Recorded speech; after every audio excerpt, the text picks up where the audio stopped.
You're watching the 420 Pace, found at 420pace.ca. Stay tuned. We'll be right back after this toke.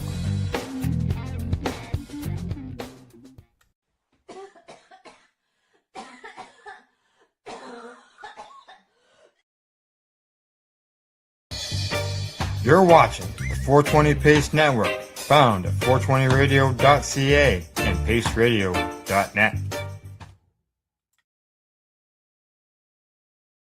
I'm already into the 420, damn it! So what are you doing? Nothing? Why not? I'm trying to get on this Lifestyle Radio website. Sounds like a cool website. Yeah, it's alright. Oh, wait, I might have it. You might have it. You're listening to Lifestyle Radio. The opinions expressed during this show are those of the individual participants and do not necessarily reflect the opinions of their associated organizations or Lifestyle Radio. You like music, you like weed, well, we gonna be good friends indeed. This is how much I like more than smoking trees.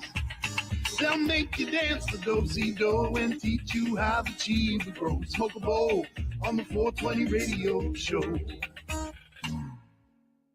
On Lifestyle Radio.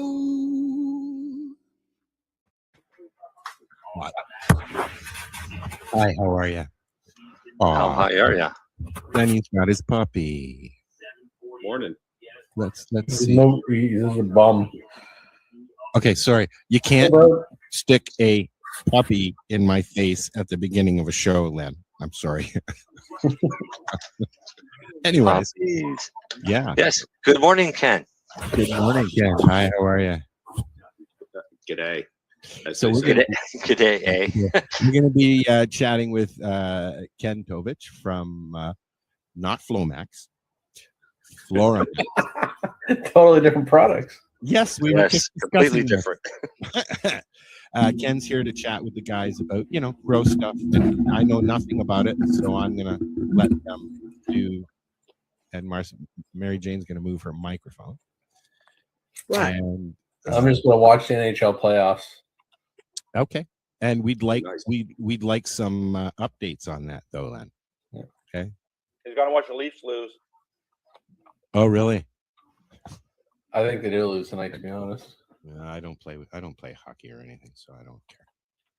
Anyways, we're chatting with Ken. Hi, Ken. How are you? I'm gonna let Marcel and Darcy and them. Don't do that, Lenny. You just really screwed me up, man. Okay, I'm putting Ken on. Go ahead, Marcel, because I'm just babbling at this point because you're not kicking in. Wake up. Pardon me? Kicking in for what?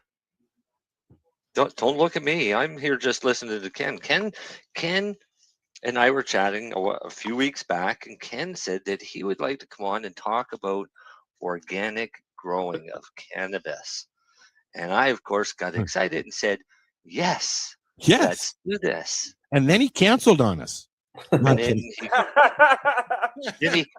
COVIDed out on us and screwed up flights, and then he had to change, so we got him now. Are you back in Aussie world, Ken? I am. Yeah. So so first, it's great to be back on the show. Thanks for the invitation, guys, and I'm sorry for piking that first time due to circumstances beyond my control. And Mary Jane, good to meet you. We haven't met before. I would have introduced myself, but you're getting a cup of tea. So anyway. Hello. Okay. And yeah, so so Marcel, we got dangerously close to actually meeting in person. Yes. Because and I was able to meet some of the other fine participants on this excellent vehicle for communication and discussion of all things cannabis.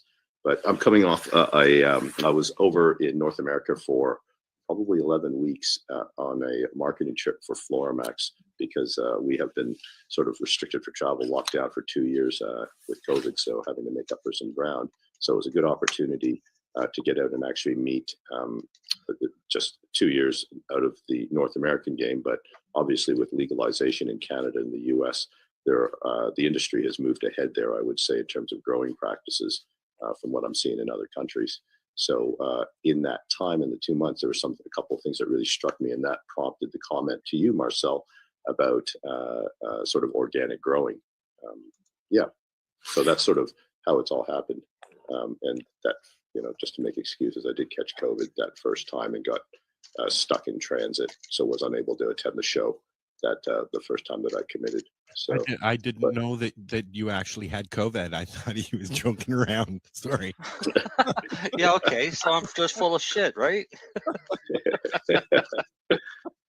So yeah. Anyway, so there being a bit of pressure on me now. Feel free to jump in, interject with questions and stuff. But do you just want me to ramble on about what I've been hearing regarding sort of that trend? Do what you do. Okay. Well, I'll just. Okay. Feel free to interrupt anyone. But what? So the first thing, sort of, for our business, one thing that we've noticed, and actually the whole industry has noticed in North America, is probably with COVID, there was a big increase in growing the first year of COVID, and then which of course led to the second year to an oversupply. I'm not sure if that situation is. I think that situation is sort of developed in Canada as well, but certainly in the U.S., the price of pounds has come right down. From wholesale price. I'm not sure what happens at the dispensary, but there's just a whole lot of product out there. So in that, I hosted a breakfast for a group of commercial growers in San Jose, and they were all sort of laughing. If you're growing average product right now, you probably need to sit this one out. You need to take the family, go on holiday or something like that. But because it's very difficult to get rid of your crop if it's simply average. And it's interesting because that, in a way, has been good for the industry because it's forced a flight to quality. Because it's kind of like in a world of 10-cent Coors Light, if your fancy micro brew is 20 cents, you just pay an extra 10 cents and get the good stuff because it's still only 20 cents. So that's sort of seeing that in dispensaries and the legal markets in the U.S. Product has just become quite inexpensive, and the quality has gone way up. So if you're growing good product like AAA Fire, you're gonna have a good chance at still making a living cultivating. But a lot of the average stuff is just sort of sitting there, and that it's created a problem there. So anyway, how does that relate to organic growing? Well, organics are increasingly being seen, and I would say I do like these unofficial polls in terms of when I meet with commercial growers in terms of what they're trying to achieve or whether they see the direction with their cultivation in the coming months, coming years, that kind of thing. And overwhelmingly, and I would say by overwhelmingly over 90%, are trying to find ways to incorporate at different levels various organic means to increase the quality of their crop. So that was quite interesting to me. It does happen to, while I make a shameless plug for the company, it does happen to play into Floramax because we are a biosynthetic line with some very organic elements in some of our additives. Yeah, that's sort of how that thinking has evolved. We're seeing a lot more in Canada here because of the home growing. We're seeing a lot more home growers wanting to go all full organic type thing for what they have at home, which is great. But it's a bit of a learning curve and it's hard to do with cannabis, in all honesty, to go full organic. I mean, yeah, you can do it, but there'll be deficiencies. You could do better. Yeah, so this is an interesting thing, and I mean, I'll put this out to the peanut gallery here in terms of what constitutes a definition of organic growing. So, because the term has become fairly nebulous, I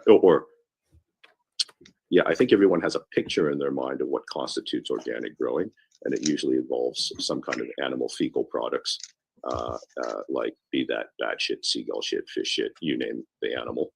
Actually, what I pictured was a pot plant sitting in a pile of old cow manure. Again, an animal fecal product. Yeah, so I don't know if anybody wants to weigh in on sort of what. What happened? I think he froze a bit. We lost you. You're not frozen now. If you Okay. start freezing, if you do start freezing again, Ken, just drop into your settings and move your camera resolution down to, Oh, yeah. Okay. standard or that. something. Yeah, that will help. Yeah. We found that out last week at the trailer. Okay. Well, Sorry, you were saying you would like I'm it not a soy grower, and- but to me, anything definition of organic is carbon based. That's from Okay. That's chemistry that's, days. That's so, just yeah, me from yeah, so- chemistry in college. Yeah. Yeah, right. So, from a chemistry standpoint, it would be pretty much that anything with a carbon hydrogen bond.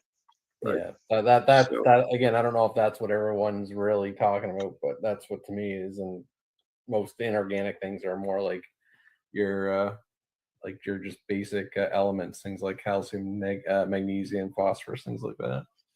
Yeah. So, maybe a way of defining it actually is what isn't organic. So, and then Lenny, I think you're on the right track here with basically anything like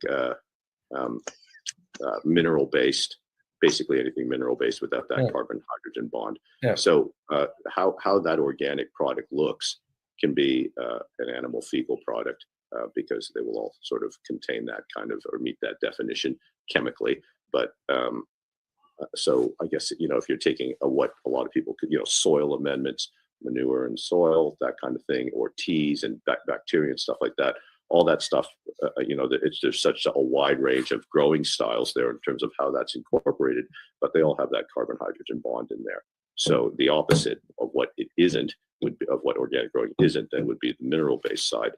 And I think I've said this before, and you guys might know, sort of know my opinion on this, but in terms of why growers need to sort of consider everything. So there is definitely a shift towards organic growing, but I think Marcel, you just sort of said that they may suffer deficiencies. So most certainly 100% organic product, kind of raw organic product cultivation usually results in smaller yields, sometimes excellent quality, but probably definitely the yields start to hurt. So, and that's why there probably is a strong case for some sort of mineral-based component.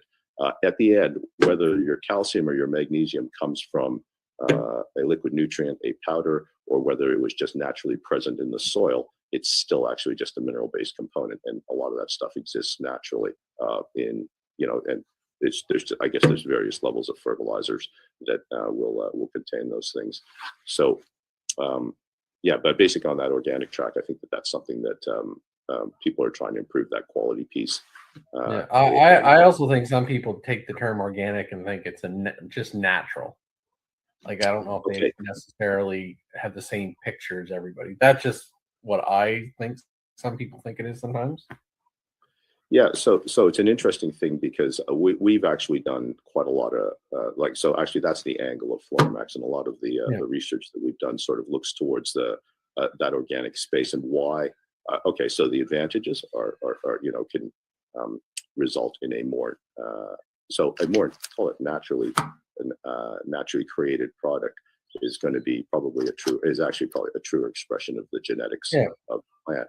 And of course, there's been a lot of focus in the industry there on what people can, a lot of people spending a lot of money on genetics there in an effort to look for various terpene profiles, oil contents, physical characteristics of bag appeal of the plant, like the colors and that kind of thing.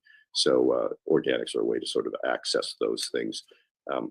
So there's this distinction, though, that in our research that we sort of made in terms of how we defined organics. So a lot of people, when you say natural style of growing, they're probably identify with what we would call raw organics. So a raw organic is something that occurs naturally in nature, as in pretty much all animal fecal products. So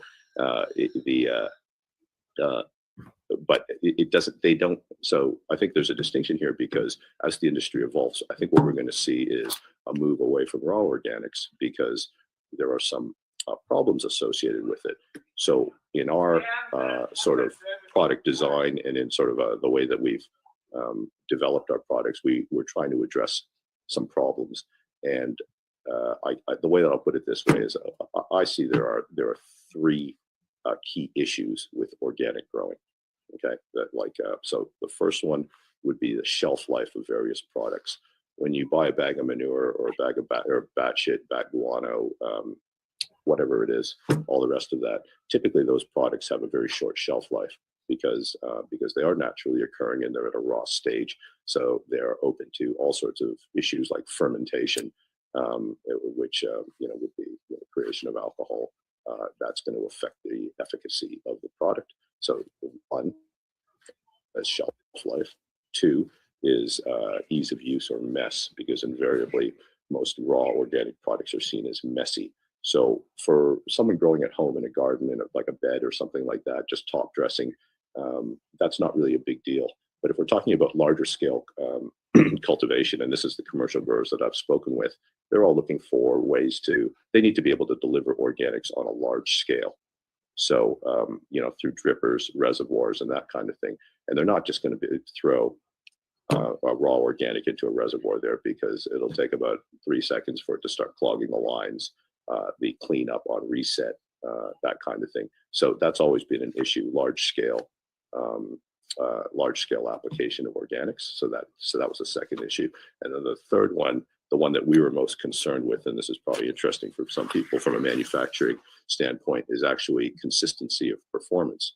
So you can have the same product, supposedly the same product, and one bottle will work and one won't, because it's a raw organic. There's so much variability in the quality of that product. Example, like bat shit, bat guano, that kind of thing. Well, the bat eats different things at different times of year. So when that guano is harvested, it's going to affect the composition, the phosphate contents, all the rest of it. So there's a lot of variability there. And then the other thing is just in the logistics chain, when you're trying to take a natural product and you're trying to actually make that available to growers on a larger scale, it's a real challenge, because a bottle of fish shit that's been sitting in a warehouse in Phoenix for 3 weeks at we're in Celsius at 40 degrees Celsius for 3 weeks, that will denature the organics compared to a bottle that's been sitting in a refrigerator. Susceptibility to UV is probably, from a manufacturing standpoint, one of the biggest challenges. UV just degrades organics very, very quickly. So, this thing about, even the color of your bottles as a manufacturer, we, done some research in that space.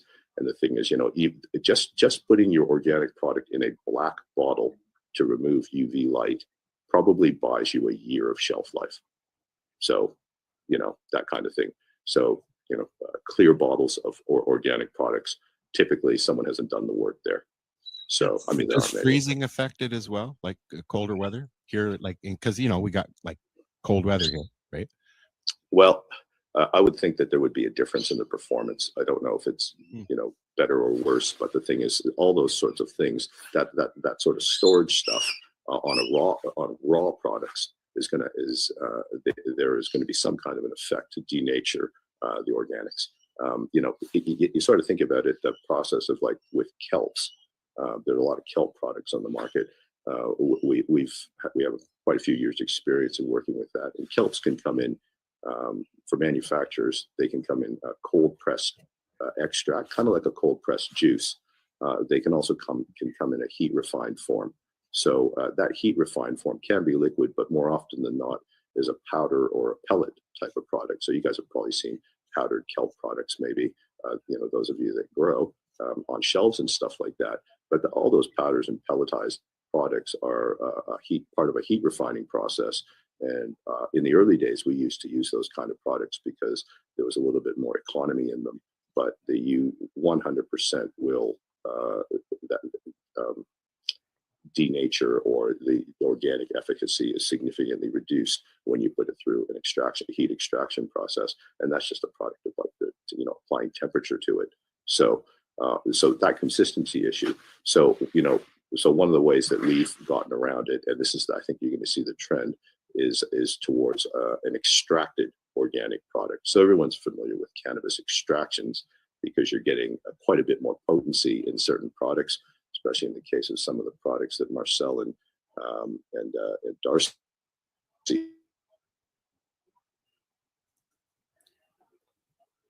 I think we've lost Ken for a minute. He'll be back. Have I lost you? There we go. You just froze up there. Yeah. Yeah. Okay. So maybe sorry. Maybe drop your video down to another notch. I actually did. Yeah, but I may just do that every once in a while. He sort of literally is on the other side of the world, so it's gonna happen. I was about to say that he is on the other side of the world. And it's winter. Yeah. Well, this is the. That ain't fucking winter. And he's not a winner. You got loud birds there. That's all I got to say. And they're not mine. Ha ha ha. Yeah, not everything about you, Darcy. Well, I always get blamed for the birds.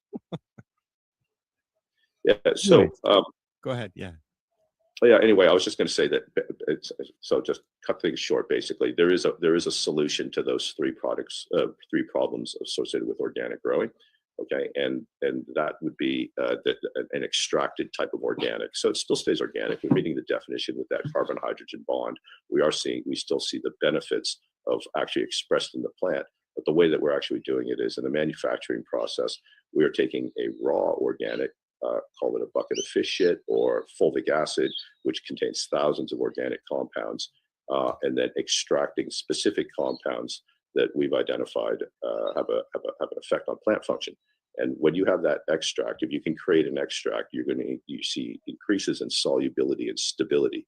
Then when you incorporate those in your other products, you actually get you actually pick up those features. So as a shameless plug again for one of our products, we make a product called Organobud, which is there is an extracted organic underneath a kelp platform in that product. It is 100% organic, and it has a 5-year shelf life. I just want to remind you, you're here to talk about your products, so it's not all that bad to bring them up. Okay, well, once in a while, sure. But the thing is, I think, though, that, from our standpoint, the priority's always got to be sort of cultivation and success on the part of a grower. Mm-hmm. So I'm happy to share that and that education. In fact, in the industry, I share that quite freely because we need to see more from the industry in the form of this extracted kind of product as opposed to what I'm going to call copycat mineral-based brands. So because yeah, I mean, like the evolution of the hydroponics fertilizers, the evolution of the industry, stepping back in the 90s, it was all about getting as big a yield as you could and doing it without organics. I think it was kind of, if you said in the late 90s you were an organic grower, the serious growers maybe even laughed at you a little bit because, well, you're not serious about growing. I want to know what I'm supposed to be serious about. I'm serious about growing, but I don't know what I'm supposed. Yeah, sorry, am I there? Yeah, you are now. Yeah. So, what are we supposed to be serious about? That there was a real push towards understanding mineral-based or salt-based nutrient regimes. That whole we're going to cultivate on the moon, we're going to grow on the space shuttle. We don't need organics. And yes, you can grow a plant from a purely mineral-based perspective, but as these commercial growers that I hosted in San Jose were saying, you're definitely leaving stuff. You're leaving quality on the table by not accessing that through organic means. So in the last 10, 12 years, I would say there's been this increased wave and the focus on it. There was also some advancements in this understanding of the soil web, the use of microbes and naturally occurring organic mechanisms for the transport of the mineral-based elements through the root membrane. There's been a lot of focus on that, and development understanding has increased, and that's resulted in some products, that kind of thing, including Floramax. That's sort of where our research sort of led to a new line, was how we could incorporate these organics in a form that handles those three problems. So of organics. So sorry, I just kept crapping on and stuff like that, but yeah. See, I know absolutely nothing about organic growing, and I basically just learned with like 1 part nutrients. So you're speaking a whole different language, and I don't even understand the benefits of growing organic over non-organic. Good question. Well, that actually maybe is not framed as a question, but actually, so what would be the main That's what I do. Yeah, but one of the probably the advantage of it when I say from a quality standpoint.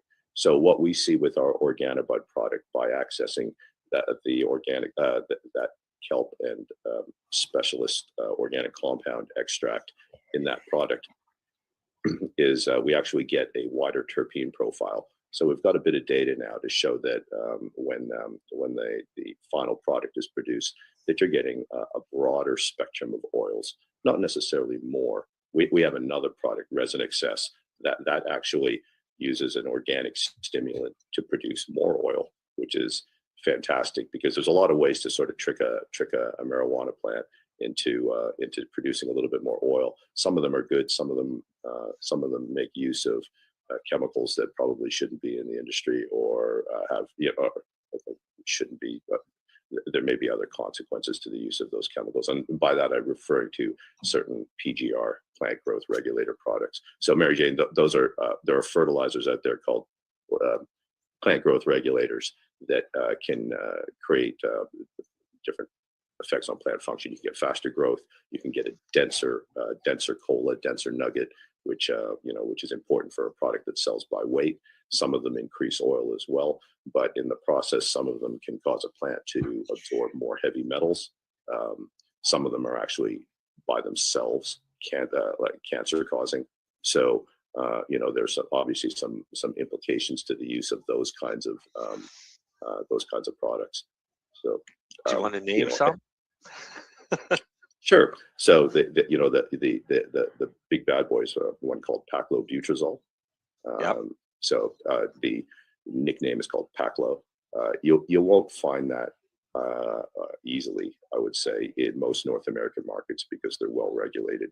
Probably one of the benefits of legalization has been the increased scrutiny on end product quality. So just as an example, say that because I live in a jurisdiction where the cultivation is highly restricted, but pretend my daughter's actually said to me, "Hey, Dad, I wouldn't mind actually getting a bit of weed. I got this weed from a guy," all the rest of it. So maybe that guy working in the industry, that father might say, "Hey, that's maybe you don't know the source, you don't know how that's been done. It wasn't like you purchased it at a dispensary where it's been sort of tested or that it's been subject to quality control standards during its cultivation. So you should just probably grow your own." So I think this would maybe resonate with a lot of your with the audience is that one of the best reasons for growing your own would be actually for so that you actually know what's involved in that process.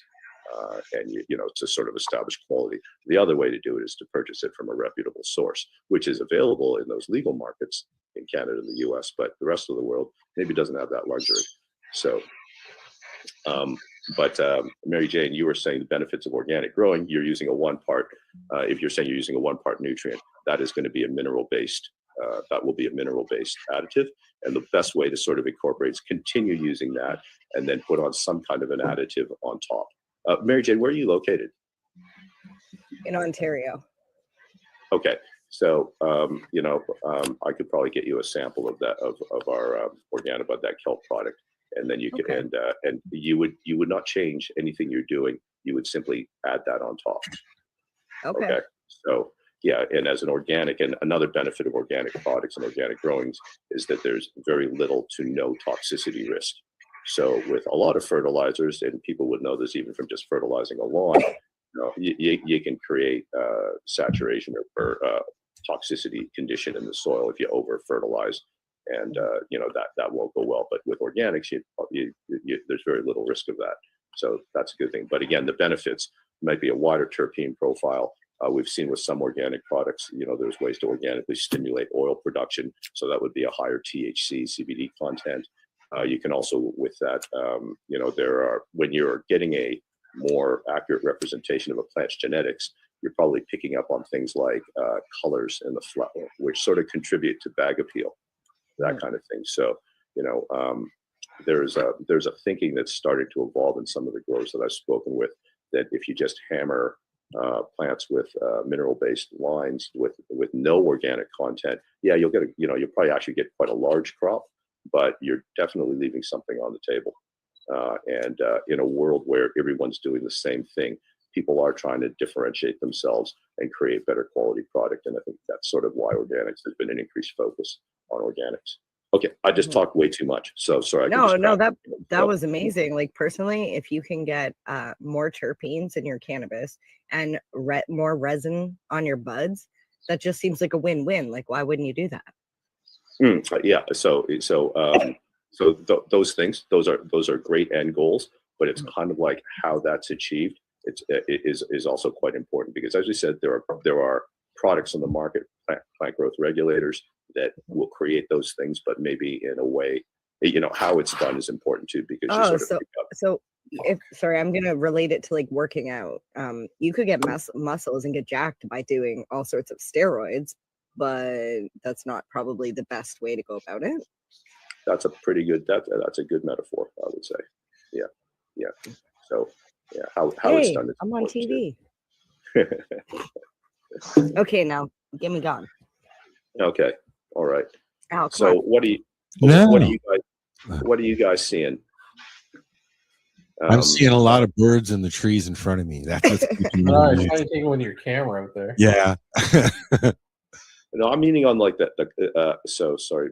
Am I like the only serious person here? Jeez, I'm under pressure, so I'm not with you guys all the time, because yeah. No, I was actually really serious, but then I smoked a hash joint.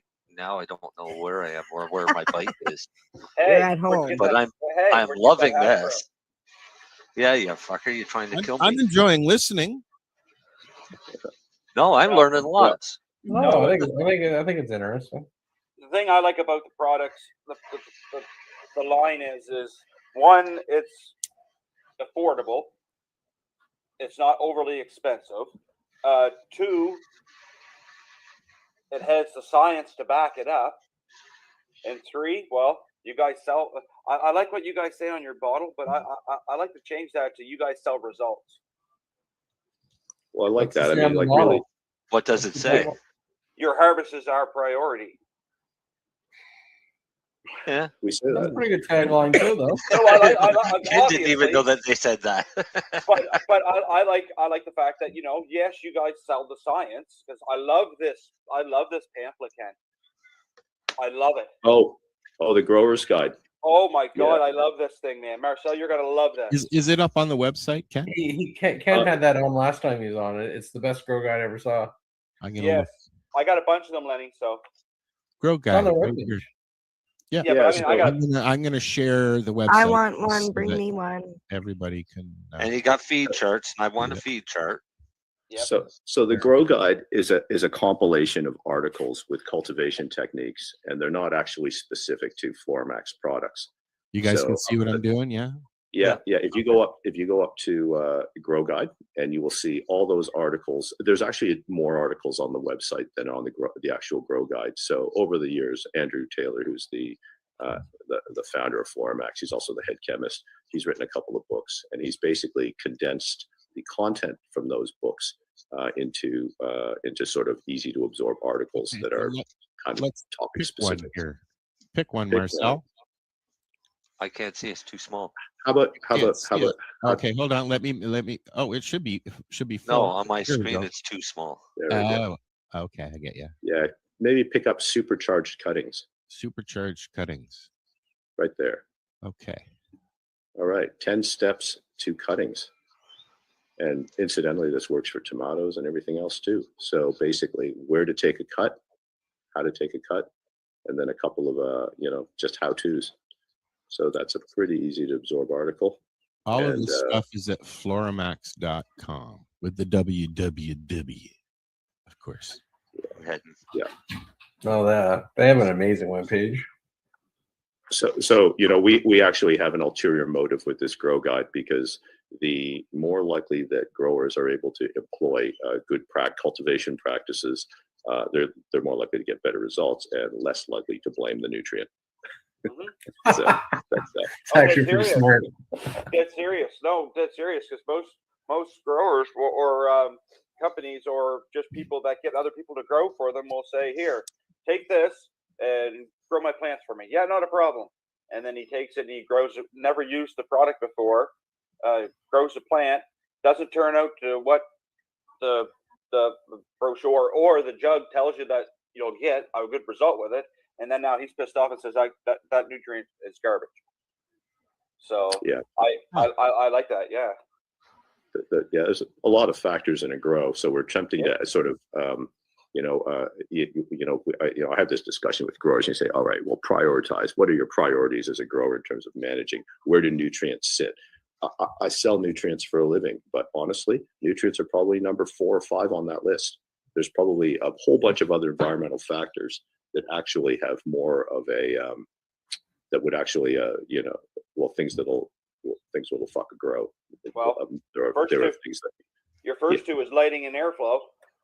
Yeah, temperature, humidity, all those things, environment, and actually, it's interesting. I was in a hydroponic shop in Chicago, Chicago Roots. Actually, it's interesting. They keep a huge saltwater aquarium in this shop, which sells like fertilizers and stuff. And I sort of listened to one of the salespeople, and this was actually really cool. He's talking to a first-time grower and says, "See these fish? All right, well, these fish, I keep the water. Okay, these are the things I check: salinity, pH. That sounds familiar for a grower.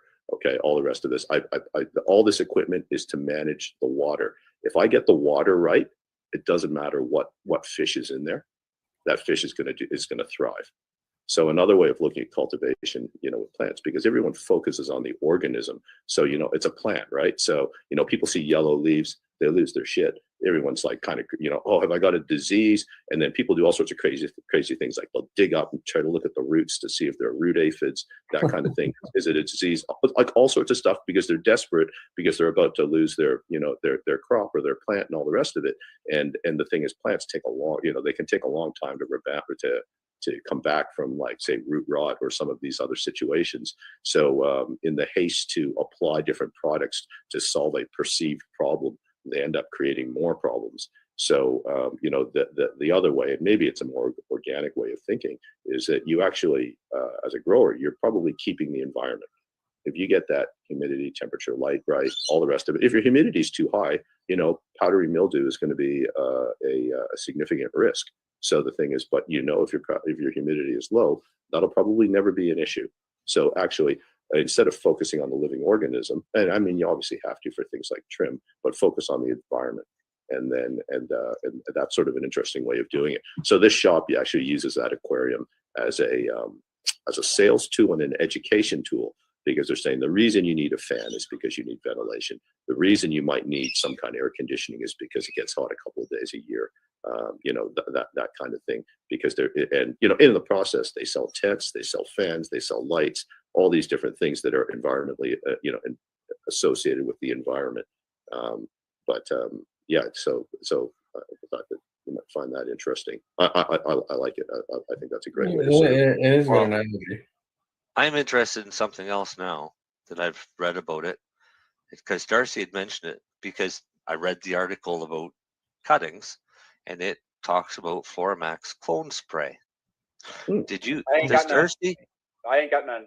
No, that was my question, because I'd like to try that. You didn't get any. Wait, what is clone spray?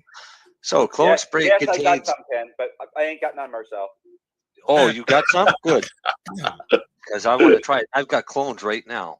You give a guy a couple of things, and he thinks he's fucking Godfather. What is it? What is it? Tell me. I want to know. I'm trying to tell you. It contains 90% organic stimulants that are customized for stomatal absorption. Mm-hmm. So it helps reduce overall cropping time by promoting root development, typically within 4 to 7 days instead of the 5 to 10. Wow. Followed by explosive root and foliage growth through veg and early bloom. Helps prevent transplant stress and wilting of stems and leaves. Absorption through the stomatal pathway is enhanced via application-specific pH conditioners and a non-toxic plant-specific wetting agent. So I can give you a little bit more insight into that product. So look, our line, and this is one thing is like it's really hard. Like there's so much research into our product, and like actually decades, because Formax actually started in 1966. So, but I was going to say that without so on that particular product. So clone spray clones obviously don't have roots to begin with when you cut them, right? So there's no roots to absorb. So how do you get, how do you get it into the plant? So foliars are a pathway into the plant to sort of get nutrients, to sort of stimulate function. So with a lot of foliar, so a lot of products can be foliar fed, as in misted on the leaves, but there's the understanding of foliar practices. They're not many growers that sort of have done that work. But if you missed it on leaves, that's fine. One thing with a lot of other products is if when you water plants, the water often beads on the leaves, right? And the freeze up there, Ken. I'll come back. Can you hear me audio wise when that blips? Okay. Anyway, back. Still going. Okay. I was going to say that in order to get that stuff into the plant, you need a wetting agent, and a wetting agent basically will break that. There's basically a magnetic charge and the hydrophobic quality of a leaf, and it allowed it to absorb into the leaf. So clone spray being designed as a foliar from the beginning. A lot of foliars you have to add a wetting agent. We actually incorporate one, and then actually that wetting agent, there's what's a really small detail, but is actually quite important, is that it actually has to be pH balanced as well to sort of optimize absorption into the leaf. So people will buy commercial wetting agents without any kind of understanding of that pH balance and stuff. And look, it won't be 0% of efficacy. It'll still work, but there'll be some kind of performance loss if that pH isn't managed. But if you live somewhere with good water conditions, then that's not an issue, but results may vary. So we've sort of incorporated those into that product. And then, as Marcel read, there are some organic components in there that basically feed and stimulate feed the plant and stimulate root production. Incidentally, we call it clone spray, but there are a lot of people that use that just as a foliar feed throughout the grow, because it does contain a built-in wetting agent. So it actually is suitable. Another good tactic is to use those kind of foliar products on a mom just before you take cuttings. The mom will come back a lot quicker. So that's actually. Can you send me a list of what you sent Darcy so I can go shopping on Sunday? No. Because if I know ahead of time what there is, then he's not going to be able to hold it back on me. There should be a couple of little bottles of the clone spray. Greedy bastards! I come back and all they gimme. No, Ken said that he was sending me some stuff. Darcy's got the stuff. I'm going to make sure I get it out of Darcy. There you go. You got the stuff, Darcy. He's gonna hoard it now. He's already been posting it on fucking Facebook that he's got all this shit. And if he says he knows the guy. He knows the guy. So he's got to hook up. He's trying. He did not post that on Facebook. He did. No, he knows didn't. A guy. That was a private message. I was gonna say I use a product that I put with my water after I use my rooting hormone when I do my cuttings. And I'm thinking it's a mineral based. Is it called Olivia Clone Solution? No, it's actually so I use oh my god, what is that rooting agent that's a powder? Stimroot. Yes, thank you. I use Stimroot number 2. No, I use number 3. Number 2 is the one for number 2. I use the hard one, the one that you're supposed to use for apple trees and stuff. I use that's not 3. What a cannabis plant is. Yeah, okay, but it works, and I use it. It does work, but it's not as effective as Stimroot 2. Well, with this product, that's actually I don't think it's used for. I don't even know if I should show it. Sorry, pretty young. Okay, like we can see that. No. Can you see that? Oh yeah. Piranha. So yeah. I use that and I mix it with water. And I get results within 4 to 6 days for Yeah. roots. Yeah. But I'm pretty sure that Piranha's been recalled. Why? I don't know, because it works. That's what I was Can- told every time Or something was cancer recalled. causing? I don't know. Thalidomide worked for women's nausea. Yeah, for about 3 years. I could see why the Asbestos works. Well, the no, it, organic well, would yeah, be it the does better still way, work. right? Yeah, look, there are two reasons why products are recalled in this industry. Okay, one of them will be there'll be untoward ingredients. I'm not suggesting that that's the case with Piranha. Or the second thing is there will be a labeling issue. It's Because usually Yeah. mislabeling. Or labeling anything. It's usually mislabel. Labeling. Yeah, they Yeah, say so- labeling, but I mean, I was a rep for that company for like a year, and it was always labeling. Trust me, labeling's a fucking bitch. Well, there's a I don't there's a doubt there's a big there's an interesting thing in the industry right now with silicas and the term of monosilicic acid. So monosilicic acid is a subspecies of silica, and basically a number of companies purport, including us, to use monosilicic acid because our products do contain monosilicic acid. But what's happened is the industry has a couple of companies started promoting this. It's not actually true that monosilicic acid is more easily absorbed by a plant than other subspecies of silica. Okay, that's actually not true. Any silica, any subspecies of silica, if it's in liquid form, as in it hasn't come out of solution, that will be absorbed by a plant. Okay, so but what happened was in September, I believe, Department of Ag in California sort of issued, basically they said no one can use the term monosilicic acid on a label anymore. Okay, because it implies, because the industry had conned onto this, it's more absorbable, and everyone has been saying, oh yeah, does it have monosilicic acid because it'll be more easily taken up by the plant, which is actually not true. So Department of Ag California's come out, and their reason is you can't use monosilicic acid on a label because it implies there is a benefit where there is none. Okay, now what they're getting at here is that anytime you put potassium silicate in water, it produces monosilicic acid. So when a company says we put monosilicic acid in their silica, that's the same as me saying that my bread has wheat in it. Well, of course it fucking does. It's bread. Okay, so all silicas contain. I was just going to say that. Well, Be an ass. Thanks, Len. I'm just fucking with you, Ken. Yeah. But anyway, so it's interesting. So they've taken the step of actually removing all products. So California, actually, they said that you have until September 2024 to become compliant. But Oregon and Washington came out in November and said that it must be taken off the shelves immediately if it has the term monosilicic acid on it, because it implies there's a benefit where there is none. So a number of products in Oregon and Washington were noticeably absent in November, and some poor rep had to actually go and re-sticker every bottle in those two states on shelves in order to get them back in. I've had to do that with auto parts, and it sucks.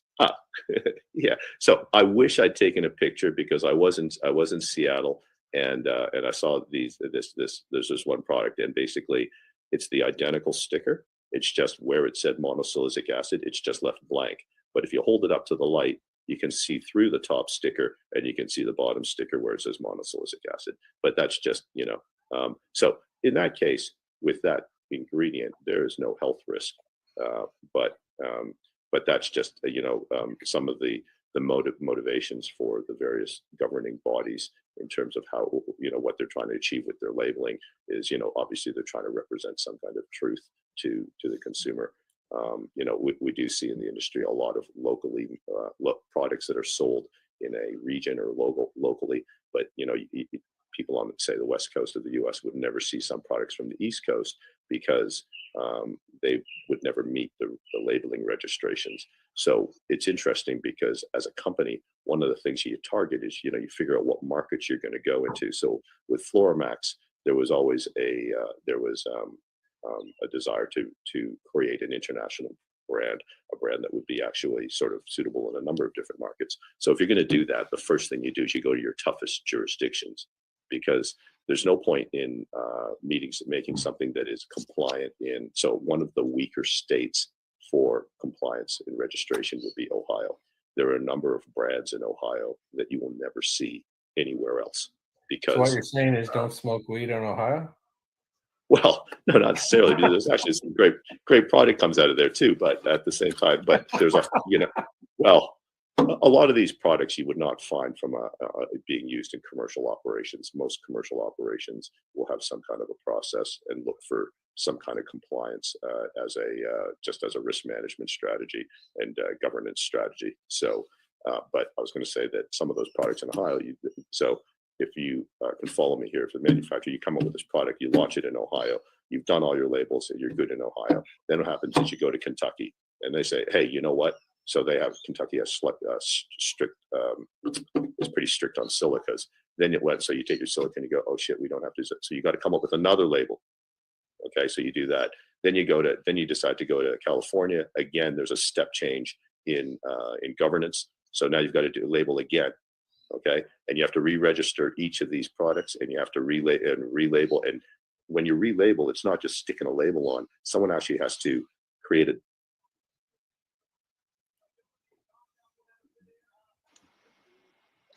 Frozen. Really interesting. Frozen, right? It's like that sensor. He's always at the he's right at the punchline every time. Had enough, Ken. Fuck off. You know what? The guy that killed JFK, what? Yeah, exactly. And you put salt into, and then mix, and then yeah. Hi, Ken. Welcome back. You back, Ken? Yeah, sorry. I thought you guys might have just like hit the buzzer on me because I was talking too much. Yeah, it's No. like, shut up now, Never. man. But No, you were now saying that about we're it's at not that- just sticking a label. You were going on. It's not just sticking a label on, which I actually appreciate. now that we're at that point, I think we're going to take a break. Mary Jane, you need to send me a link on YouTube, not Spotify, please. And you've got a minute to find it. Sorry, hey, but I'll just finish. If I can just finish that thought on the label. Okay, before I yes. take the break. Go ahead. Yeah. Yeah, I was just going to say that basically, the strategy, if you actually want, is you go to the toughest jurisdiction first. So the toughest we've found is actually probably Canada, CFIA in Canada and Oregon. So if you can actually get approved in the toughest markets first, then everything else is a piece of piss, right? So that's actually overkill, and you're good covered everywhere else. Yeah, so people bitch about the governing bodies all the time, but they're there to do a job, and they actually, if you actually can tick their boxes, they actually make you better. So there's kind of a creative tension at work there if you can look at it that way. Yeah, it's painful and all the rest of it, but instead of looking at it as kind of this person is just trying to shut down everything I'm doing, no, they're actually there should be a motivation there. And if you can create that dialogue with them and they see you're trying to work with them and stuff like that, actually sometimes it can be really educational for everyone. So, but again, that's more of probably a collaborative academic approach to sort of trying to achieve something commercially. It's a long game. I've actually had pretty good engagements with Health Canada, to be honest, over the last few years. Yeah. So that's also not CFIA. No, but just anything like regulatory wise, it's they're not. Again, I'm not saying the politicians, the legislations always, and the acts are always correct, but at least your inspectors and the people you work with daily, they're not trying to be. They're trying to work within the parameters they're given, but they're trying to be helpful. Is what I've always discovered. Yeah, especially if you're respectful to them and don't treat them. Oh yeah. You come and yell at them. I was like, "This is stupid." They ain't gonna be. It's not gonna go well for you, right? That's not a good way to start. Yeah. So, can we take a break now? No, I think we want to keep going now. What are you going to do? Oh, Lenny was getting lippy. I kind of like it. That was right on. We'll be right back. The boss man has spoken. Hey, Mary Jane Baker. No, I'm Mary Jane Baker. Wait, can we do that again? Mary Jane Baker, take 27. Hey, I'm Mary Jane Baker, and you're listening to 420radio.ca.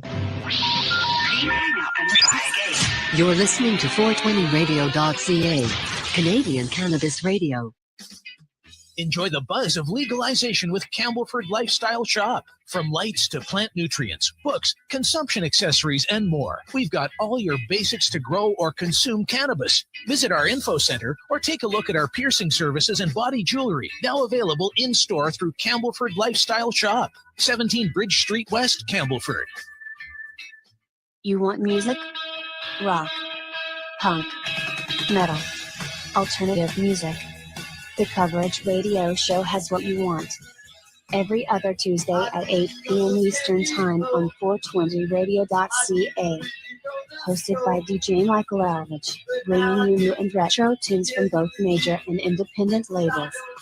Only on the Coverage Radio Show. Radio Show. Radio Show.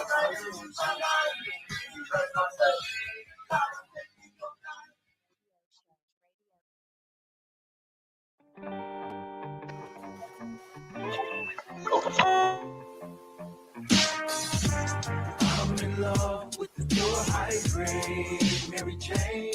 There's so many different strains and names. Hey, one for focus, one for pain, one for the body, one for the brain, one for night and one for day, one for work and one for play. I love the blaze. Purple haze, lemon haze, silver haze.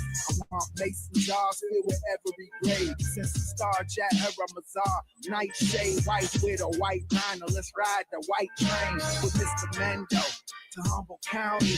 OG Sour Power and Maui. Wow, we at G13 is yelling loud with everything around me fragrant and cloudy. Collie weed, lamb spread, straight from Cali. Purple Kush and purple granddaddy. Blue dream, blue velvet, blue Afghani. Hash plant Kush, blueberry, Napa Valley. Enjoying Durban boys in the northern lights. Put on my headband to get my hair right. My night nurse is night queen. I needed a night. Some stank, some can't. Sour these delight. I'm in love with your hydrate, Mary Jane.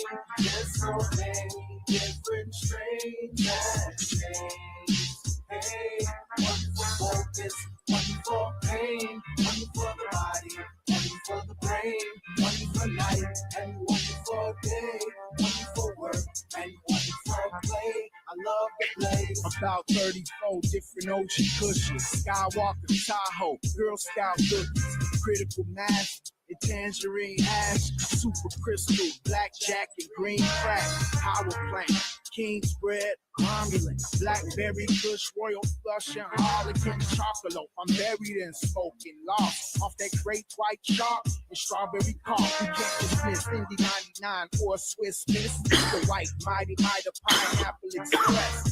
See indicas, ruderalis, cannabis varieties all up in my chalice. That shit was shot. Some skunk and suede, Acapulco gold, island lady, some early girl, little Jamaican pearl. I need mason jars filled with every strain in the world. I'm in love with your hydrate, Mary Jane. There's so many different strains and names. Hey, one for focus, one for pain, one for the body, one for the brain, one for night and one for day, one for work and one for play. I love the blaze.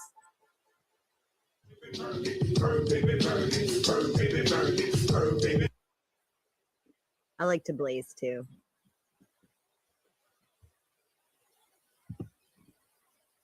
Al's so blazed, he forgot he's on mute. Who was that, Mary Jane? Was that? Who was that? You chose it. So. Illuminati Congo. Okay, I like that.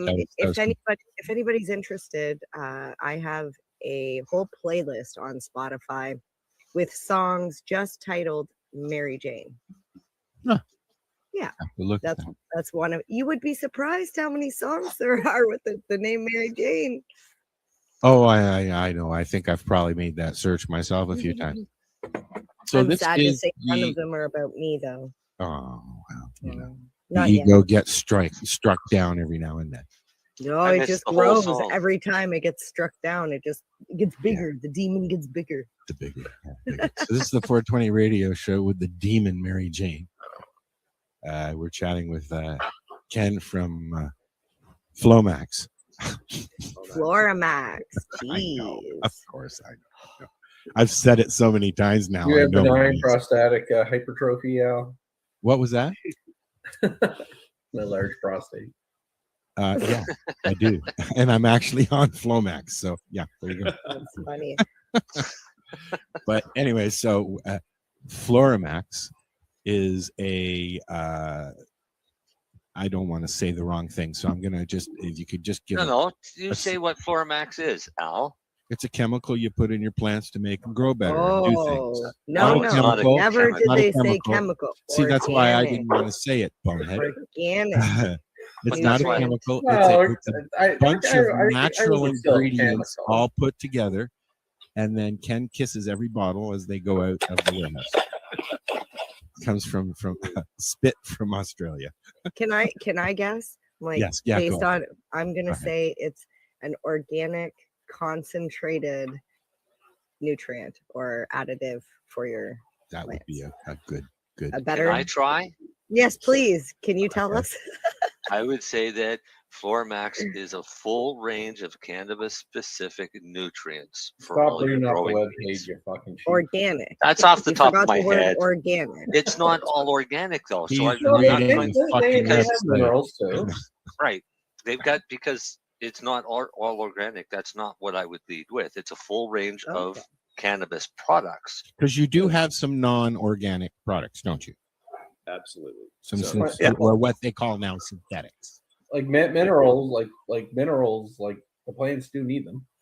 Yeah. Yes. Salt-based mineral. So there are salt-based. So it is there's a bunch of products. Mhm. Some of them are mineral-based. Some of them are organic, 100% organic, and some of them are actually a combination of the two.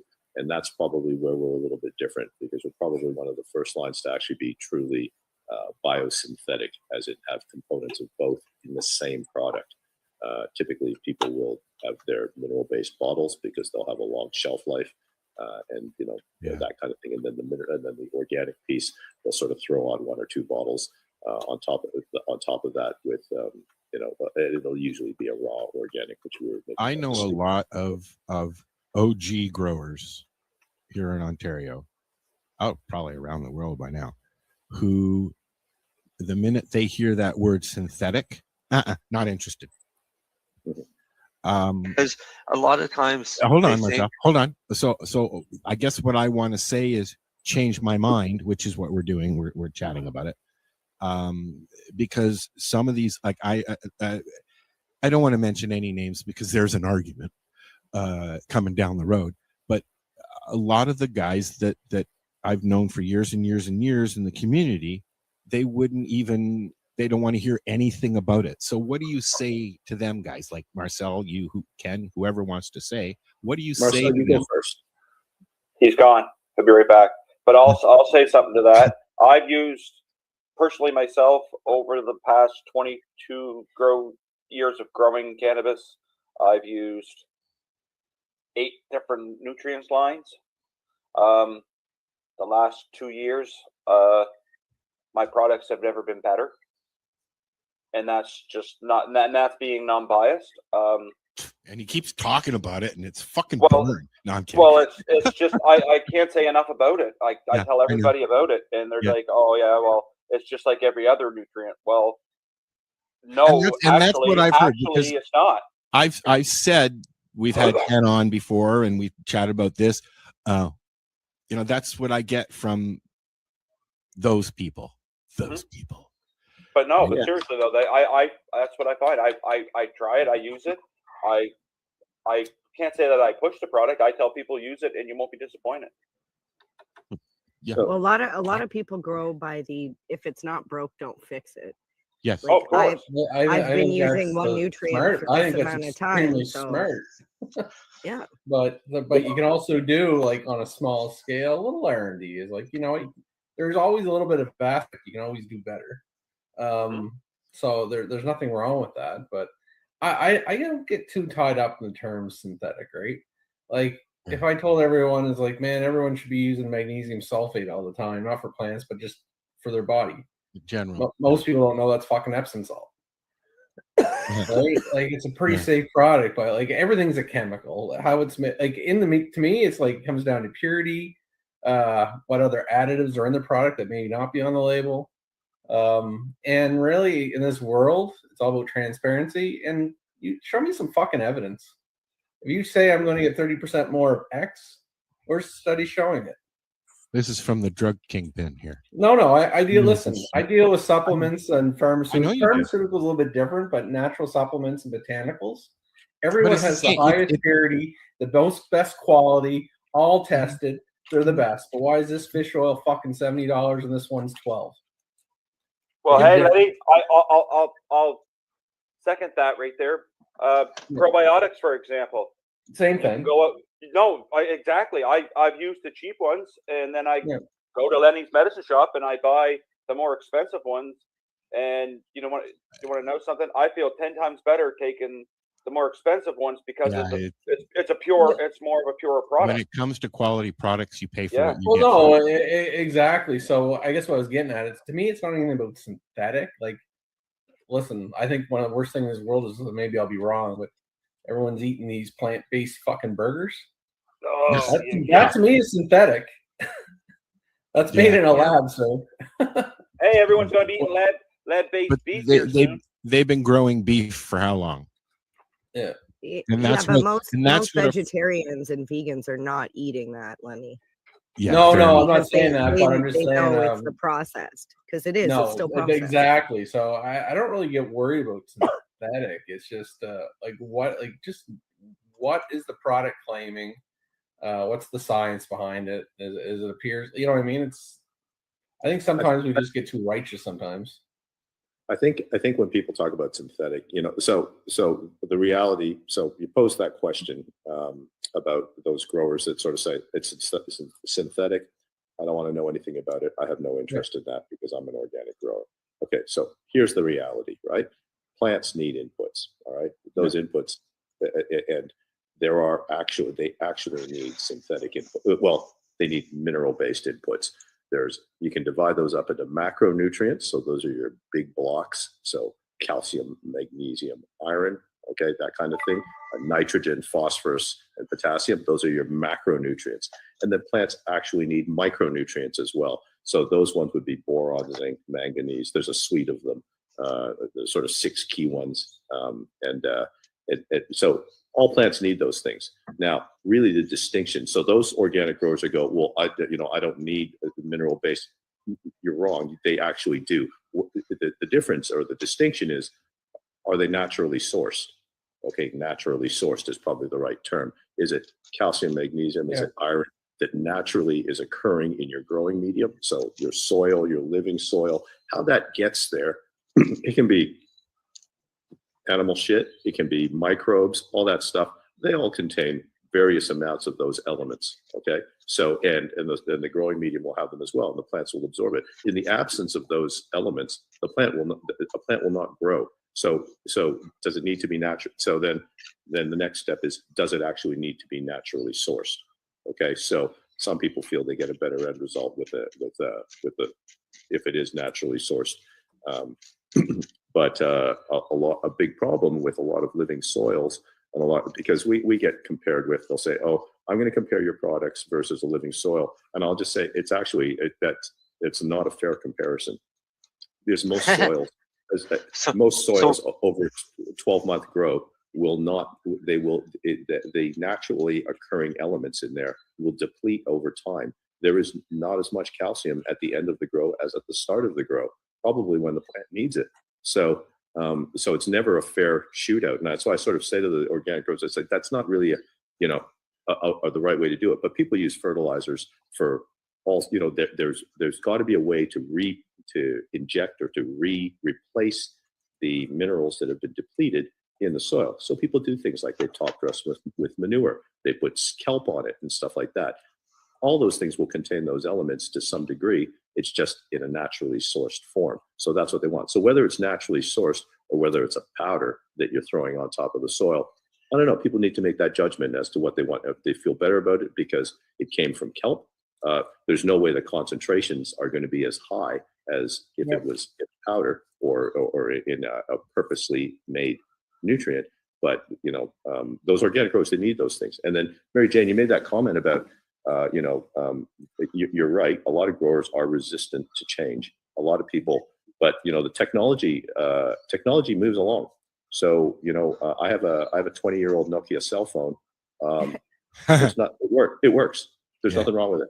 Yeah. Okay, That's but I don't crazy. use it anymore. So I have to concede the fact that maybe things have gotten better. I love that phone. I used to do a lot of it was amazing. So I want to know, is it a flip phone? People like or is it a BlackBerry? 5190? It's actually anyone still rock the BlackBerry? Yeah. I still have Blackberries, and I still I got have a my Motorola BlackBerry. Razr flip phone. I've I just wanna gone raise from my- iPhone. I went from this an SE to this. Oh, you Can't guys see can't them. see it. 'Cause we're watching Mary Jane roll a joint. Okay, hold on. Okay, so this is what I got now. Can't see it still because there we go. Oh, there you go. Yeah. Looks like a regular phone. So Ken, since Yeah, you brought it, it's A13. since you brought it up about the living soil, what about living soil and enhancing it with Max nutrients? Oh, so interesting trend. I think that and I respect. There's a lot of really some of them like kind of older cultivation techniques. There's this one that I can't remember, but this Korean style of I'm trying to remember the term for it, where basically it's kind of like living replenishing biome kind of thing, and it's sort of using the offcuts and the unharvested parts of the plant to put nitrogen back in the soil and stuff like this. There's so that's a really natural kind of setup, and those kind of setups can take years to sort of take a little while to get them kind of cranking and get sort of that a really organic style that way. But so my background that's up on the screen now is Where is That's it? a hint for Al. Put my screen up, even though he can. Oh, do it looks like himself. Dale. It looks like Dale knows. I Oh, can't see yeah. the all right. comments. So that's my autopot system with 2 mother plants in it. Mhm. And what I've got in it is kryptonite soil, which is like a living soil that's supposed to feed the entire thing. But I'm running an autopot system and running root XS and the 1-part formula. Okay. But Yeah. So on a so it's a diluted state. right. So there's I'm not feeding it that schedule, but yeah. So that's what I was going to say. There is a trend towards some hybridization where basically people are mixing. So again, even organic growers are they really organic? Because you're delivering the elements how you're developing it. So you're giving a plant what it needs. You're doing it through a naturally sourced method because you're running a living soil. Okay, and then you're augmenting that with something else. I would think that you're going to sort of pick up yield, a bit of yield and quality. It's actually there are a few danger points in terms of mixing the two. The most is that there are some products on the market that are not compatible with organics, and by not compatible will kill the organics. So a really common one for hydroponic growers is a lot of people are trying to prevent root rot, and they use products like UC Roots. Basically, any kind of hypochlorous acid or peroxiding agent will not be it'll harm the organics. But if you typically people buy those product categories when they have a problem.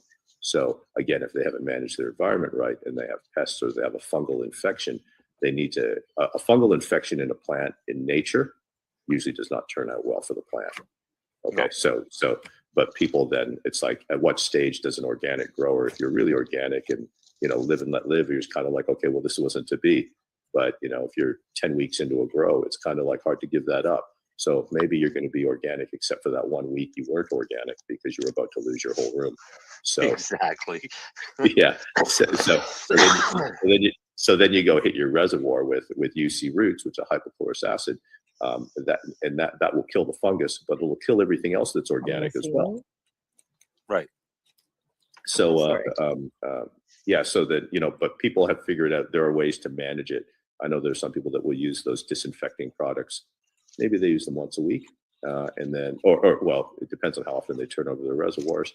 But then they'll re-inoculate with beneficial bacteria afterwards, and then they'll go back to it, and it just becomes part of a maintenance regimen to I guess if you're going to be really true organic growing, like maybe you wouldn't use auto pots, or well, it depends on we started the conversation with a definition. So how that, there's so many different ways of doing it, but I think ultimately with different growing styles, people go with what works and where it fits on. It's like anything else, really. You come up with a plan that works for you, and you do it. It's everybody does it differently, I'm sure, with a little bit I know of the same. I know what works for me, but I'm always willing to try something new. Yeah, that's what I mean. So yeah. In my garden, outdoor garden this year, one plant will just have living soil and not be fed anything other than water. And just to compare it to the rest of my garden, because I'm growing all the same strain. So I want to see what the difference is, and I'm running the garden with Floramax this year. Last year I did Mantis 1 part solution. And I mean, it turned out great for a 1 part solution. It wasn't bad. Cost wise wasn't bad, but in by comparison with Floramax flowering agent, there was a definite difference between the two plants. Mm-hmm. So I'm happy with the Floramax because the Floramax is, I'm going to get slapped by somebody, but I'll say it's as good, if not better, than other products out there, such as Psycho, that are extremely expensive. Because I've used a lot of Psycho over the years, and I can't justify the cost compared to what the cost is for Floramax. Look, there's something here that I think is probably worth mentioning to people with a. Sorry, I'm not to interrupt you on the nutrient comparison because that was working in my favor. But I was going to say that with so organic growing, if we're in living soil, and then I'm sticking that in a high CO2 environment with 1,000 watts of light, there is nothing natural about that. Okay. No. So the thing is now if I'm amping up various environmental variables, okay, the rate determining step is now not the amount of daylight, because I've given the plant as much light as it can take. Okay, side lighting. There's all sorts of things that can be done, and then you're sort of injecting CO2 in there, so that doesn't become a restraining variable. Okay, so at that point, so plants naturally, like in general soil environments or where cannabis plants originated in Central Asia, that kind of thing, they would never see those kind of conditions. So the soil, is probably not going to be up to scratch. So it makes sense that now the rate determining step actually becomes the nutrient. And actually, we've seen that because there's been an evolution in lighting over the last few years. LED lights seem to have taken over, and they've gotten really good. And people in the quest to advance things, because humans are funny, we're always we're never satisfied. We're always trying to figure out ways to bigger and better, or that kind of thing. And part of this also is the benefit is maybe quicker crop rotation, so that if people are trying to this just doesn't apply to cannabis. I mean, we can sort of throw this out and say, like, the world's going to have a food problem. Okay, so hydroponics is sort of seen as a way of managing that. When I was over there, I went through a tour of a bunch of hydroponic greenhouses around Leamington. These operations, I don't know if anyone's ever driven down there around between sort of Windsor and sort of just southern Ontario down there. But the greenhouses, they're like 30-foot ceilings. And, I took the facility I toured was 500 meters by 500 meters. Yeah. So it was enormous. They need golf carts to get around. And they're just, I took all these pictures and stuff, and reservoirs are massive and all the rest of it. But, that's where food comes from now, so if you're going to feed the masses, and, it would be great if a lot of people could just get their veggie gardens going and stuff like that, and sort of supplement it and augment it and stuff like that. Your products are okay for edibles as well. Yes. Definitely. You mean for food? Food. Ken's products are not only good for food. For gummies, Mary Jane. Yes. No, they're also good for your ornamental house plants. Oh, yeah. Okay. Well, that's what I mean. Like for your roses and your tulips and your it's plant food. So it's usable for anything, really. Well, okay. So I'll back up. We designed our stuff for cannabis. Put it on your penis and shut up. We designed our shit for cannabis. We designed it for cannabis. If it is beneficial for other products, it will be beneficial for other products, and that's great and stuff like that. It would be. But we approached it like from the beginning. The Formax line was cannabis specific. Okay. So okay. Yeah. Now, didn't you hear my description earlier, Al? Probably. When I said what Formax was, that it's a cannabis specific nutrient line. Yeah. Yes. A full probably range. did. But so it was a question that popped into my head. Could you use it? Because you can use Miracle Grow for weed, but I wouldn't recommend it. I wouldn't use it for my vegetables either, though. Okay. Just flowers. So I was going to say that by cannabis specific, I'll also say that so we do a product, Resin XS. That's probably our number one selling product. It's an oil enhancer. It's about 80% organic, and basically the organic in there stimulates oil production, and it specifically does that by stimulating trichome production. Okay, now I cannot think of a plant or a crop other than a cannabis plant where anyone would give a shit about the trichomes. Okay, so you could spend a lot of money on that product and throw it on your tomatoes or your strawberries, and you have great trichomes, but no one would care. So it wouldn't. It has no. I mean, I don't know. Could you? I don't know. Has anyone smoked strawberry plant? I don't know, but I bet Darcy has. No, I haven't. I wonder if it would do anything for hops. Yeah, it would. Last year I used it, Marcel, and I had a lot more lileucoline acid. You ran Resin XS on your hops? I ran all my fucking plants in my backyard. Got what my weed plants got. Darcy's squishing. You can tell. I mean, I've done the same thing for years with my tomatoes and my peppers and everything like that. I go out and I feed the cannabis plants, and I'll mix up another batch of the same solution, usually at the same strength, and then feed my tomatoes and everything else. And I'll very likely be doing that with Formax this year. Did you already squish their Darcy? Yeah, I got one squish done. Well, show us the squish while you're squishing while Marcel's talking. I grow all of my plants in pots. So even my tomatoes and things like that each get their own individual pot. That way I can control what they're getting for nutrients and water and things.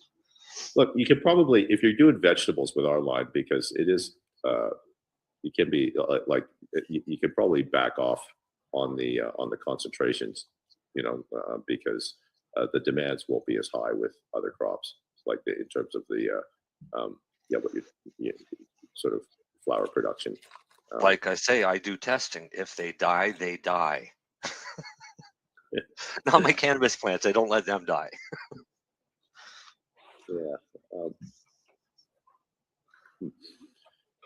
No, I'm happy with the line, but I'll be happier when I see the rest of the products, Darcy. By the way, Marcel. Yeah. I'll be nice. I got a liter of silica. I'll share it with you. Okay. Oh, look at that. So actually, Marcel, just something while we were chatting here, because you showed us a picture of your grow there with the living soils in autopots, right? Yep. Okay. Normally all the autopot would be fours, and that's because we had that conversation when you were down. My autopot, I only run water. Normally, if I'm feeding cannabis plants, I top feed. Okay. Only because I don't have the time to unclog lines. Right. and System drippers. maintenance. Yeah, Yeah. so that's exactly what I was going to say. So Marcel, I'm not sure if you're using or have heard of the system maintenance product that we make. I have It's okay. So look, it's actually, this is something, if on the topic of organic growing. So one of the problems of organic growing would be, I would say, disease management or pest management. So probably, and for a lot of growers, a big issue who are running any kind of hydroponics would be root rot. Now those fungal, Pythium and Fusarium, are actually the two fungal spores that occur naturally. They're just always present, but when conditions are right and when they sort of hit a concentration level, that'll result in a fungal infection. And what to a grower that looks like brown roots, slimy brown roots. I'm not sure if anyone sort of had some familiarity with that, but yeah. So at that stage, most growers are thinking, I'm going to lose my room, or this is not going well, and they will hit it with a harsher kind of product, like a hypochlorous acid. So now there's a couple of products on the market, like UC Roots is very popular, and that actually it actually works. But people have to realize that once it kills the infection, that your soils and all the rest of that stuff. So Marcel, in your case, you're running the autopods with living soil. If you run UC Roots in there, that soil is no longer going to be living. Right. So we make a product called System Maintenance. And it is absolutely unique. It is 100% organic itself. Okay. But actually what it does is it prevents Pythium and Fusarium. So it won't cure it, but you run it as a maintenance dose all the time. But the best thing about it is it actually is 100% compatible with all sort of organic kind of growing products. So mycorrhiza, beneficial bacteria, anything like that. So basically what it does is it targets bacteria of a certain size, because the bad ones are all a certain size. And basically it leaves the other ones alone. So it actually lets an organic grower be organic. We've had actually a lot of interest in that product because of that, because people are trying to find ways to be more organic with their growing. And so the thing is, if you use that, so for us, it's a preventative. So when you use it, you don't get these problems, but it won't cure the problems. Once you got the problem, you have to go to something harsher. But the point is it allows a more kind of balanced cultivation in terms of keeping your organics happy, that kind of thing. But I mentioned that because if you're running a living soil, that's a good product to just run as a preventative all the time. It's a really low rate too, so it's not expensive, and it'll prevent those issues without kind of any of the negatives of killing all your microbes. Because a lot of people, we made this joke about, when I meet organic growers, people say, I'm 100% organic, I'm 100% organic, indoor and stuff. And I said, yeah, except for that week you had a problem. When you had that, that week you had a problem, you're like, and you're about to lose a room in late bloom, you kind of hit it with some stuff. You weren't really organic that week. But then afterwards, they'll have to re-inoculate the soil. They'll have to, sort of try to get the microbial levels back up again to where it was. It's dangerous because if you actually do that too quick in an unbalanced sort of way, you risk, basically getting the infection again, whatever caused your problem in the first place. So, there's a lot going on there and a lot of risk in a grow. So this system maintenance product we make actually has become quite popular because it sort of helps manage that risk. And not only that, but you can also clean your tools with it. Yeah, it says right on the back of the bottle. You can clean your tools with it. I've been using it in my autopop because, like I say, I don't like clogged lines. And being my mother plants, I definitely don't want one of them starving for water. But I didn't realize that it was 100% organic, and I didn't realize I could clean my tools. But I don't know, isopropyl alcohol cleans my tools. Yeah. So, but anyway, that's just on the topic of organic. But we needed to develop that product because so many of our products are organic or highly organic. So the salt, the mineral based piece. There's a lot of companies out there doing the mineral, and ourselves included. But that technology has been quite fully explored. So the thing is, the differences in mineral-based lines, look, you have to deliver to a plant the macronutrients and the micronutrients at various stages of growth. Whether you do that over 12 bottles or whether you do that over 2 bottles. Mary Jane, you mentioned you used a 1 part. Okay. So the thing is, wherever however you deliver it, you can sort of spread it out and all the rest of it. And that becomes a marketing and a money game for a lot of manufacturers and stuff. Okay. Quick question. Isopropyl alcohol, inorganic or organic? Well, By it's, definition. it's classified by definition of Health Canada as an organic solvent. Because it's carbon based. Because it's carbon based. That's why I kind of poo poo and don't get. I know again, you're talking for the health of the plant, different story. But when people get into this whole world of organic, it's technically carbon. Yeah, really what organic really is. Yeah. But I think Ken really said what people really think is that it's the word naturally sourced. I think is probably what most people are thinking. Right. Yes. I mean, most people have no idea what the definition of organic is, so they kind of But I think the mind. theme most people think it's like a natural source product. Right. All they realize is that organic just means it costs more in the grocery store. Yeah. And it doesn't, and it may not look as nice as the other ones. No, Guys, I just had to make a joke because again. Yeah, look, something that people find interesting. You're upsetting the guest.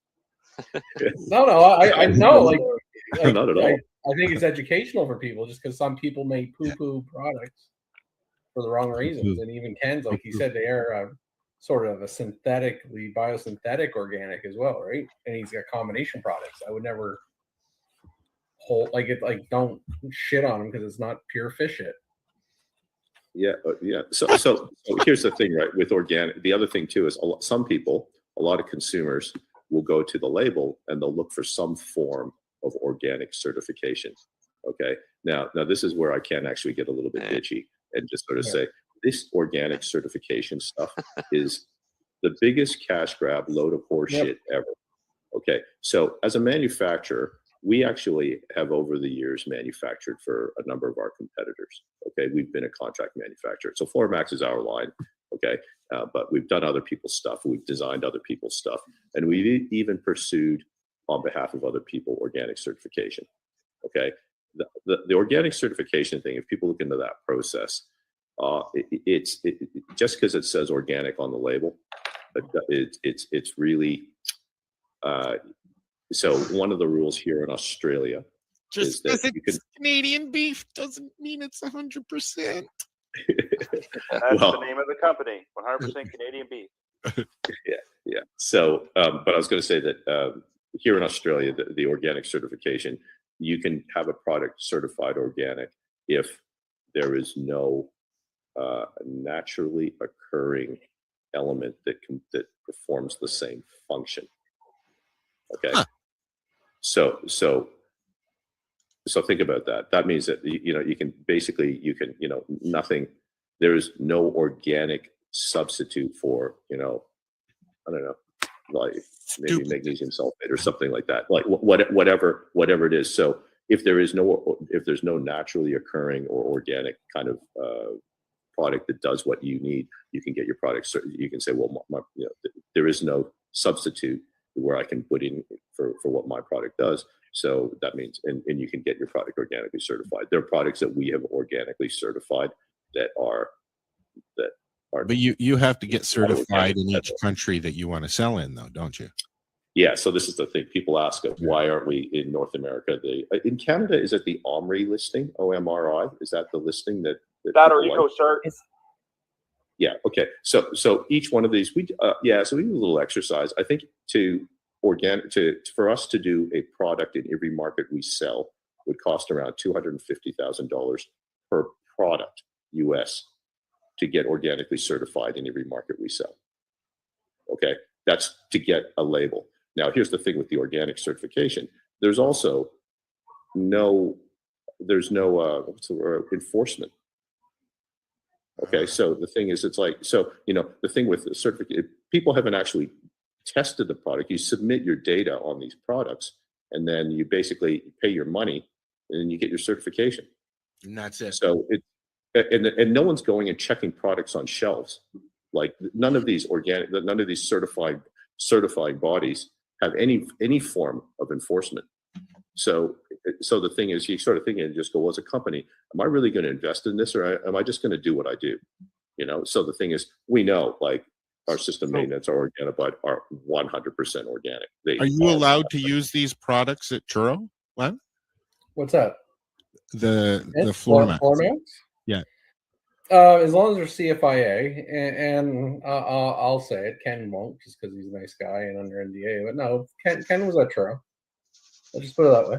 Okay. No, well, that's why I'm asking. I don't know the rules, and you're Churro. So no, it has to be Health Canada, CFIA approved, all that stuff. Okay. But no, let's just say Churro has met Ken. Oh, no doubt. Yeah. No, I don't want to say yes or no, because we really shouldn't say. But so the thing is, growers in the legal markets like Churro are, and many others are also very so CFI.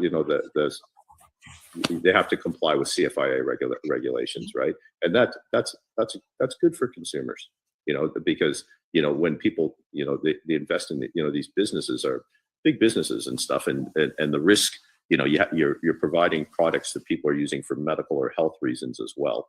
Okay, it's like it's got a bare minimum meet like kind of food safety standards, but really as a medicine there should be a higher level of kind of vigilance. What's really interesting, I think, about the industry is that the fact that people can, on a smaller scale, cultivate their own medicine at home. If they can sort of figure out and sort of take that natural approach to things.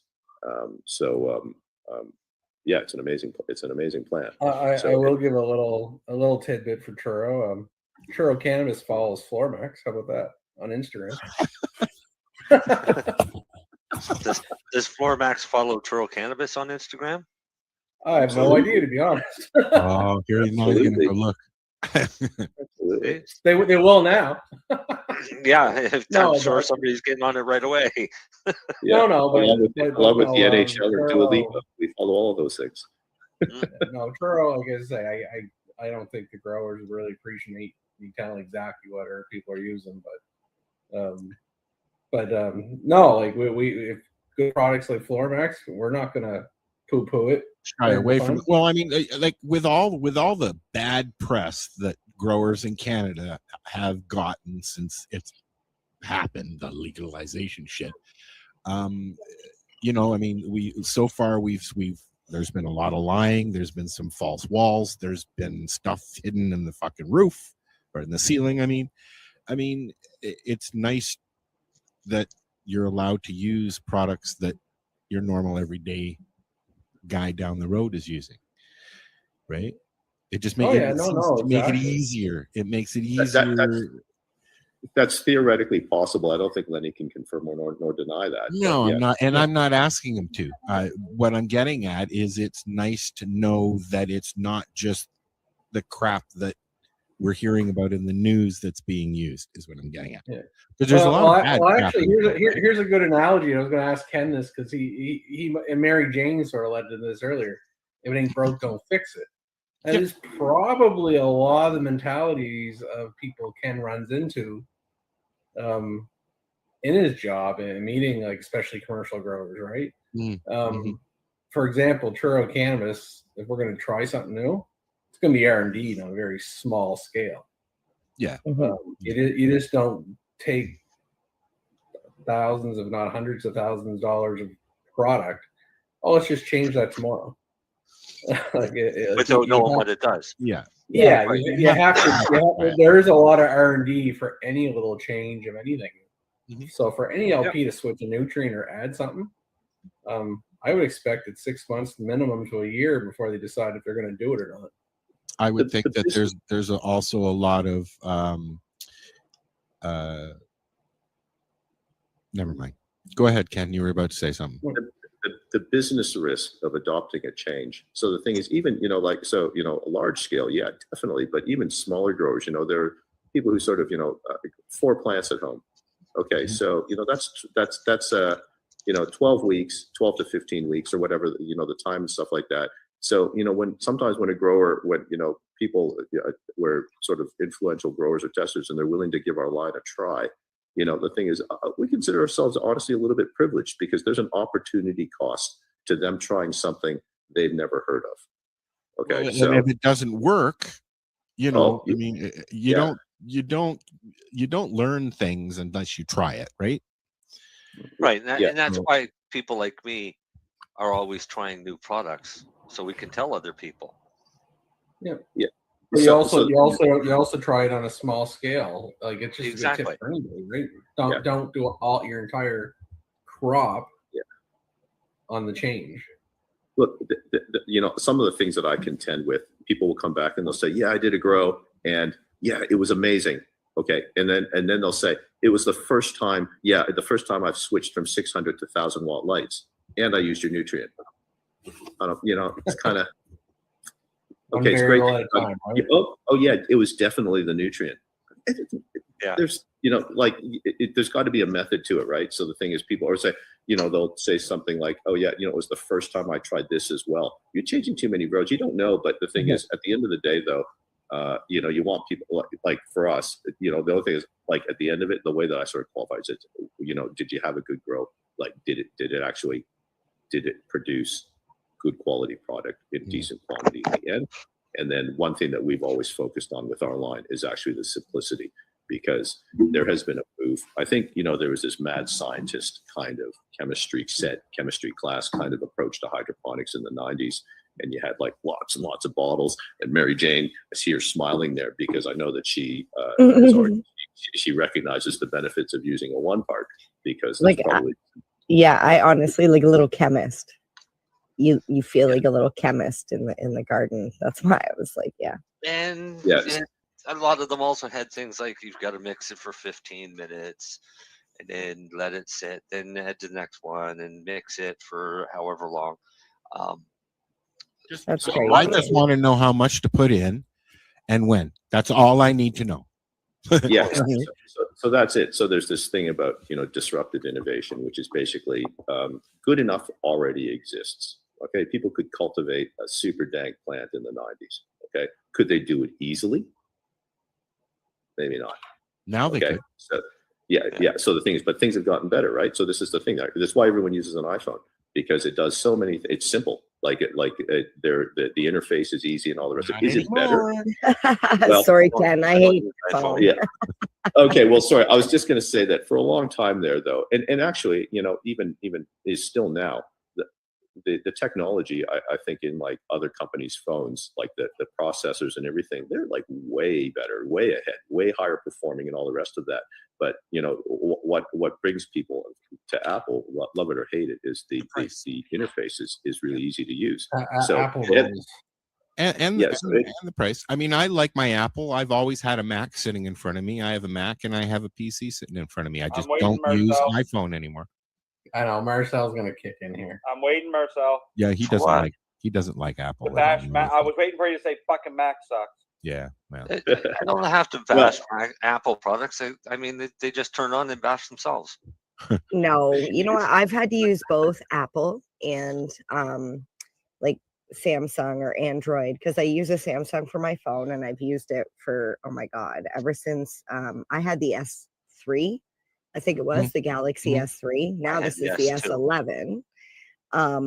So I've been like Galaxy my whole life, and I've tried to switch to an iPhone because my phone broke and my sister gave me her old iPhone and I couldn't figure out how to use it. A lot of people have that issue, especially with the Mac itself. It's so user friendly. It's so user friendly that a lot of people that don't know Mac can't. Yeah, it's taken me a little while, because even just from Windows, just closing down a box, when you look to close down the box you go to the top right-hand corner, but on a Mac, you have to go to the top left-hand corner. Now here's the thing, it is simple. It's colored. It's red, yellow, green. Like, it's easy. You can do the same thing with both Mac and PC. You can set up your desktop so that it looks like what you expect it to look like, i.e. if you want to make it look like a PC but still be a Mac, You just change No. the theme. You can do things like that, and it helps I just people. figured out how to use it. I'm not Well, going to there you go. change it. I mean, I have my mom's MacBook, the AirBook, that I use all the time, sitting in front of me, and I love it because it's got lots. It's really good for music stuff. It's got GarageBand and all that kind of stuff. Oh, I love iMovie.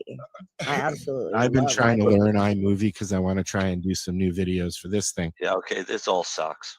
Yeah, that's what we use for our instead of the editing. tech talk, you know, sorry, maybe There's no I in Marcel. Yeah. Hi, Marcel. But there isn't bullshit. Yeah. Anyways, yes, sorry. I was going to ahead. say maybe the Apple thing is actually a bad example of disruptive innovation. I thought of a better one. It So- disrupted It the whole was though when conversation. it came out. It was the innovator. Yeah, well, so Nintendo versus PlayStation. Nintendo Wii. So you know the Wii's. Yeah, I with, like the Wii. Stupid, Yeah. the white controller. It's Yep. only got 4 buttons on it. Yep. The graphics suck. The And it music works. sucks. The games suck. Okay, but why did Nintendo Wii outsell PlayStations? Because people every like to year? get tennis elbow. It was different. Well, what happens is with a PlayStation with like 15 buttons and complex games, is the music better? Yes. Gameplay better? Everything's better. But in order to learn those games, like the market, it's pretty much 10 to 25-year-olds have the time and dexterity to learn those games and actually get good at them. But why does Nintendo always outsell the Wii? Always outsell it every year because the Wii, that's that interface with only 4 buttons and you swing your arm. Like, my It's 2-year-old it's daughter all- was playing with like my I father used- when he was 60. I Yeah, used we're to play bowling. tennis all the time with people around the world, literally doing the same movements, or golf or whatever, racing. Yeah. And it's So- simple. so it You was turn more- it on and it works. So it was more accessible, right? So that's that whole thing with disruptive. So actually, that was actually one of our kind of design directions with Floramax was the line had to be disruptive because we're trying to. So there are things like pH. A lot of pH is critical to cultivation. A lot of growers don't want to know about it. A lot of people don't own a pH meter. The ones that do, only half of them actually use it, and then only half of them actually even calibrate their pens once in a while. That kind of thing. So, but knowing how critical pH is, with Floramax, we actually built in pH control into the line. So actually, it is actually possible for someone to grow without ever having to manage pH. Darcy, you may actually have some insight there. Yeah, actually, yeah. As far as pH goes with Floramax, it's like Ken said, it's definitely user friendly. I mix my water because my water comes out of my tap was in the wintertime, it comes out at between 7.8 and 8.1 with a pH. So if you were to feed that to your plants, you're going to get lockouts like crazy. Deficiencies, yellow leaves, like crazy. Yeah. So the good thing with that Floramax is when you pour it in, it'll lower that water right down to anywhere between. I've seen it as low as 5.8, and I've seen it as high as 6.3, 6.4. So that's perfect. So from a plant biology standpoint, the key number is 6.5. Okay, so anything above 6.5, iron is the first thing to start locking out there. So we typically see iron deficiencies where plants are fed water or root zone pH is higher than 6.5. Okay, so that's actually, so with what Darcy's describing is in our base nutrient, we put in a pH buffering technology. It's actually a water conditioning technology that will drop the pH. So the benefit, Mary Jane, for someone like yourself is that, I don't know if you do you check pH, Mary Jane, when you grow? It's funny because as you were talking about people who have pH meters or pH pens and don't use them, she went, "Oh yeah, I have one in the cupboard." Yeah, I have one. I took it to the hydroponics store. They showed me how to use it. They made sure that the solution was in it. I bought the right solution, and it's still in the bag with the ppm. It's kind of like having type 2 diabetes and not using your meter. It's the same. Guess what, MJ? I bet you if you were to go check that, I bet you that there'd be very little water left in that. Oh yeah, it was completely dry when I took it to the hydroponics store. They're like, "How is this thing's even working?" Like, yeah, that's not good. That's not. Yeah, good. that's what they said. But I have extremely good luck, and it's still working. I mean, I think I don't use it. Okay, so we got about 10 minutes left.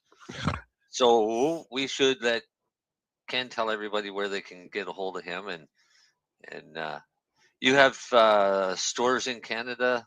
Yeah, where and where the where US? can you get floor mats? Like if you don't know a guy. Sorry? Can we if you go? don't- Can if we you go don't know a online? guy, Oh, can you purchase it online? Is there stores set up in Canada? yeah, selling definitely. products? So the way to check. So we actually launched Floormax in Canada. I think it would have been maybe August officially last year. So we haven't been quite going a year, but there are a number of shops across the country now carrying us. The best way to find that is on our webpage, on our website, www.floormax.com. There's a dealer page. Go to Canada, and then you'll see all the fine Canadian retailers that support us, and we try to support them as well. So, and that list is growing literally weekly because there's, so for a lot of listeners, most shops will not take on a line unless they actually test it first. Yeah. So, which is, that's fine. That's good business practice. We have nothing to hide. We're happy for people to do that. So we've got, sort of shops, I think in almost every province now that are carrying us. So, that testing process, there's a number of people that sort of started, sort of October to December, and then, they're just sort of getting things lined up now and stuff. So, but there are, I know a couple GrowDaddy, Prince Edward Island, they sell online across the country. There's Green Island Joe's on Vancouver on the other coast. I don't know, I can name, but there's dealers all over, and that list is growing. So they are able to get it. Mary Jane, I was going to say. Also, they have them in for the U.S., Australia, United Kingdom, and New Zealand. So if you're listening from any of those, you can still get Floormax products there. Yeah, and Mary Jane, I was going to say that we'll connect after the call here on Facebook or something like that and stuff, and I can get you some samples. And Al, I think I might owe you some. Did you actually get a grow going? I did. I ended up with a couple pounds for my first grow last year. Mm-hmm. Yep. Don't know what's happening yet this year. I'll know in a few. Okay. weeks. Well, look, certainly you guys there get a hold of me and stuff, and I can Yeah. to try. Sure. That kind of thing. But Mary Jane, you may see some benefit right away because we actually do make a 1-part base as well. Okay. Veg one, Mary Jane. Yeah. Oh, that's the one you were talking about before, Sarcy. That's the one I compared with the Mantis last year. Okay. So I tried the Mantis because once again, 1 part, right? Yeah. So if you're a fan of 1-parts, we do one there, but ours will be different in terms of that. We'll have that pH thing in there. So I'd actually, I think you would definitely see benefit from that if you're not using a pH meter. Yeah, So, I definitely need that. Yeah. But we're gonna have Ken. We're gonna have Ken on again soon. Well, before we let Ken go, I have a really, really important question because technically it's tomorrow where you are, right? Yeah. So you want to know what's going to happen tomorrow? No, I want to know what the yes. lottery numbers are for tonight. No, I want to know because technically it's the day of the global marijuana march around the world, right? It's Saturday there right now, Saturday morning. It's the first Saturday in May. So I'm just wondering, like, is there like the a 6th is thing generally worldwide, I believe. The 6th. Well, tomorrow it'll be here. Yes.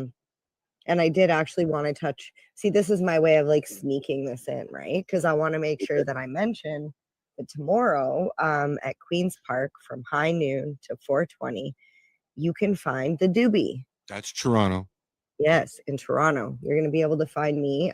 Obviously, this event is happening all over the world.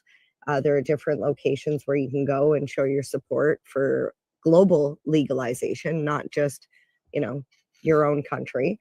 But I will be doing something special tomorrow. If you find me and you say the magic words, I will give you a chance to win tickets to Lift, which is coming up next week.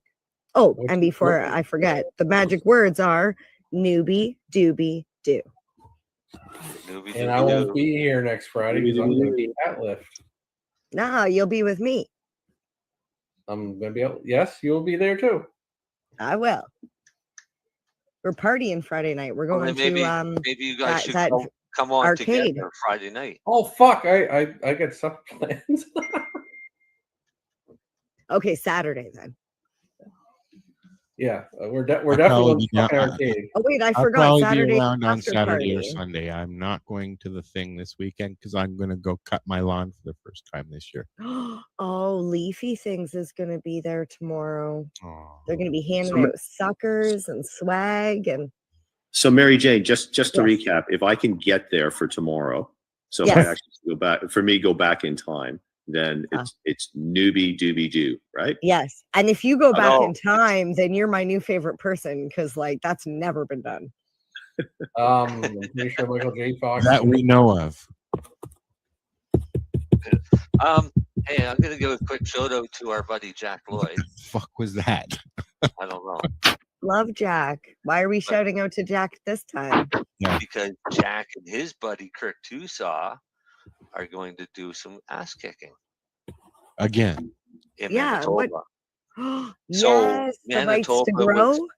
was one of the provinces that refused rights for homegrown, and they're now being taken to task. And Good. Jack and Kirk are the ones that are leading that charge. There you go. Good. Yeah. It's about time. It's been what since 2018. Well, Yeah, since we legalization. we gotta boost those Manitoba floor max sales. Come on.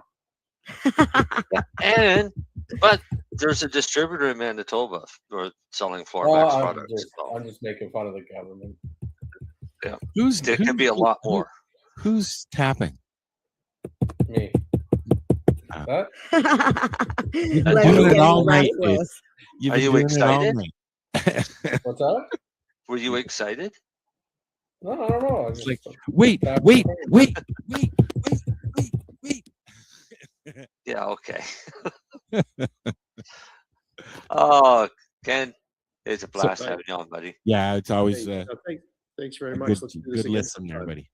Yeah. Very, very educational. We'll see you in a year again. No, Oh, we'll have him on again in August. in bud time. Ooh, is that In Harvest Fest August time? at From Harvest Fest? Yes. Oh, We Harvest were Fest. talking about going live from Harvest Fest. Yes, we got to figure that out. We've tried to do it before. So we're going to try and do it again. If Al can't make it down, Or we'll be then- live anyways. It won't matter then if we'll I'm use there my or not. phone. Yeah, Right. we'll figure it out. And then we'll go live from Harvest Fest. Well, we're all partying and Al's sitting at home because he didn't want to drive down. But he Dude, might have did plants you in the not ground just too, see- so he might have to stay home and take care of his plants. Yeah.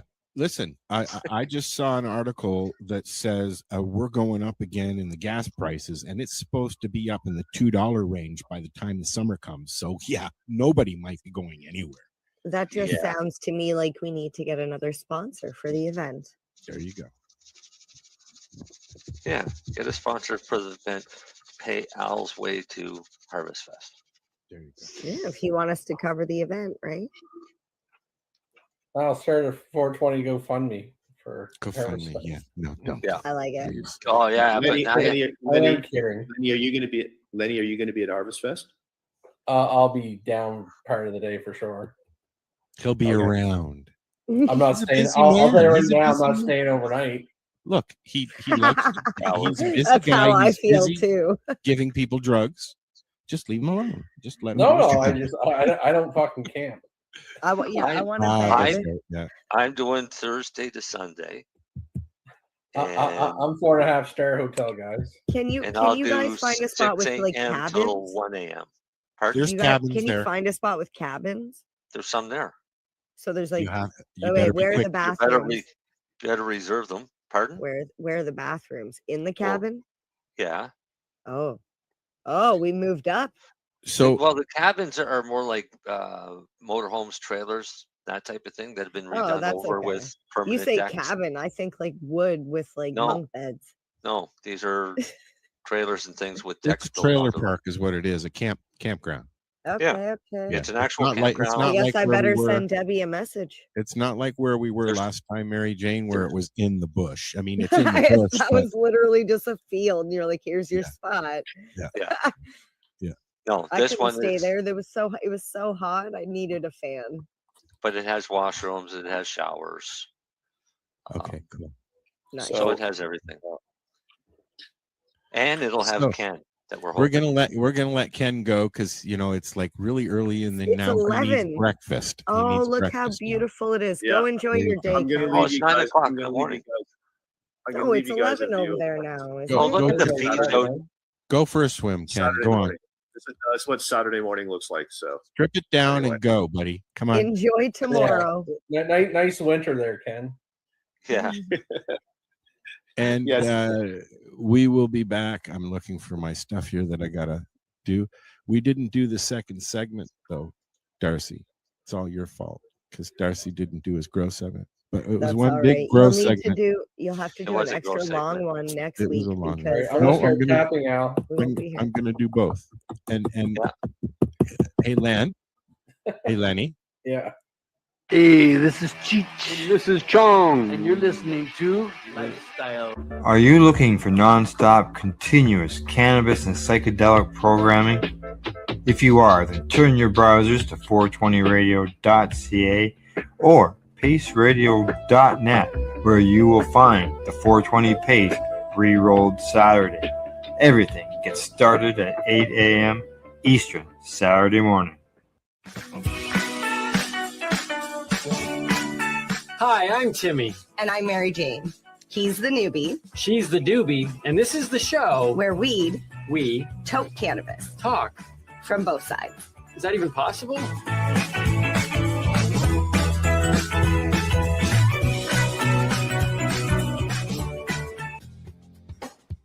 Stay tuned.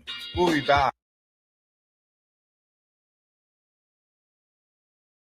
This one is coming to us from greenstate.com, and the headline on it says, Cannabis rescheduling faces fresh doubts in new federal report. Since President Donald Trump signed an executive order directing his administration to complete cannabis rescheduling, observers have questioned when and whether the change will occur.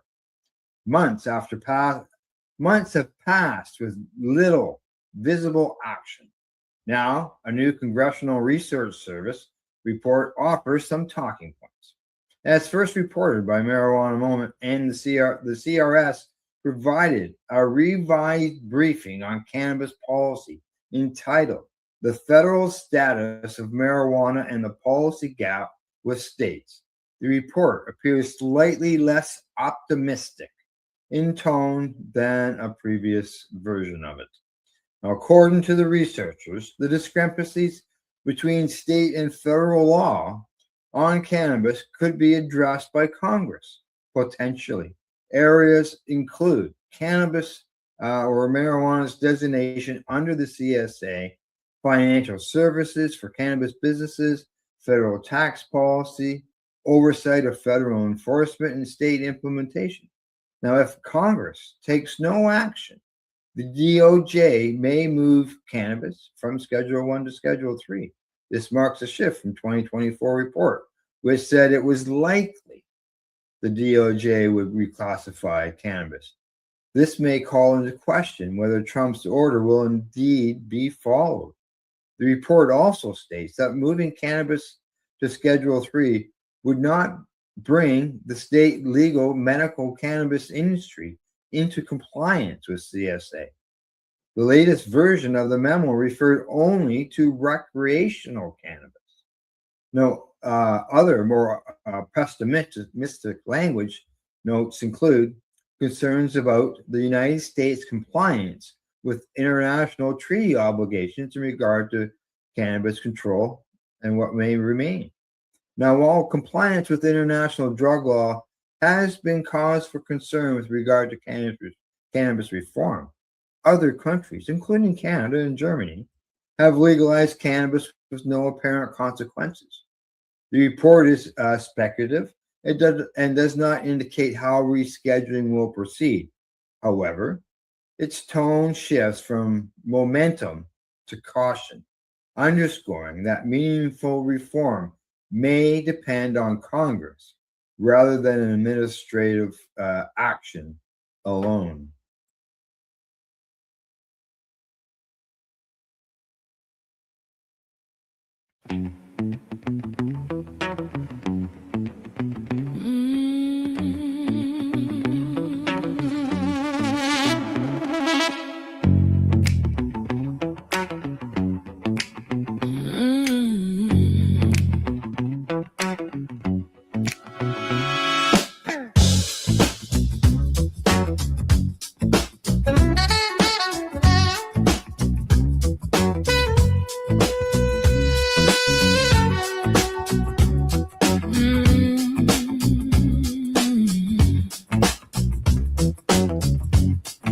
Low glow in the lab,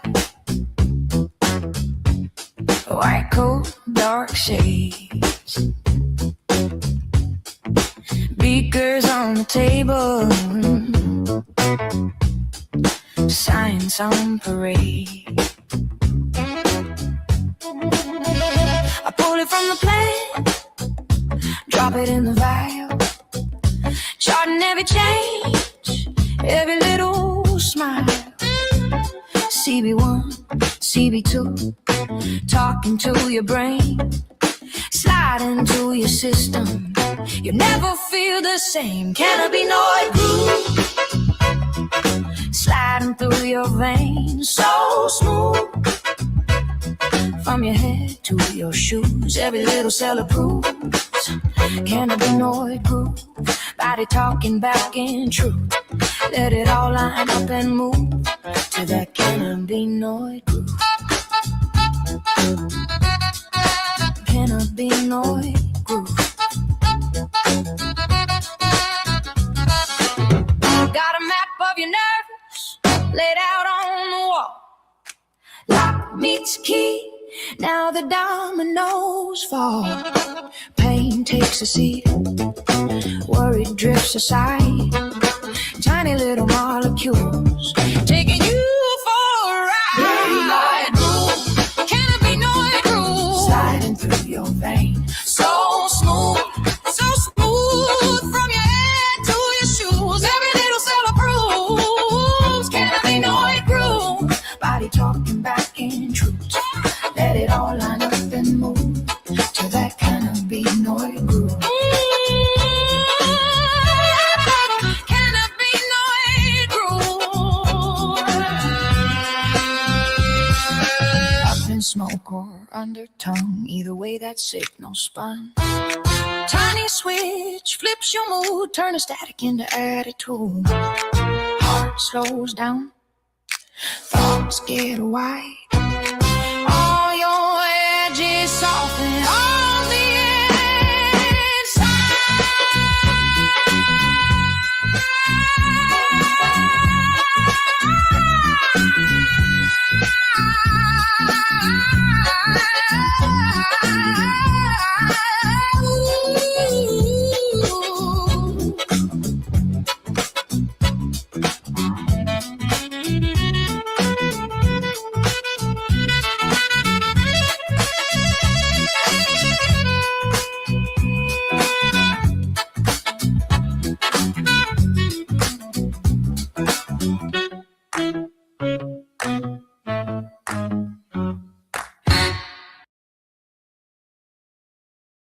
You're listening to the Pace Radio Network here at paceradio.net.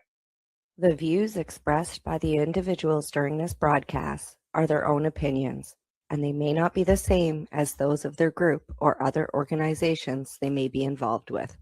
All medical advice during our broadcast is not a medical opinion and should be checked with your medical physician.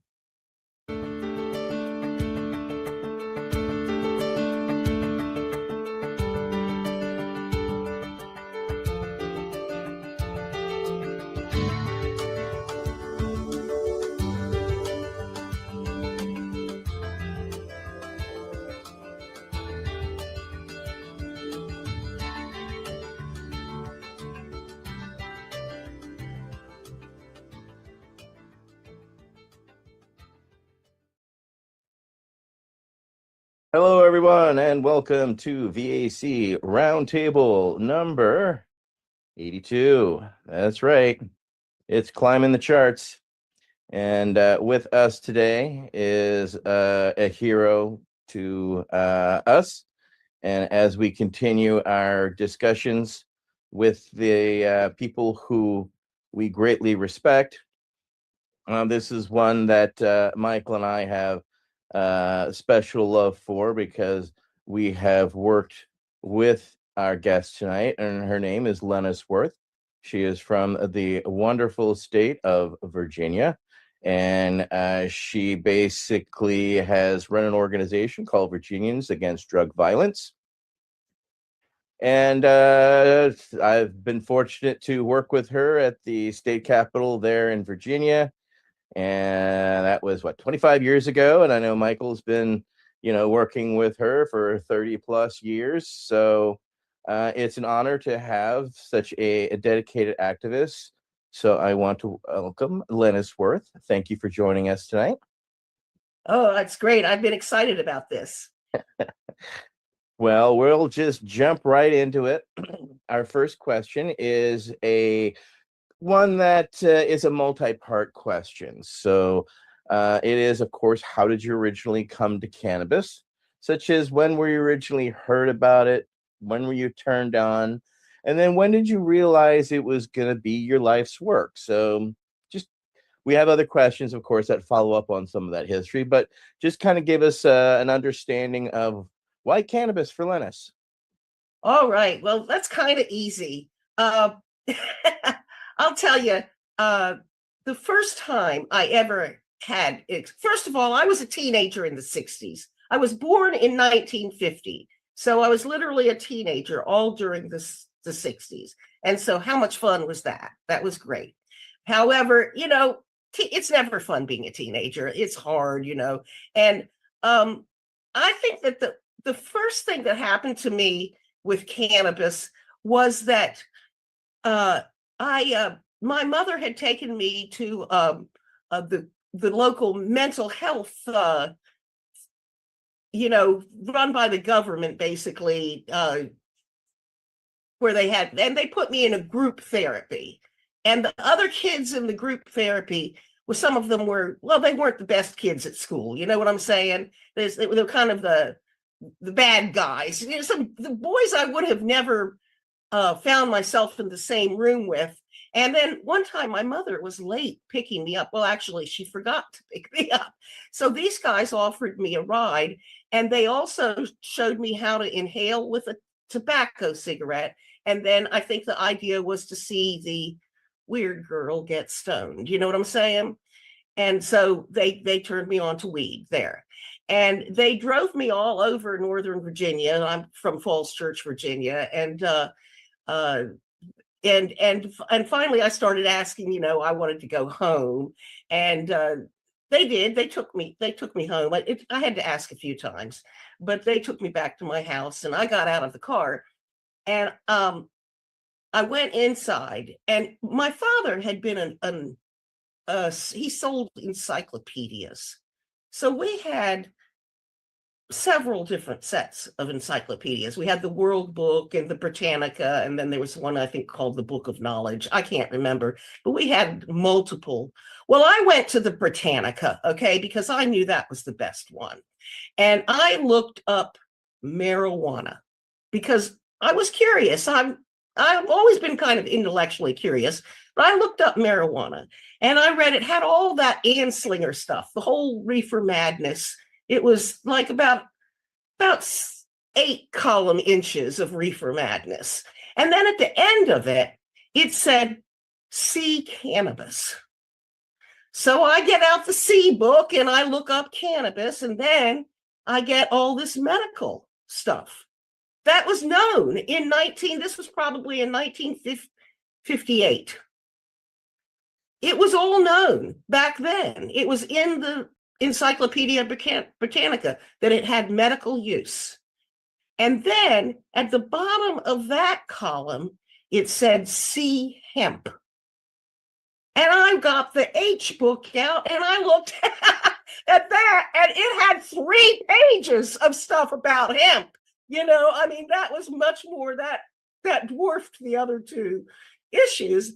And I was like, wow, I didn't know all of that, and then I did. So I knew all that in 1958. from the good old Encyclopedia Britannica. But another experience I had, which kind of told me about where we were with the drug war, was that I was invited to a party at a friend's house. And at this party, everybody, they were smoking weed. And every time there was a knock on the door, people were freaking out. Is it the cops? Yeah, right. You're talking about a bunch of teenagers having a party in a house where the parents have gone off for a weekend or something, And so also, if you didn't smoke weed, they would start thinking maybe you were a narc, So you kind of had to smoke weed at this party. And that's what I noticed. That there wasn't really a choice. You sort of had to smoke weed. And why did you have to smoke weed? Because of the cops and the drug laws. So it was not really working the way it was supposed to work. And that's what I took away from that experience, that here's this stuff that's maligned, as in the Ansling, and they have laws against it that aren't working. So, and there was another story. I got to go back to that was all when I was in my early teens. When I was 8 years old, I got a bladder, and they call UTI, urinary tract infection, very painful. And my mother took me to the doctor, and the doctor said, he gave me this lecture, like, when you have to go to the bathroom, little girl, you go to the bathroom right then, don't put it off, And I had been putting it off because you had to raise your hand, and it was embarrassing in class, and you had to get a hall pass. You had to get permission to be in the hall. And so I wound up with a UTI. So anyway, no surprise there. But the doctor gives me this little talk. And then as we're leaving the doctor's office, my mother has a piece of paper in her hand. And I said, "What's that?" And she said, "Well, this is so we can get your medicine." And I said to her, "You mean it's a permission slip?" And she said, "Yes." And so I started telling people when I was 8 years old that I was against the prescription laws. So that's who was going into the marijuana experiences that the teenager I described had. So it was all like predetermined. I'm sorry, I think God just meant for this to happen, But the way my mind worked, I saw. And then, during the 60s, we had all that anti-war stuff, and I'd been active in the civil rights movement with my mom and our church, in the Unitarian Church of Arlington. And then I thought that we were protesting the war, and as soon as we got the war over, the war in Vietnam, we were going to all go legalize weed. And when that didn't happen, I was a little surprised. I was like the hippies, they all moved out to the country and started living off the land. And it was just some of them became Jesus freaks. It was a whole, scattering of the tribes, and I noticed that. So I had my own little get back to the land thing. Walter, and my first husband, my husband, my dearly beloved and departed husband, I met him when I was 19 years old. And so I was 22. And now this is where the beginning of my medical use and our history. You asked about Walter. And I was 22 at the time. I'd met him when I was 19. We'd been living together. Everything was fine. But one day we kind of had a bad day, and I thought we were going to break up. I thought that this was just the end because we had had such a bad day. But instead, we had been invited to a party, so we decided to go to the party. So we went to the party, and on the way home in the car from the party, my husband, Walter, turned and looked at me. He said, "What did you do at that party?" And I said, "Well, Margie and I went back in her room, and we smoked a joint." And he looked at me like, "We're going to get you some marijuana." It was like, it had just like, he liked me a lot better. And it's true, I had to figure out what was going on with me medically. And it wasn't, of course, with cannabis stories, it's not just one thing. It was several different things that made it very difficult to understand what was really going on with me. I now think I've got it all figured out. We'll see. But in those days, we just knew that weed helped a lot. We just knew that. We could see that. We could both see that. And so, like I would get up in the morning, and he wanted me to consume cannabis, ATN, before he got up in the morning, so that he wouldn't have to face the unmedicated Lennis, I know, really. And so sometimes I didn't. And then he would just pack that little pipe, little glass pipe, and he'd hand it to me, and we would count the numbers. So we did this on a number of occasions, count the number of tokes I would have to take before my mental state completely flipped to one of anger and negativity to one of positivity and joyful and positive. And usually it was about 6 hits. So that's how much of a mess I was. We were not just one hit would do, But and so I looked at him, one time he said, "You just have to use that stuff." And I said, "Well, it's illegal." "Oh, you have to do something about that." So you asked me, want to know how he was in the military, so he had that pragmatic mind. And, "Oh, well, you just have to do something about it." Well, then I had my marching orders, didn't I? So from there. Let's get into that. Of course, Yeah. you're kind of leading into it. So Michael has our next question, which is, All right. as you stated before, or for our audience, we're going to shift this question, or Lennis is going to shift this question. But let's go. Michael asked the question. We'll get into it further. Councilmember Krawitz, you're recognized. Thanks, and thanks for joining us, Lennis. This is really a pleasure. Really happy you were able to take the time to sit on one of our round tables. This is part of our internal discussions that we face outwards with the Veterans Action Council, and it's pretty special for us. Before I go to the question, actually, I wanted to just take a sidebar and comment on what you had said. You had said that the scattering of the tribes, I think, was the word that you used for the very late 60s. And this is something that lines up with an internal discussion we had in one of our meetings just the other day, where I was sort of exploring the history of the cannabis movement and lamenting the fact that, we had sort of 3 components of the movement in 1968. One of them was a large social movement. One was a grass tops movement, and one was a grassroots movement. We still have a grass tops and a grassroots movement, but we lost the social movement. And that was virtually every college campus. It was everywhere. And it's hard to describe now to folks that are on social media what it felt like to have the energy of bodies on the street, and bodies on the park grounds, and just the intense energy of the love and camaraderie and experimentation and knowledge collecting of something that we call the pursuit of evidence, but it's really a quest for truth. And once you learn what truth is, you become very, very highly addicted to it, and want to find it and live it.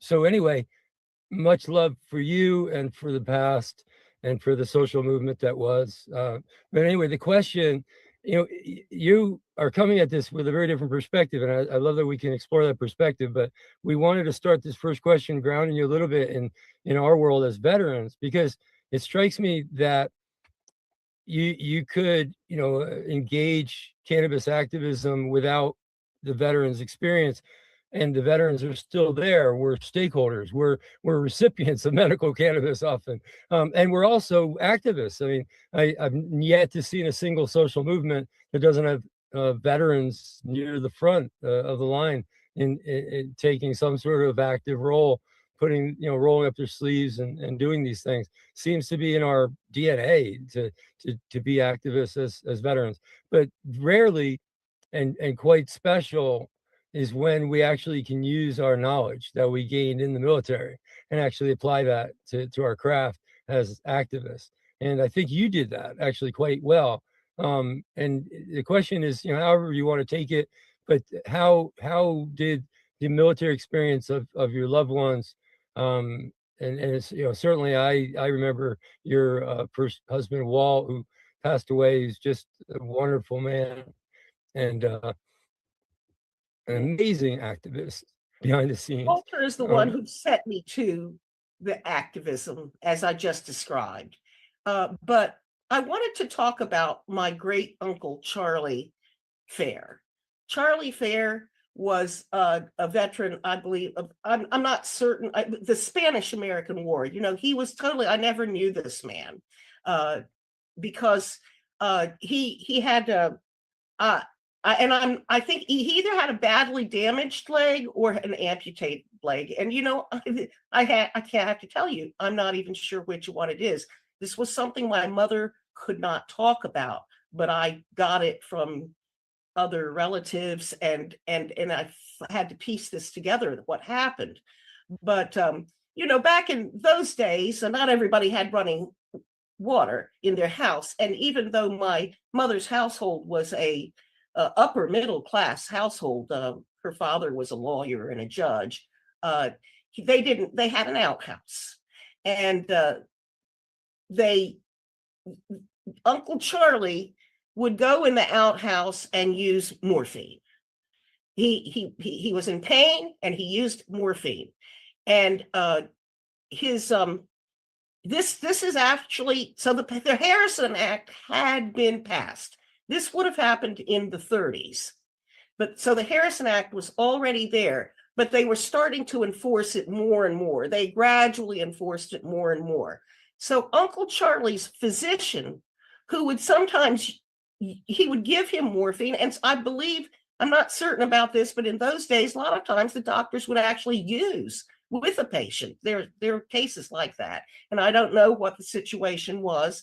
I wasn't there, but Uncle Charlie's doctor was arrested and imprisoned for prescribing morphine in what was inappropriate. All of a sudden, before it had been legal, now it's not anymore. And Uncle Charlie's access to morphine was ceased to exist. And Uncle Charlie committed suicide in a horrible way. And this just ruined my mother. She thought she was a little girl, and she thought it was her fault. She thought it was her fault because she had put a note up in the outhouse saying, "Please don't make a mess in here." And that was, you know, that she was sure that it was because of that Uncle Charlie ended his own life.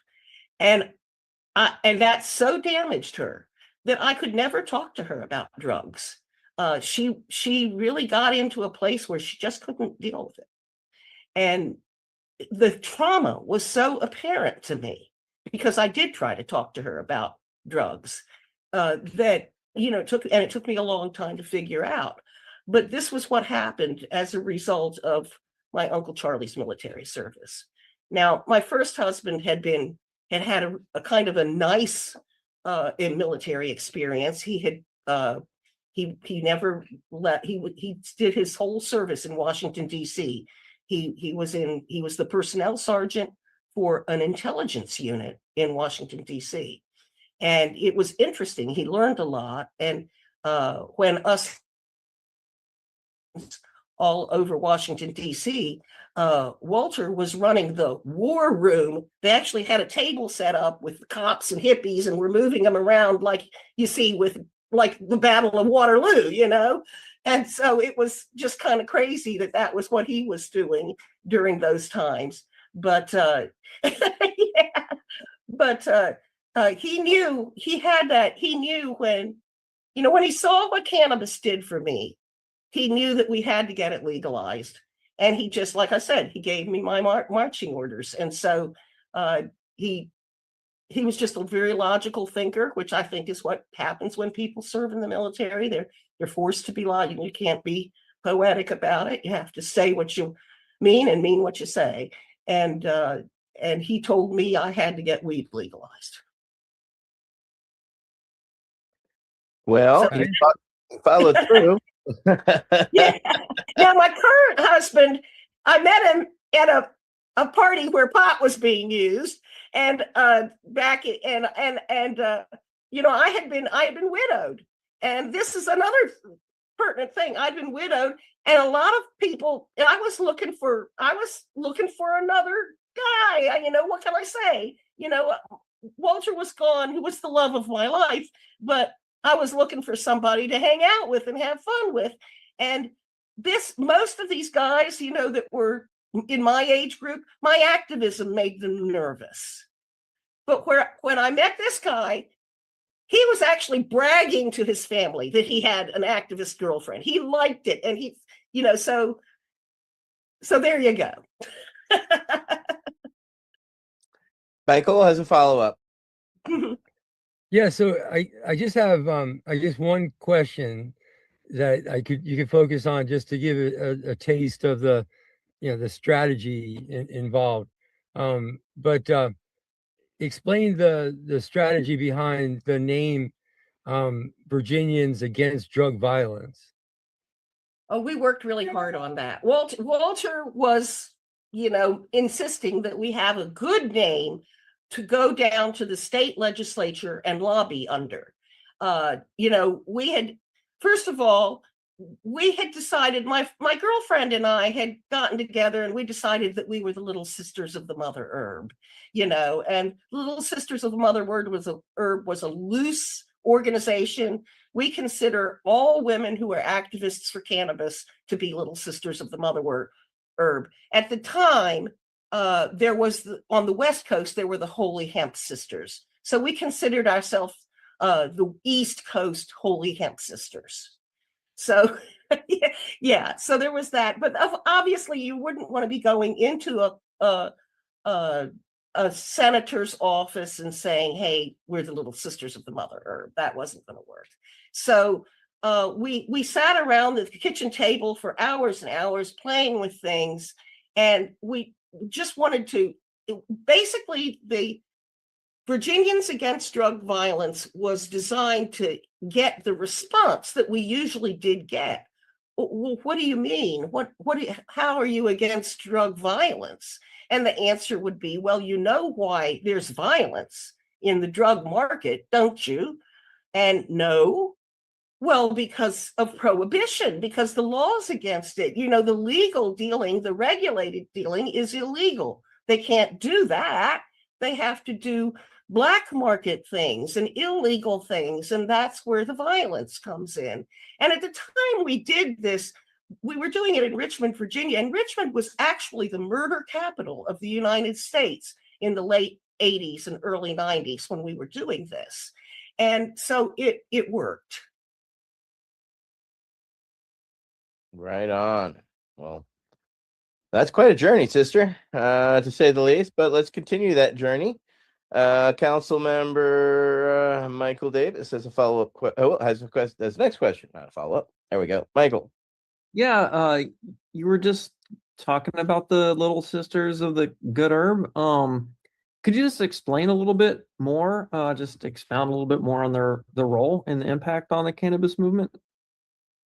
Well, the Little Sisters of the Mother Herb didn't have a huge impact on the cannabis movement. The Holy Hemp Sisters probably had more, because we decided right away that was something that was spiritual and that we were going to not do as a membership organization, that it was just kind of who we were, the Little Sisters of the Mother Herb. The good herb to good mothers are good. But we considered cannabis to be the Mother Herb.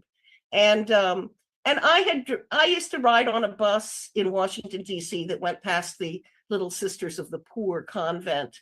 And so that probably influenced me. But like I said, it was more of a spiritual thing, being a Little Sister of the Mother Herb. But so we had to have the practical organization. So what we did was we bought a copy of The Emperor Wears No Clothes. Now, like I said, this was probably in 1989 when the book was just coming out. When was it published? Was it published in 88 or 89, right? Anyway, we got a copy of that book and we read it with great enthusiasm and, in tattered corners of pages and all. And then we went to the back of that book and there were several organizations that said they were kind of recruiting, and we sent Jack Hare, he had Help End Marijuana Prohibition, Hemp. and then there was the Business Alliance for Commerce and Hemp, and that was Chris Conrad.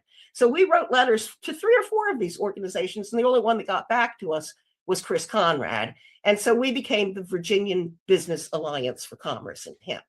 And this was a strategy at the time when marijuana legalization was still pretty far out there. And so we decided to use the strategy of introducing commercial hemp into the conversation. And so that's what we did. We had great success when we went to county fairs and the state fair, but the biggest success there was when we went to the Chesterfield County Fair, and Chesterfield had a very aggressive anti-marijuana and anti-drug DARE program. And the DARE cop came and basically shut our little booth down at the Chesterfield County Fair. He said we couldn't show that because we couldn't say good things about marijuana. So I called the ACLU guy, and the ACLU guy thought about it for a couple of days and asked a million questions. And finally he said, well, I think we could take this case. And it actually got in really fast to the federal court in Richmond because the fair was ongoing and they considered it an emergency. We had to get our exhibit reinstated. And so within a week, we were in federal court and we won. And the ACLU got paid.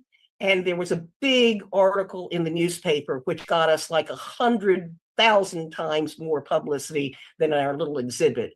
We didn't even bother to go back to the Chesterfield County Fair. We just, rode that wave of publicity for a while. It was great.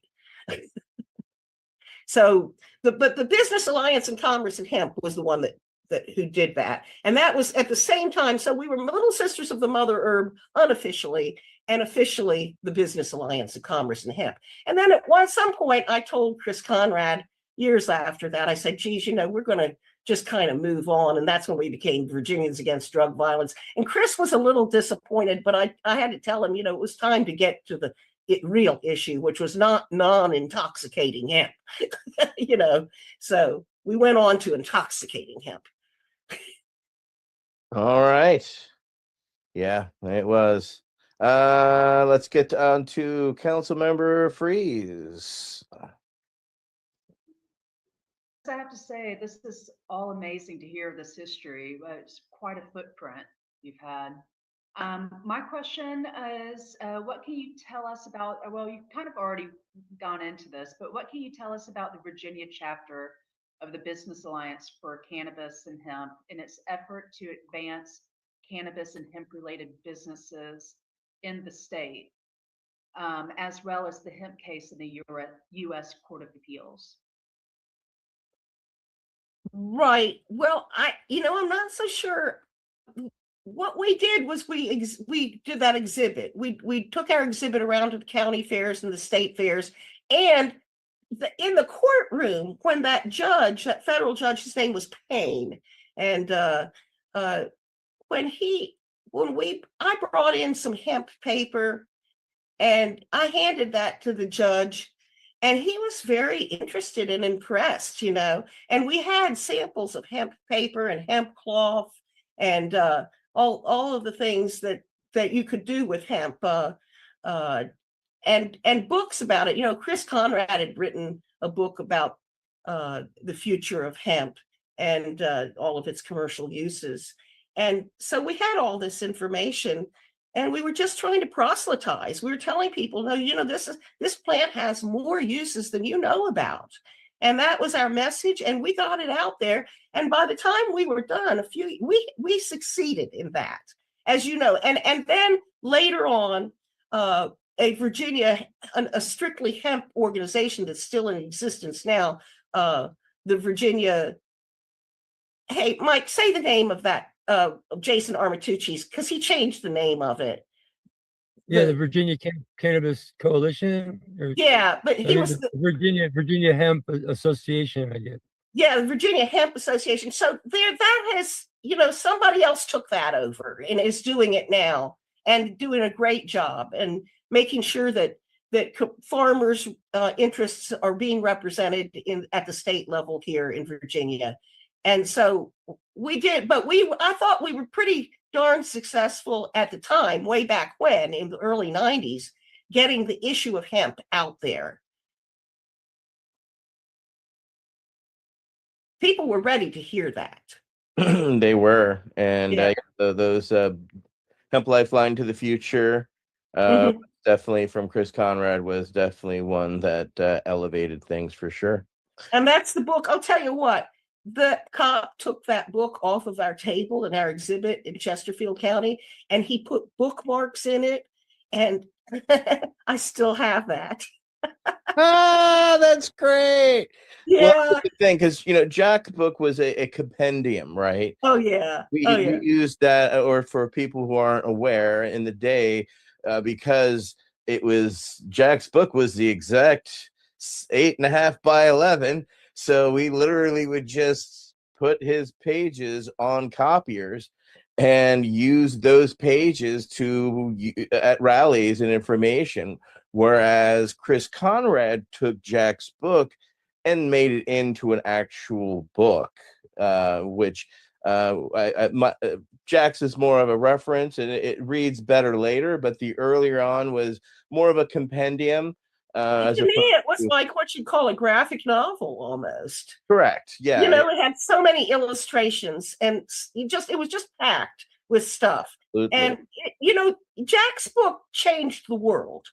Yeah, he came to my university in 1989, and if he hadn't, I have no idea where I would be if I hadn't have gotten my old white, copy of The Emperor Wears No Clothes. But exactly. To our next question, which I will be asking. So, as a lifelong Virginian, how has your connection to the state shaped your approach to activism, your perspective on drug policy reform, and what it was like to work with Virginia politicians? Oh boy.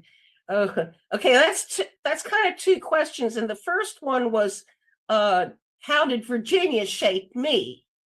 And the second one is what did I have to do to deal with Virginia politicians? Okay, so how did Virginia shape me? Okay, so I've always lived in Virginia. I grew up in Falls Church, but I also lived what we call inside the Beltway. I lived close to Washington, D.C. I used to get on a bus and go into, to the Smithsonian, all those wonderful places on the mall. I used to go to the zoo, and I used to go to Capitol Hill and just hang out, because that was so cool to me that I could just do that. And in those days, it was a lot more open.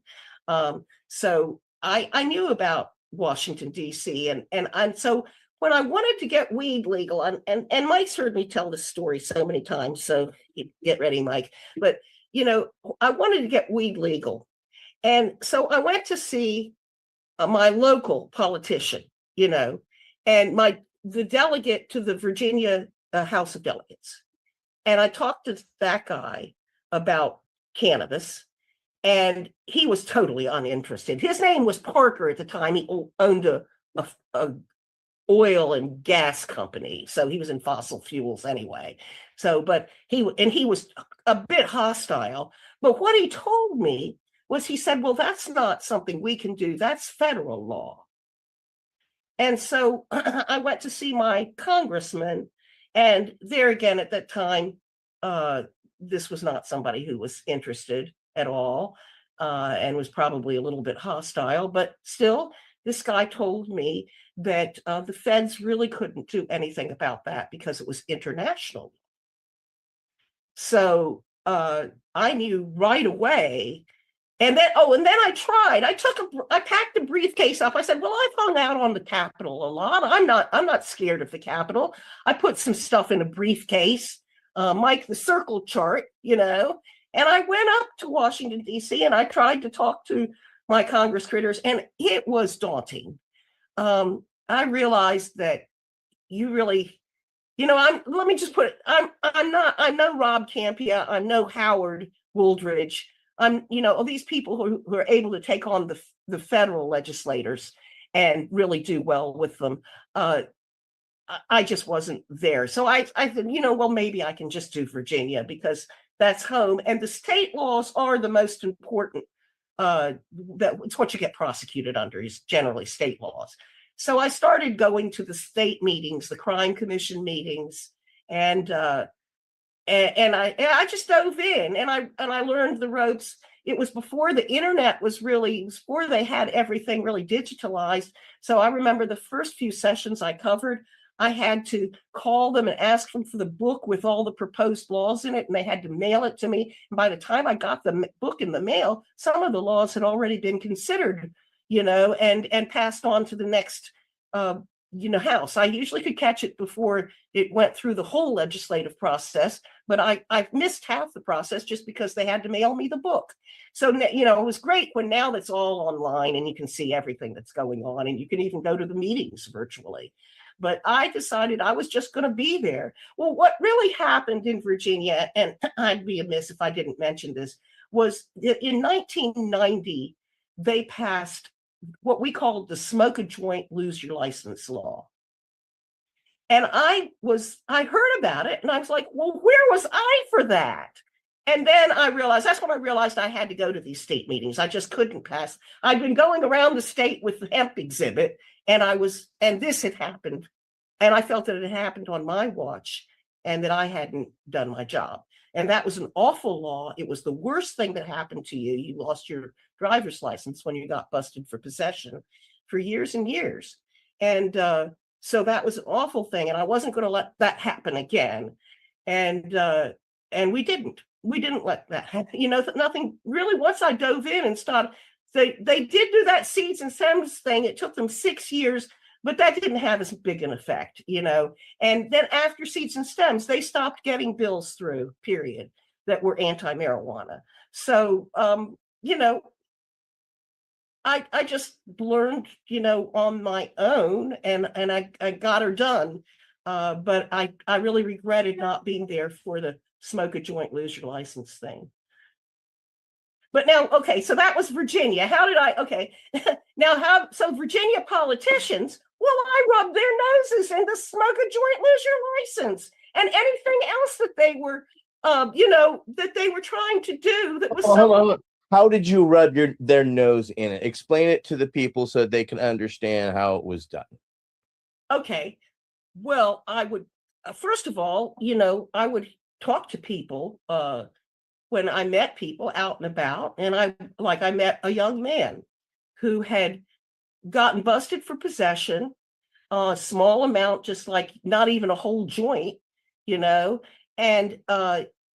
and then, they took his license away and he couldn't go to work and support his family anymore. And that's exactly how I rubbed the noses in it. It wasn't that hard, was it? Here's a young man and all he had was a roach and you're making it his whole family suffer. A shame on you. I didn't say that, but it was pretty well and easy to imply that. And yeah. Did you do this in person, via letters, letter writing campaigns? How did you do this? I like to do that sort of thing in person. I would always write letters, but the letters were less rub your nose in it sort of thing. Other than making logical points, I would make the same logical point in a letter, but I could be a little bit more aggressive. And I'm not an aggressive person. I'm just a kind of like a talkative,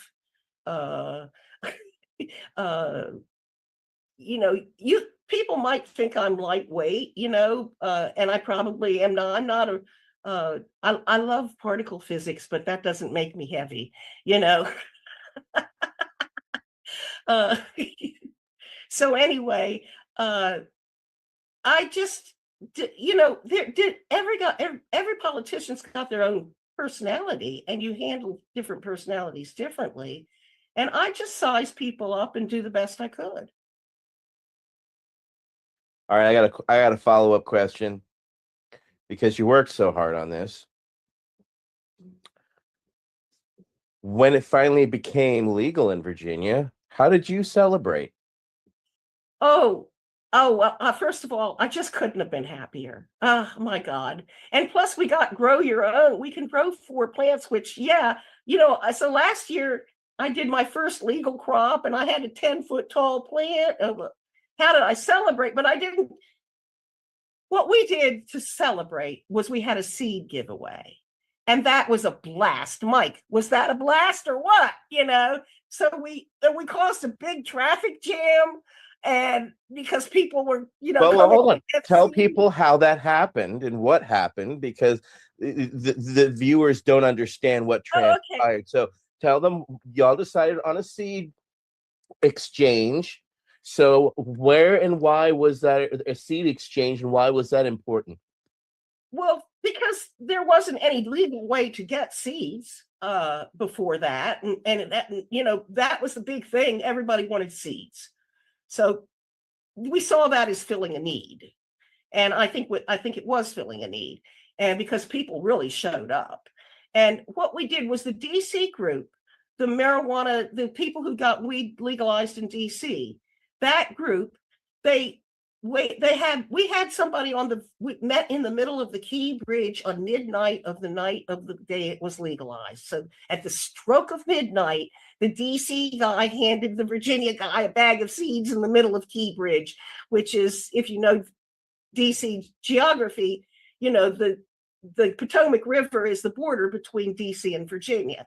So it was symbolically beautiful and also kind of practical. And so then they were distributed to, I think, about 4 or 5 different locations. I was here in Charlottesville at 5 different spots in Virginia, and I can only speak to the one in Charlottesville, but it was at a private home, and we were doing it strictly according to the law, because that business about being at a private home was kind of like part of the law. You're not supposed to, you can give cannabis away in your home to a friend. That's the way the law is. It's not supposed, there's nothing commercial about it.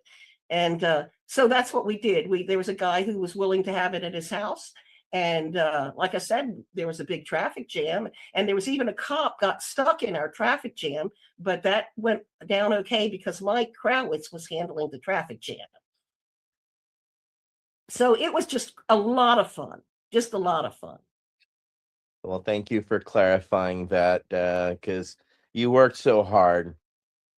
And of course, it isn't surprising that once it's legal, you're doing an activist action out the gate to propagate the new law. Yeah. Well, I'm still pinching myself because I can remember way back in the 90s telling people, that I'm in Virginia, and I always identify myself as Lennis from Virginia. Even when the Drug Policy Alliance gave me an award, they thought my name was Virginia. But anyway, I always identified myself as being from Virginia, and I would go to the Drug Policy Alliance meetings and say, I'm in Virginia, and we're working on cannabis legalization, and Virginia, that's never going to happen. And I don't know how many people I said this to, but my common reply to that, we're going to be the first state in the South to legalize. And of course, everybody thought that was ridiculous because Virginia had a reputation for being a very conservative state. Now that we've blown that to hell, we're actually blue now, but that was kind of like a joke. But we really did wind up being the first Southern state to legalize. And it makes me very proud because when I lived in Falls Church, Virginia, I lobbied with you back in 97 in Virginia, because there was a law on the books, I guess it's moot now, that once marijuana was moved out of Schedule 1 in Virginia, it would be medically legal, which was, we were making legislators and those aware of that. Like, really? Oh, they didn't know about it, did they? But that law was so limited; it was only covered glaucoma and cancer. Correct. But it was there, and it was important. And when they tried to repeal it, we made headlines stopping them from repealing it. So yeah, and that's actually what the Drug Policy Alliance gave me an award for. Well, your leadership and your tenacity, of course, I'm glad you're able to celebrate and rest now a little bit, because damn, you earned that Michael Crowitz has our next question. Council member. Thank you, Dean. I really I really enjoy this sort of trip down memory lane. I want to add two details to the story about the seed giveaway. One, to illustrate a little bit, the 5 locations were all over the state, all the way as far as the very southern end of the state, Richmond, and then Northern Virginia, right almost inside the Beltway, as well as Charlottesville, and it just was a phenomenally successful thing. We handed out, if I remember correctly, tens of thousands of seeds. It was no small thing. And the handoff at midnight of the night where our law was implemented, where it would be legal on both ends of the Key Bridge, we did that very symbolically and pushed the envelope on that. It's a little risky, as far as activism goes. We invited the press, but we also invited the DEA and the feds to come arrest us. We would be handing off illegal drugs across the bridge and crossing state lines in violation of federal law. Come arrest us. And I actually half expected a whole bunch of lights to kick on just as we did it, with the press catching a phenomenal photo op of people getting arrested for federal crimes of marijuana at midnight. It's such a great planned photo op, but it never happened. It was quite cool. The media was very just completely enthralled and covered it very, very well. So it was a lot of fun. But I want to, we're at this sort of crossroads, and a lot of people are coming into this cannabis movement now as a starting point. And it is, I think, a starting point in so many ways, for adult recreational access, and how do we really effectively get cannabis, a long-standing traditional medicine, a plant medicine, a herbal medicine. How do we integrate that into this single molecule FDA world? All these questions that we're trying to grapple as we move forward. But I just want to take a moment and just thank you for the work that you've done. It's so unheralded. I guarantee you, everybody, that you would not have legalization had you not stopped the bad stuff.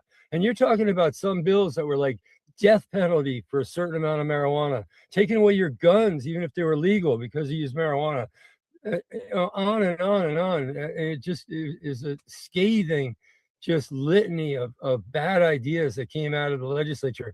We started out, I believe, at the Boggs Act in Virginia with all cannabis use being a felony.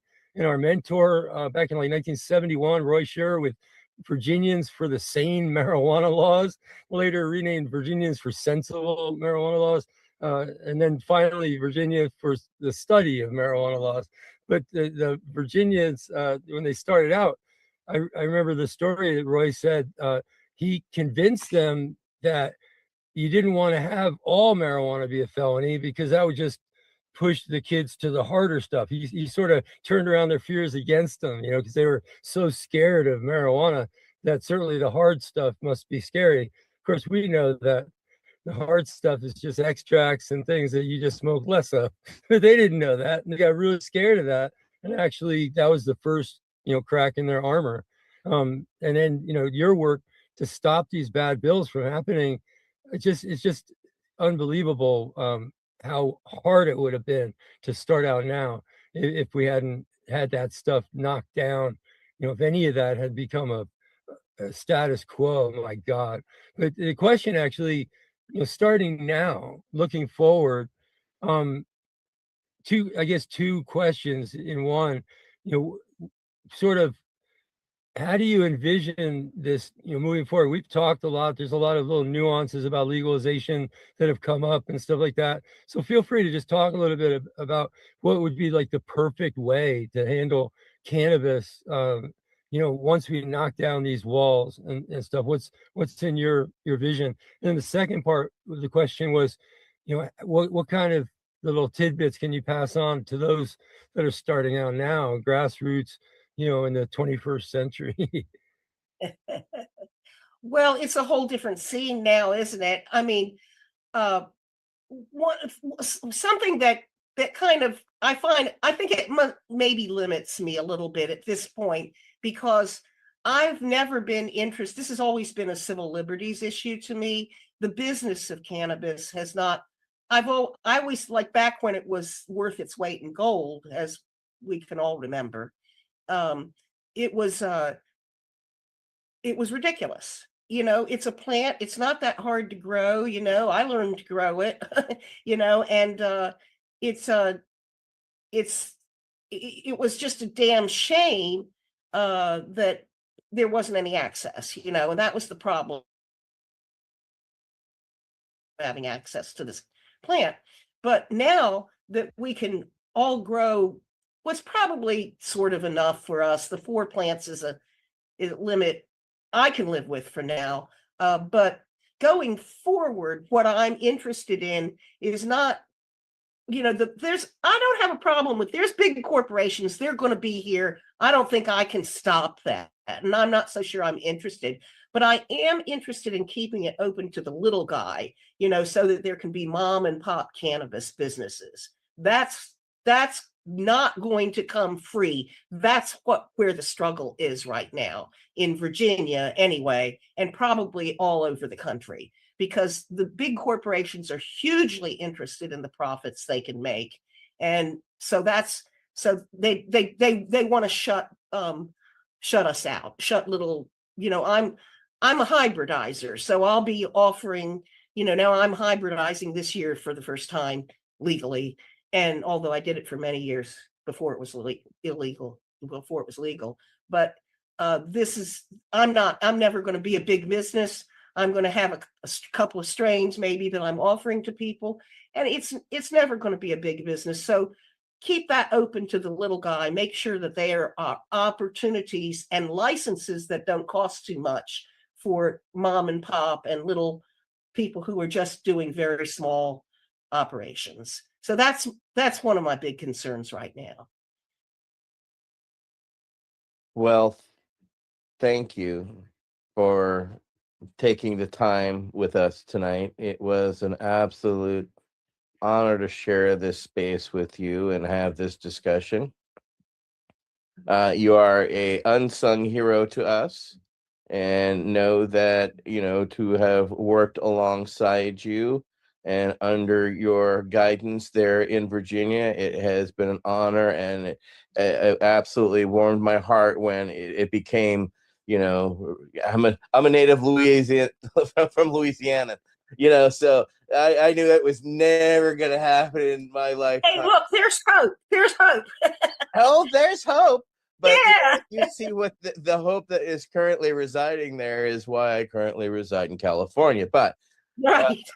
Your leadership and the hard work that you put into Virginia helped change history forever. And we're forever, of course, indebted to you and your hard work and dedication. All those long drives that nobody thanks you for, stopping and getting gas and, in the rain and all that fun stuff. That's, the realities that come with, sometimes you don't get to realize that success. So I'm glad someone as valuable to the movement has been able to soak in it. Well, listen, I think you're just projecting a little bit here, ATN, because I can remember you guys coming into Richmond in that van, and you guys were living out of that van, you and Debbie and the whole Cannabis Action Network crew. You guys were an inspiration to me. So I think we all had fun. I think there's a spiritual connection between all of us, and it's a huge part of my life. I don't need to be a sung hero. I've always kind of avoided that, but because I just don't, I think that cannabis is the star of this show. And so, but boy, you guys, like I said, you did inspire me. The Cannabis Action Network was the coolest thing going. Well, we were, again, we were kids, but you stayed and did it. We kept and moved on. And that's what inspires us, is those that stayed, applied the change, and put in the hard work. And a lot of states do not have this luxury that you get to. People died along the way. I mean, Jack's no longer with us, and he didn't get to see the reality. He wouldn't be happy, don't get me wrong, but the changes, it took decades of hard work and dedication. So I just want the viewers to know that, putting in the hard time, the hard work, even though 30 years ago they said it would never happen in your lifetime, Lennis. Now you're now you're now not a closet grower anymore. It's out. No, It's no. I wish Walter had lived to see it. That's a kind of a regret. And now Roy did live to see it. He was predated me as an activist in Virginia. And the last couple of decades of his life, though, Mike, he did lobby under the Virginians Against Drug Violence moniker. So, but he passed away last year, and he lived to see legal. In fact, last time I saw him, I drove down to Petersburg to give him some seeds. Right on. Yeah. Well, Lennis, thank you so much for sharing your time and your wisdom and your knowledge. Do you have anything else that you would like to share? Do you have anything that's coming up? Anything you'd like to promote or share with everybody? The next thing that I'm going to be working on is the gubernatorial candidate, because right now cannabis is frozen in time in Virginia because we have a Republican governor that doesn't want to do anything about it. So I'm going to be working for Abigail Spamberger is going to be running for the governor of Virginia, and she's hemp friendly. And so we're going to work on her campaign. So going forward, yes, there's always something to do. Absolutely. And good to know that you're still in it to win it. Yeah. All righty. Well, thank you, everybody. Thank you for having me. Absolutely. It's been an honor. So I would like to thank our council members, Michael Krowitz, Mike Davis, Leslie Fries, myself, Etienne Fontaine, and of course, our very special guest, Lennis Worth, tonight, for joining us on our VAC Roundtable number 82. And we'll be back in a couple of weeks. So thank you, everybody. Have a great rest of your weekend, and we'll talk to you soon. The Veterans Action Council is a Pace Radio Network content provider.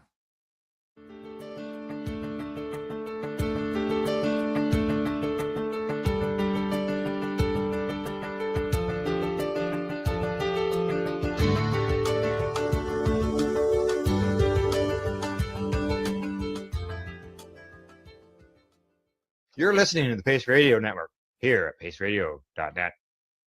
The opinions of the individuals during this broadcast are their own and may not be the opinions of their group or other organizations they may be involved with. All medical advice during our broadcast is not a medical opinion and should be checked with your medical physician. Enjoy the buzz of legalization with Campbellford Lifestyle Shop. From lights to plant nutrients, books, consumption accessories, and more, we've got all your basics to grow or consume cannabis. Visit our info center or take a look at our piercing services and body jewelry, now available in-store through Campbellford Lifestyle Shop, 17 Bridge Street West, Campbellford. Limestone City Hydroponics is Kingston, Ontario's hydroponics shop. Take your growing to the next level and create the optimal environment with a tent kit, or maximize your yield with an ebb and flow flood table kit. Either way, Limestone City Hydroponics has more sizes and options to fit your needs. Are you looking for the power of the sun that adapts to your budget? Then look no further, as they have professional grow lighting. They have indoor grow systems that are easy and cost effective, with many options to fit your living space and lifestyle. Cultivate your growing potential. We have everything you need to succeed. And if you can't make it to the store, they offer local delivery to the greater Kingston area. Remember, when you're looking for experts to help you grow, then look no further than the locally owned Limestone City Hydroponics, 105 Sunderland Drive in Kingston, Ontario. Call them at 613-548-0420. We are people advocating cannabis education here at paceradio.net.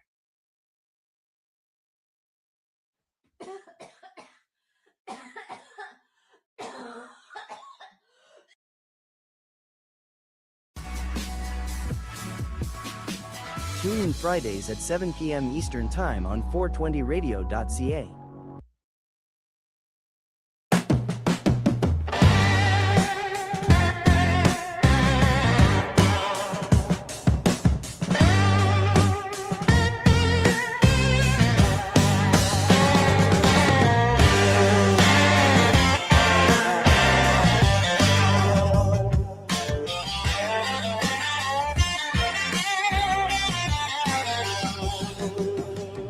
found you in the cafe corner. Bampton blue still dripping rain. Name of some old bank in silver. Phone number fading like a stain. Leftover umbrella. Who did you wait for? Stood by the door like a loyal little girl. Leftover umbrella. Lost in a crowd. I'll carry you home in my shopping cart. Leaning by my cluttered doorway. Next to boots I never wear. You smell faintly like wet pavement. And someone who used to care. Leftover umbrella. Who did you wait for? Stood by the door like a loyal little girl. Leftover umbrella. Lost in a crowd. I'll carry you home in my shopping cart.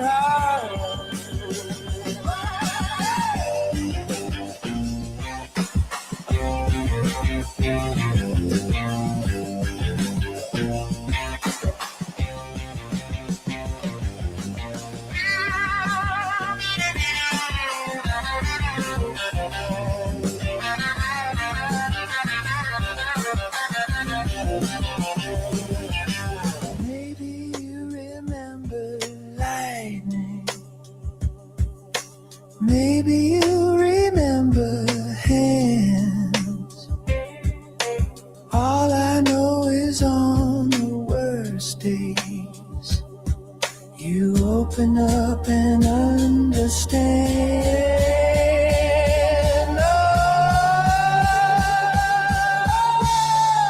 Oh, leftover umbrella. Who did you wait for? Stood by the door like a loyal little girl. Leftover umbrella. Stay if you want. I'll keep you around in my shopping cart.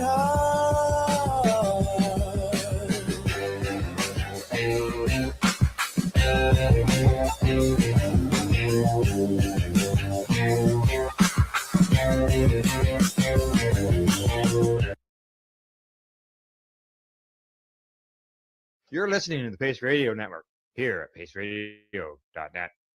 The views expressed by the individuals during this broadcast are their own opinions, and they may not be the same as those of their group or other organizations they may be involved with. All medical advice during our broadcast is not a medical opinion and should be checked with your medical physician.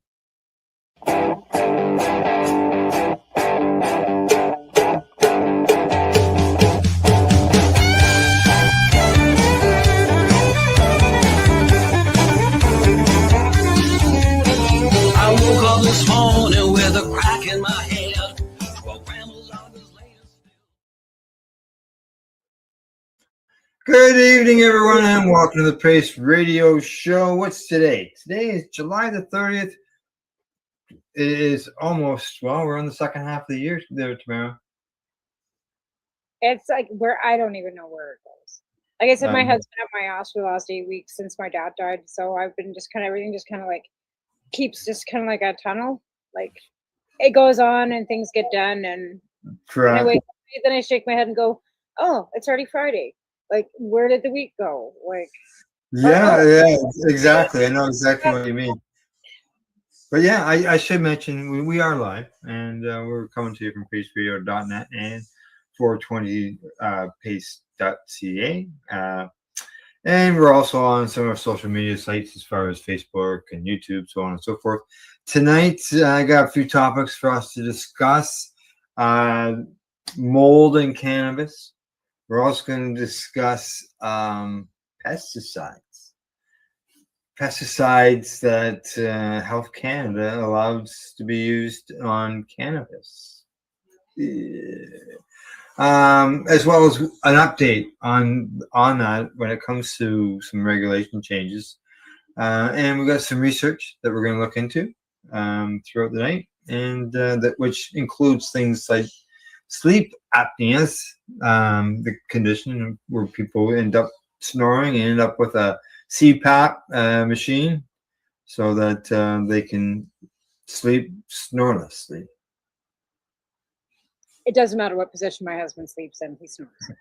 He's on the side Yeah. of his face. Does he use the machine? No. No. Okay. No, because he like no. He's never Never done a asked sleep about study. it. Like he's just like it's just like not a thing. But it doesn't matter Yeah. what it is, because they always say, well, if you sit up or if you sleep on your side or if you poke them, and he could be sleeping with his face in his hand like this on his stomach. Don't ask me. Don't ask me. And Okay, because- well, we're gonna dig in. We'll dig into that tonight and see how that's I also want what's to going on. And I know that I got some feedback off of one of our show's YouTube posts.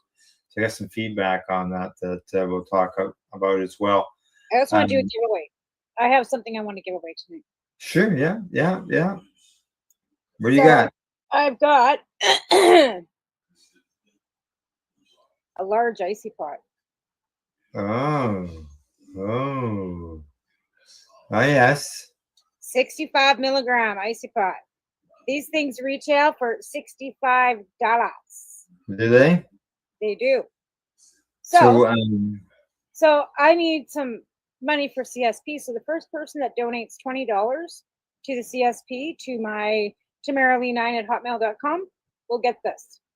okay, yeah. CSP. You let everybody know what the CSP is. It's crime rate substitution program where we help the houseless addicted folks with free cannabis. So there's no we in it because I don't have a mouse in my pocket. I go out and I hand out free cannabis that's given to me by anonymous donors. I raise money.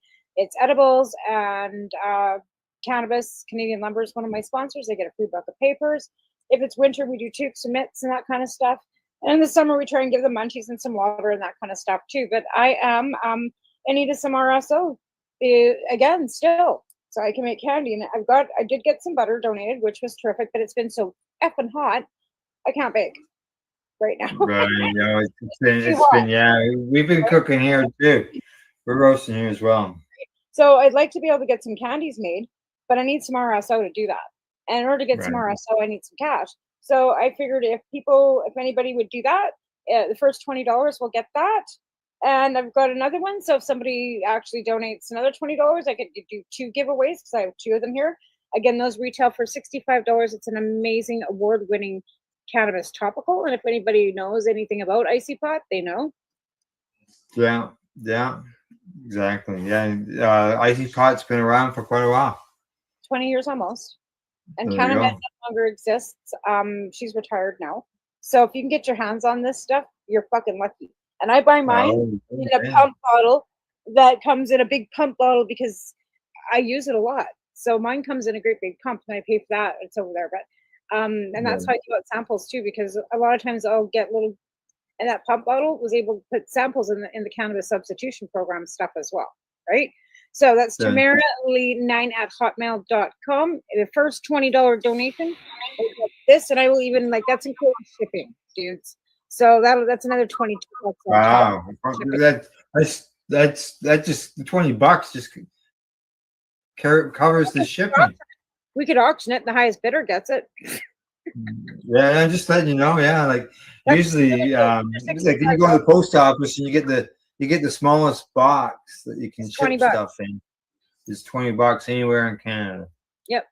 So, like Yeah. I said, you're getting a screaming deal. You pay me $20, I'm going to be giving you that, and then I'm spending that money again on shipping. So, but like I said, I'm looking for money for my CSP or donations or anything. So, anybody who's interested, hit me up with that's also my email address. You can also send me an email at that email, or you can send me money, or you can hit me up on Facebook and we can discuss whatever. But I have 2 of these 65 milligram icy pots. Yeah. Hit me up. Good I need stuff. CSP needs money. Like I said, everything I'm doing, all that money goes towards Canada. Not non-greasy, all that type of No, stuff. it's aloe vera based. It's a beautiful lotion. And again, it's very like for my rheumatoid arthritis, it's one of the only ones that I've found ever to be effective to help me. So Yeah, you're always in a arthritic flare. Really. well, you know what? Actually, since I quit working, I must say, knock on wood, I've been feeling pretty okay. My pain levels are down about 6 every day instead of waking up at 10. And I think the stress of working also, because stress also contributes to, your overall Yeah, health. And I think yeah.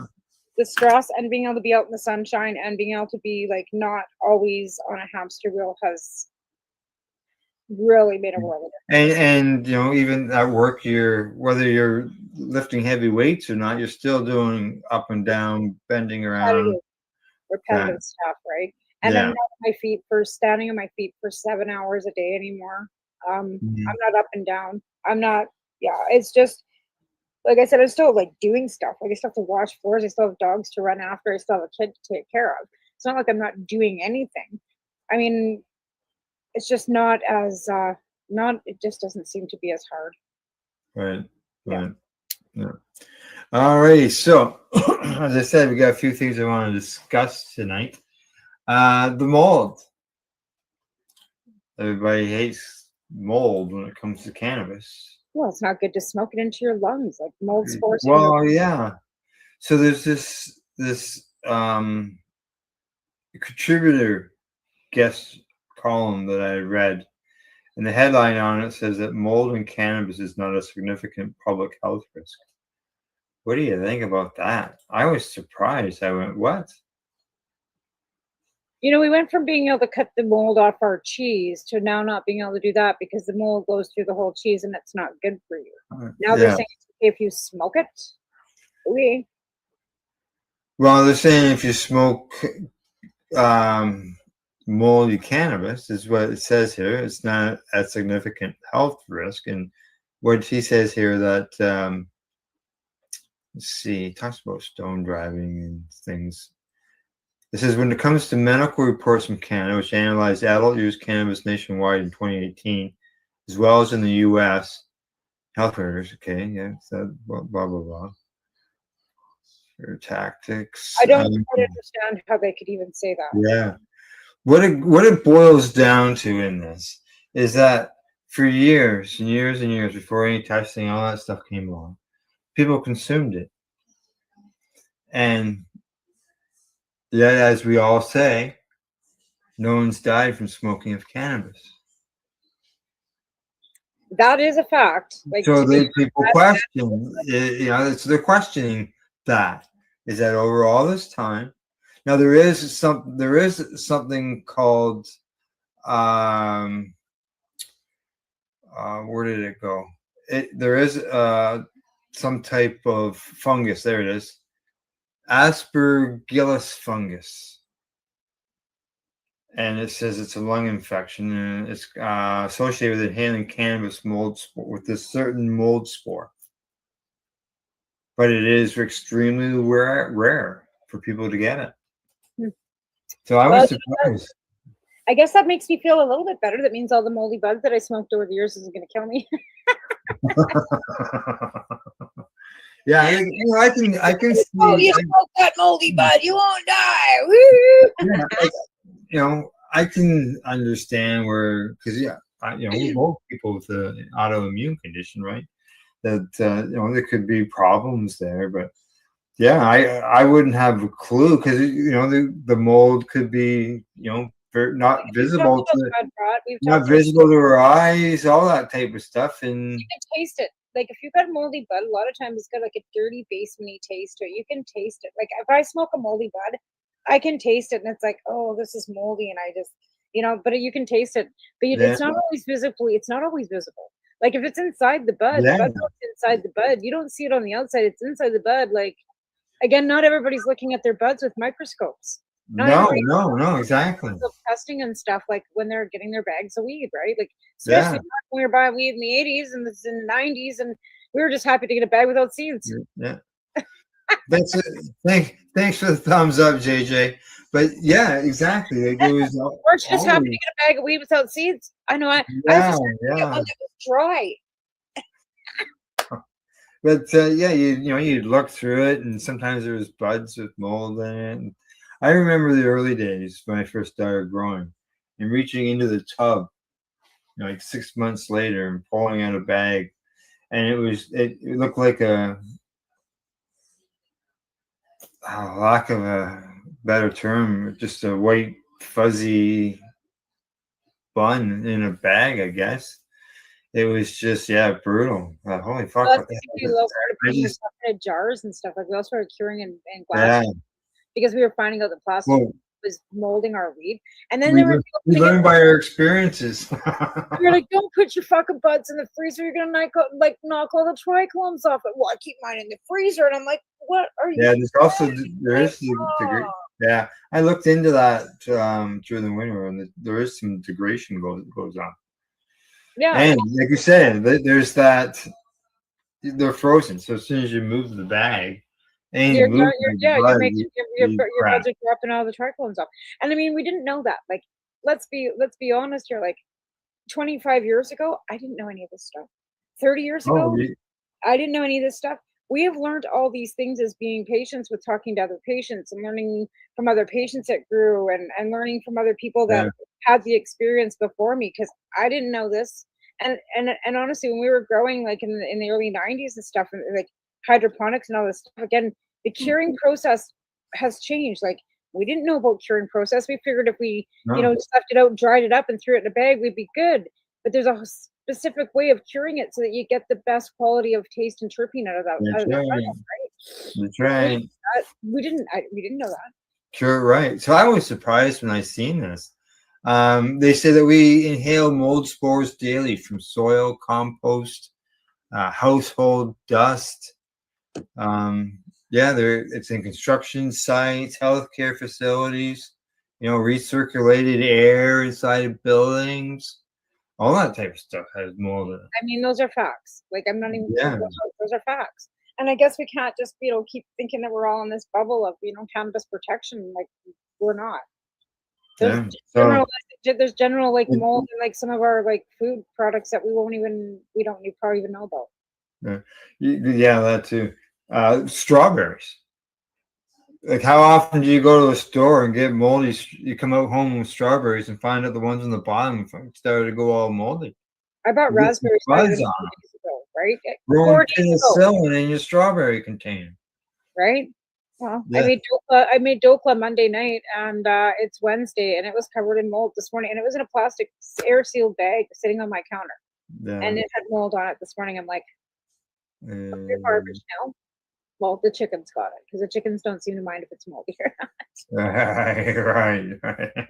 It's Yeah, antibiotics. no, Then my bird's getting penicillin. chickens don't care, and according to this was a write up from a fella.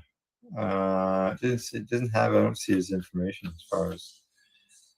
He is a cannabis consultant. Anyways.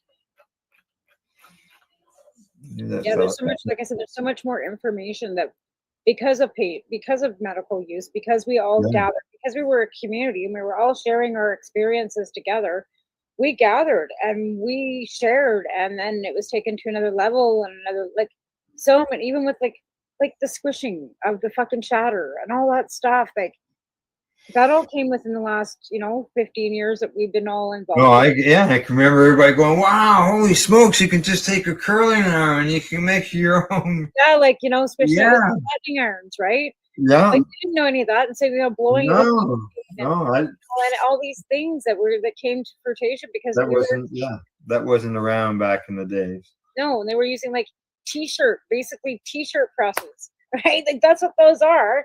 They're like t-shirt presses to make rosin because technically even like now in the legal exactly extracts, right? I remember the t-shirt presses. Yeah, right. Because people look at it, it's got a bigger square, they could do more. Right? But again, this is all people experimenting with their own stuff, growing their own cannabis. Yeah. Again, like we were talking about, like the mold and stuff. Like, sure, we all had, I'm sure, at one point in time, experiences with bugs or mold or something when we were growing. Yeah. Yeah. I've experienced it all. And again, with powdery mildew too. Like I remember, Yeah. getting tips like, oh, you can use, milk, like milk and water, spray it on the leaves, right? And I remember giving that advice when I was working at the garden center and was told, don't be giving that advice. It's fucking home remedies. And I'm like, dude, it fucking works. Home remedy or not, it still works. But capital peroxide, like it works. Like, why would you not? Because they want you to, they want to sell their product, right? They want to sell their product. But different strains do have different strengths when it comes to the molds and powdery mildew and stuff like that. And some strains just have it in their genetics, and there's no way of getting really no way of getting around it. Yeah. So, no, one dirty mama. That's all it takes. Stuff keeps coming back and back and back. Like herpes. Yeah, I've stopped growing some strains because of powdery. Yeah. I mean, if some of the Kush strains, right? Like they're really. Yeah. And I'm wondering if that's what happened with the blueberry Kush, because we used to get blueberry Kush all the time too, and I can't find that anywhere either. Sour diesel, another one I can never find anymore either, right? So you noticed the same thing I did that as well. The Kushes can end up some powdery mildew quickly. No matter what, no matter how many fans you run, no matter how clean the room is, no matter how often, like we baked our fucking soil the one year because we were so convinced that it was the fucking dirt. Calvin would take sheets of fucking dirt in the oven at 200 degrees until it was all like, and then put it into a bucket. We did everything. Oh, I must really reek the house out. Putting your Promix in the oven. Yep. He did. Because he was convinced it was in the fucking soil. It didn't matter where he bought the soil. He didn't matter what fucking it was in the soil. So we baked fucking for like 3 days. We baked soil. 3 days. Well, yeah, because we had 3 big bales. We had fucking 200 plants. Oh. Like I'm not kidding. Like we did everything. Wow. No fires? With that? No fires?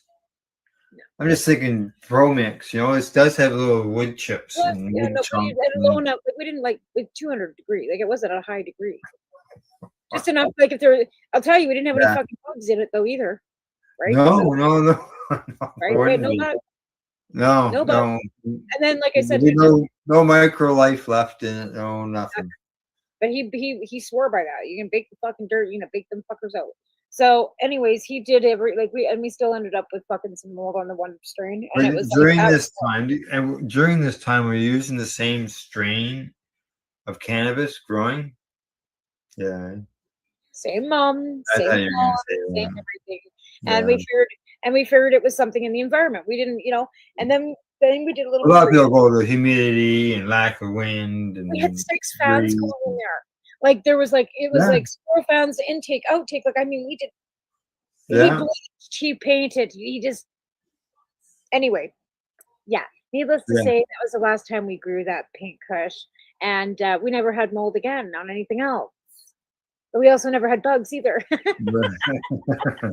Well, there's the environment, and because the one year I think that's where I got it from, because it was all outside on the ground, in the weeds. It's here too. Like I've got it on my tiger, on my. There's lots of plants out there. They're just regular outdoor plants that do get powdery mildew on them, and. Well, it was bad here for like everything had it on it for a while because it was so hot with but there's no humidity. Like there was that was the problem. We're getting powdery mildew on stuff when there's no humidity. Yeah. Right. I'm gonna say that report though was on mold and not mildew. But, right. Difference. Yeah. Yeah, we're talking mold spores in the bud and smoking it and consuming it rather than just on the plant leaf itself, right? Right. Okay, we're going to switch one more topic, and then when we come back from the break, we're going to be talking about the pesticides and Health Canada.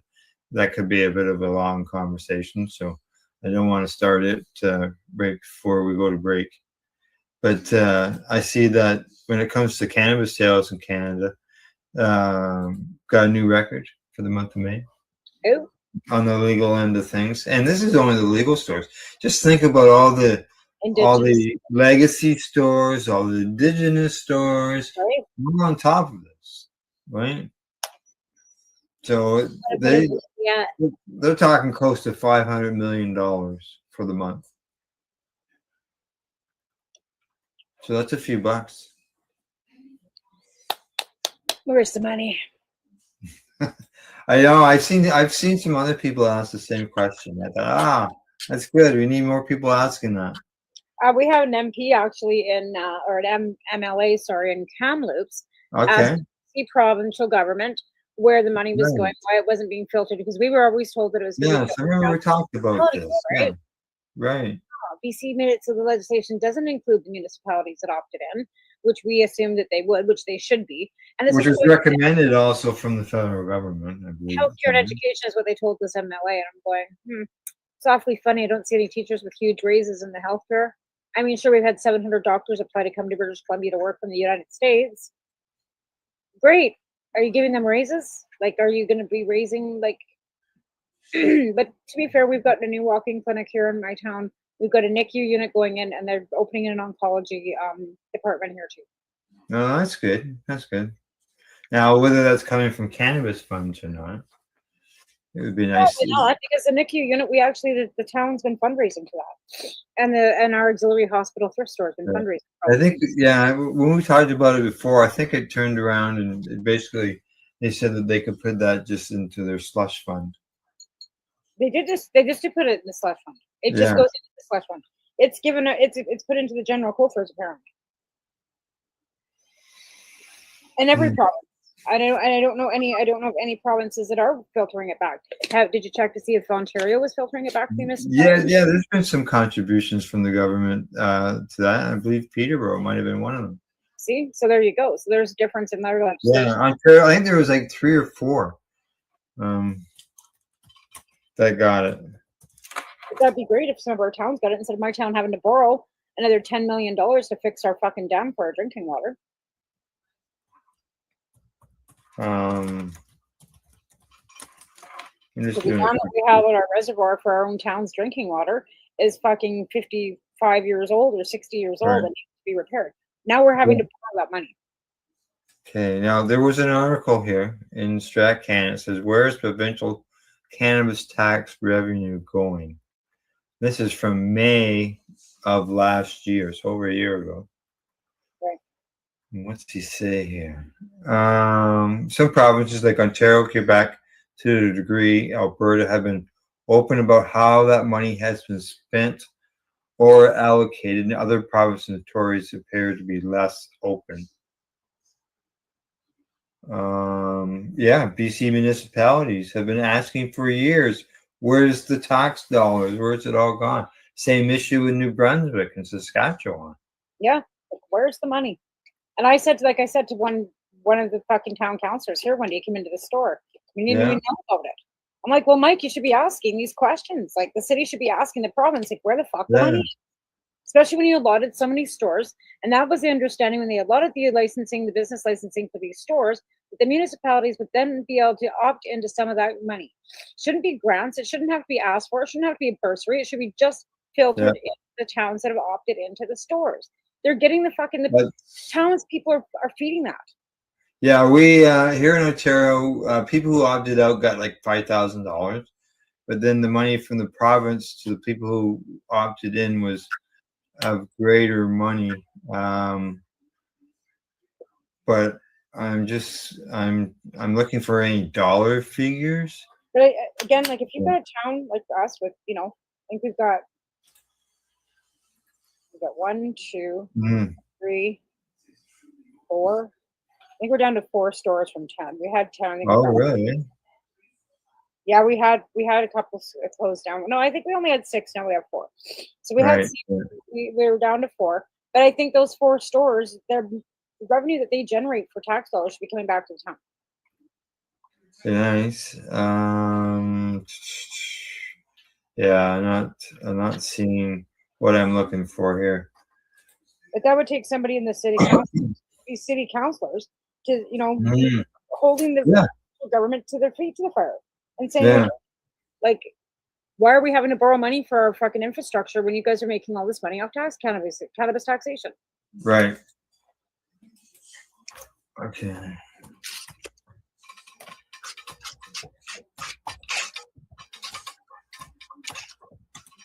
One more search, see if I can find something. Isn't Google a lovely thing? I actually was asking it some questions yesterday and found some great answers that I don't think a lot of people know about their criminal records either. Okay.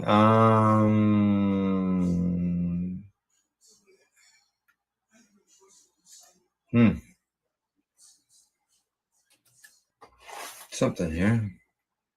To the Association of Municipalities. Yeah, okay. So I know that the It MLA says here that this is, as I said, okay. I'm just trying to find the date here, the exact date, but it doesn't have an exact date. Bummer. But it says here something about $40 million. And this is from the the Association of Municipalities of Ontario. And it says that members appreciate the government's commitment for the $40 million from the federal excise tax over the next 2 years. Unfortunately, I just can't find the date on Again, that. that's a lot of $40 million. And Ontario's like, let's face it, GDP per capita, Ontario is the largest contributor to cannabis cultivation, right? Yeah. Alberta likes to think that they are, but they're if you've ever driven across Ontario, it takes you 24 hours to do so. well, like I said, it's not even the size or proportion of it. The population. There was a thing last night I was watching. It showed the contributing factors on a pie chart on CBC. I think it was on the contributing provinces per capita to the Canadian coffers. Ontario and Quebec are the highest fucking contributors. Alberta's the third, and then British Columbia. Yeah. Like, so Alberta can get fucking bent. They're not the highest fucking contributing, GDP in Canada. They're not. Oil and fucking agriculture. Cannabis agricultural crop makes those numbers go up. That fake pen gives me a bit What do you got on the end? I got a box hot. What do you got? Oh, I got a gelato number 41. Oh yeah. And it's from 1964. 1964. I haven't been able to get their stuff lately here. Yeah. No added distillates and no added terpenes. It just says. That's what I read about 1964. Some of these these don't have any added terpenes or anything either. Taven doesn't like them. Like, he just doesn't care for that. So I found that the one I had terpenes added to it. The box hop depends on if you get the flavor ones or not. 2 grammer. Flavor, non-flavor. Like, I don't want no peach, and I don't want no cherry. I just want Yeah. Well, that's the nice thing about this. These. Yeah. So, no botanical terpenes. Nothing. Yeah. Nothing added. That's. Yeah. No, I don't want the botanical terpenes. I think it just makes it taste fake, and then I'm putting stuff into my lungs that I really don't know. Yeah, I agree on the fake taste, but I'm looking at terpenes, but they're botanical. But they're botanical. What does that mean? They're flower. I know, but I mean, what's peach botanical? It's when it says added flavor agents. What the fuck is a flavor agent? Is what I say. I don't want nothing added. I just want. And does it gone through the burn test that is required for pesticides? But we'll get more into that when we get back from break, because as I said, we're going to talk pesticides. All right. All righty. All right. So, you're watching the Pace Radio Show. We're live here at paceradio.net and 420pace.ca. And I got to find the right spot. Here we go. Yeah, it's changed. It changed the format. Okay, here we go. Bye-bye. You're listening to the Pace Radio Network here at paceradio.net. Camelford Lifestyle Shop. Open Monday to Friday from 10 till 7 p.m. or by chance. Check out our flags, our t-shirts, plus our hats. and look of that supply of rolling papers, plus much more. We've got bongs and your favorite herbal vaporizers. Look at all the incense we have, as well as for those who collect knives, check out these knives in our collection. And while you're here, stop in to see Shay at the piercing room, where you can get poked by Shay. Daily deals, check them out. Campbellford Lifestyle Shop, 17 Bridge Street West, Campbellford, Ontario. What do you find at paceradio.net? People advocating cannabis education. I'm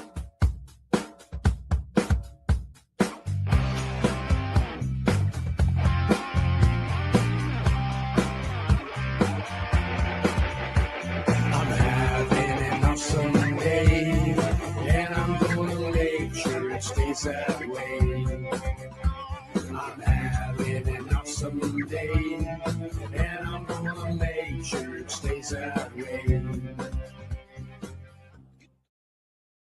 Limestone City Hydroponics is Kingston, Ontario's hydroponics shop. Take your growing to the next level and create the optimal environment with a tent kit, or maximize your yield with an ebb and flow flood table kit. Either way, Limestone City Hydroponics has more sizes and options to fit your needs. Are you looking for the power of the sun that adapts to your budget? Then look no further, as they have professional grow lighting. They have indoor grow systems that are easy and cost effective, with many options to fit your living space and lifestyle. Cultivate your growing potential. We have everything you need to succeed. And if you can't make it to the store, they offer local delivery to the greater Kingston area. Remember, when you're looking for experts to help you grow, then look no further than the locally owned Limestone City Hydroponics, 105 Sunderland Drive in Kingston, Ontario. Call them at 613-548-0420. Re-rolled Saturdays. Check it out. Nothing but non-stop cannabis and psychedelic programming. Find it at 420pace.ca. You're listening to the Pace Radio Network here at paceradio.net. All right, we're back. We're live. You're with the Pace Radio Show, and Nobody's haven't gotten no money. so you explain this again? So we need some donations for the cranberry substitution program. So this is a 65 milligram of Icy Pot, which is a beautiful award-winning topical that comes from CanaMed. If anybody wants to get this, they have to donate minimum $20 to the cannabis substitution program, and I will ship it to you. So the first person, I've got 2 of them, or whoever wants to start donating to this, minimum $20, and I will send it out to you, deliver it in town locally or whatever. But this, all proceeds will go to the Cranbrook Cannabis Substitution Program. Okay, there we go. All right. Okay. So in this segment of the show, we're going to talk pesticides. Okay. Now, what I did is I did there's been, in the news lately, there's been a lot of this cannabis hymesis syndrome, CHS. Which is what? People having issues with cannabis? Like let's explain that to people, because a lot of some people end up or ending up very, very sick with the uncontrollable circular vomiting that you're constantly throwing up very severely, violently, being admitted into hospital, dehydrated. It's just basically not having very good time about things. I know a fellow who did actually end up in the hospital twice, and they diagnosed him with the CHS. So there was an article that was out recently that talked about this, and there's been actually several articles out. And what I'm saying, just a lot of the fact that this CHS hasn't come around to like 2004, and where was it before, and why is it only just then? And so on and so forth. This one particular article that I had read, it talked about pesticides. So I thought, okay, well, cannabis is legal here in Canada. I know I was aware of that there's a list of pesticides that are approved with limits and stuff like that. So after that, reading that article during our news broadcast, Psychedelics and Cannabis Educational News, I went looking for that list. So this is the list that I found. And it says active ingredients list and limits. Limits means how much you can have, right? So here we go. This is the list here of pesticides. And I'm just going to scroll through it quickly. Okay. I've never heard of half of these ones. Look at it. Just keeps going. This is all in alphabetical order. Yeah, I'm seeing this. Heard of half of them. You'd be lucky if I've even heard of 2 of them. 3 of I've them. never heard of any of them. What are the do we know what some of them are used for? Like, Well, there's micro butanol. yeah. It's in there. It's been found on plants.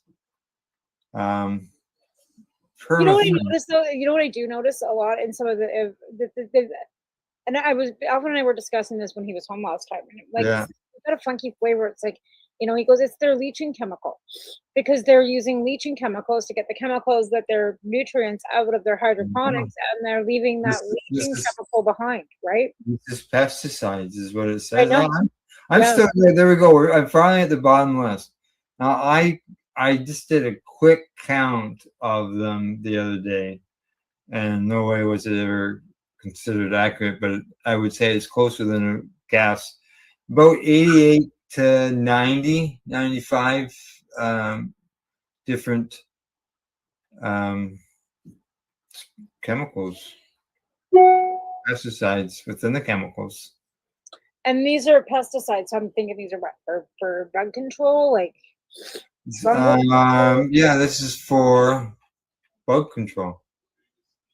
Well, if you got a clean room, you shouldn't, and you're not, when you're keeping your temps down, you shouldn't have to worry about pesticides. Yeah. Oh, I know. But they say Health Canada set limits of qualifications for pesticide active ingredients in fresh cannabis, cannabis plants, and dried cannabis. And these limits are based on the identification and qualifications of the molecule using current chemical, analytical, and I think that's word, methods and equipment. Okay. Unauthorized PCP is used by license holders when Yeah. not PCP is listed in the Like document. pest control products. Yeah, I know. Yeah. Okay. Well, PCP, right? Some people might. Oh yeah. No, it's not. It's not that. It's not.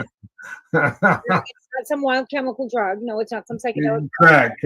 I know when I first saw that. It's Hang not. on here. So yeah, look at that. That's just a huge list of pesticides. Now they're, as I said, cannabis oil. It's different ways, different amounts. But again, like you have to ask yourself, like, if you've got a clean room and you're keeping your temperatures down, why in the hell do you use these anyways? Okay. Now another thing I'm going to say is that there's this list that I've got here. It's an older list. So being it's an older list, what's been added to it? Things been taken off. Or added to it, or you know what I mean? Yeah.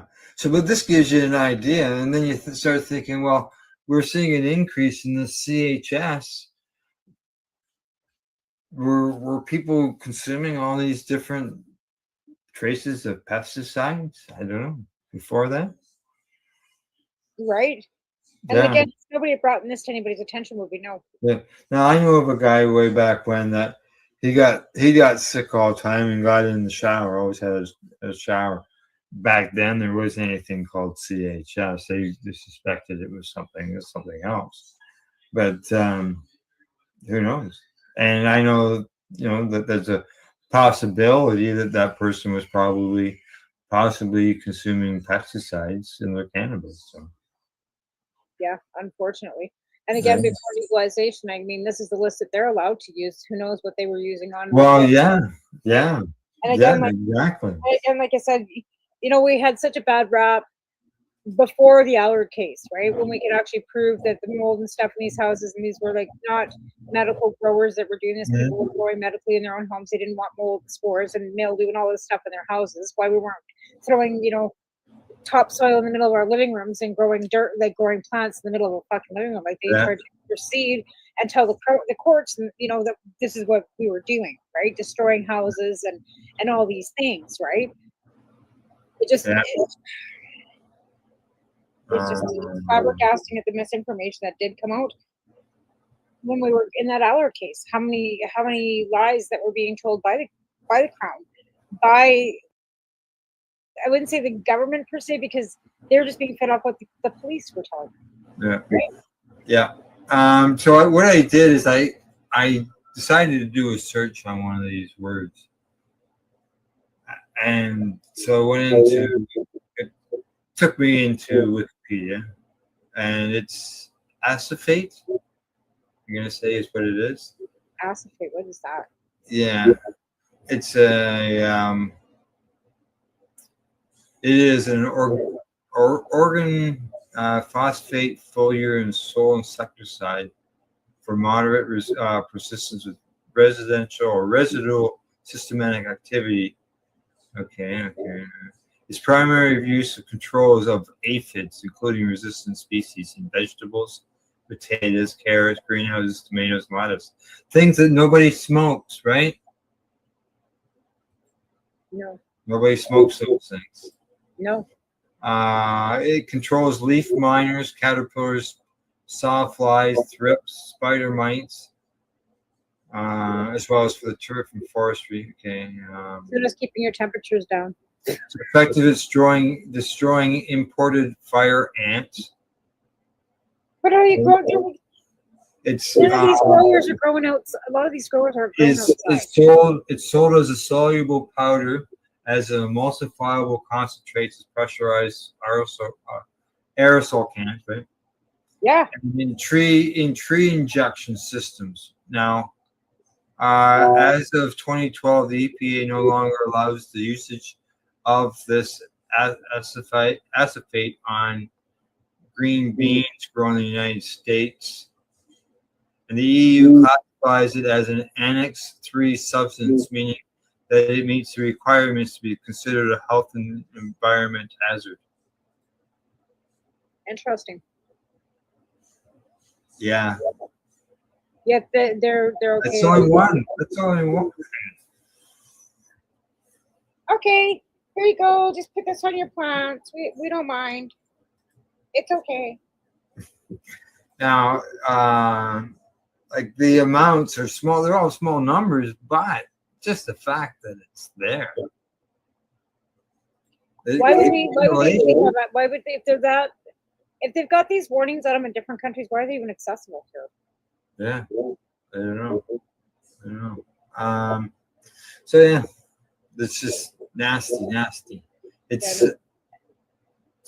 I'm gonna stick that in the chat. Hey. And like I said, it is an older list. I'm sure it's been updated. Hopefully, it has been. Where that is, I'm not sure. It's unbelievable the stuff that, like I said, even certain things that they allow in our foods and stuff too. Like, I don't know. Thank you.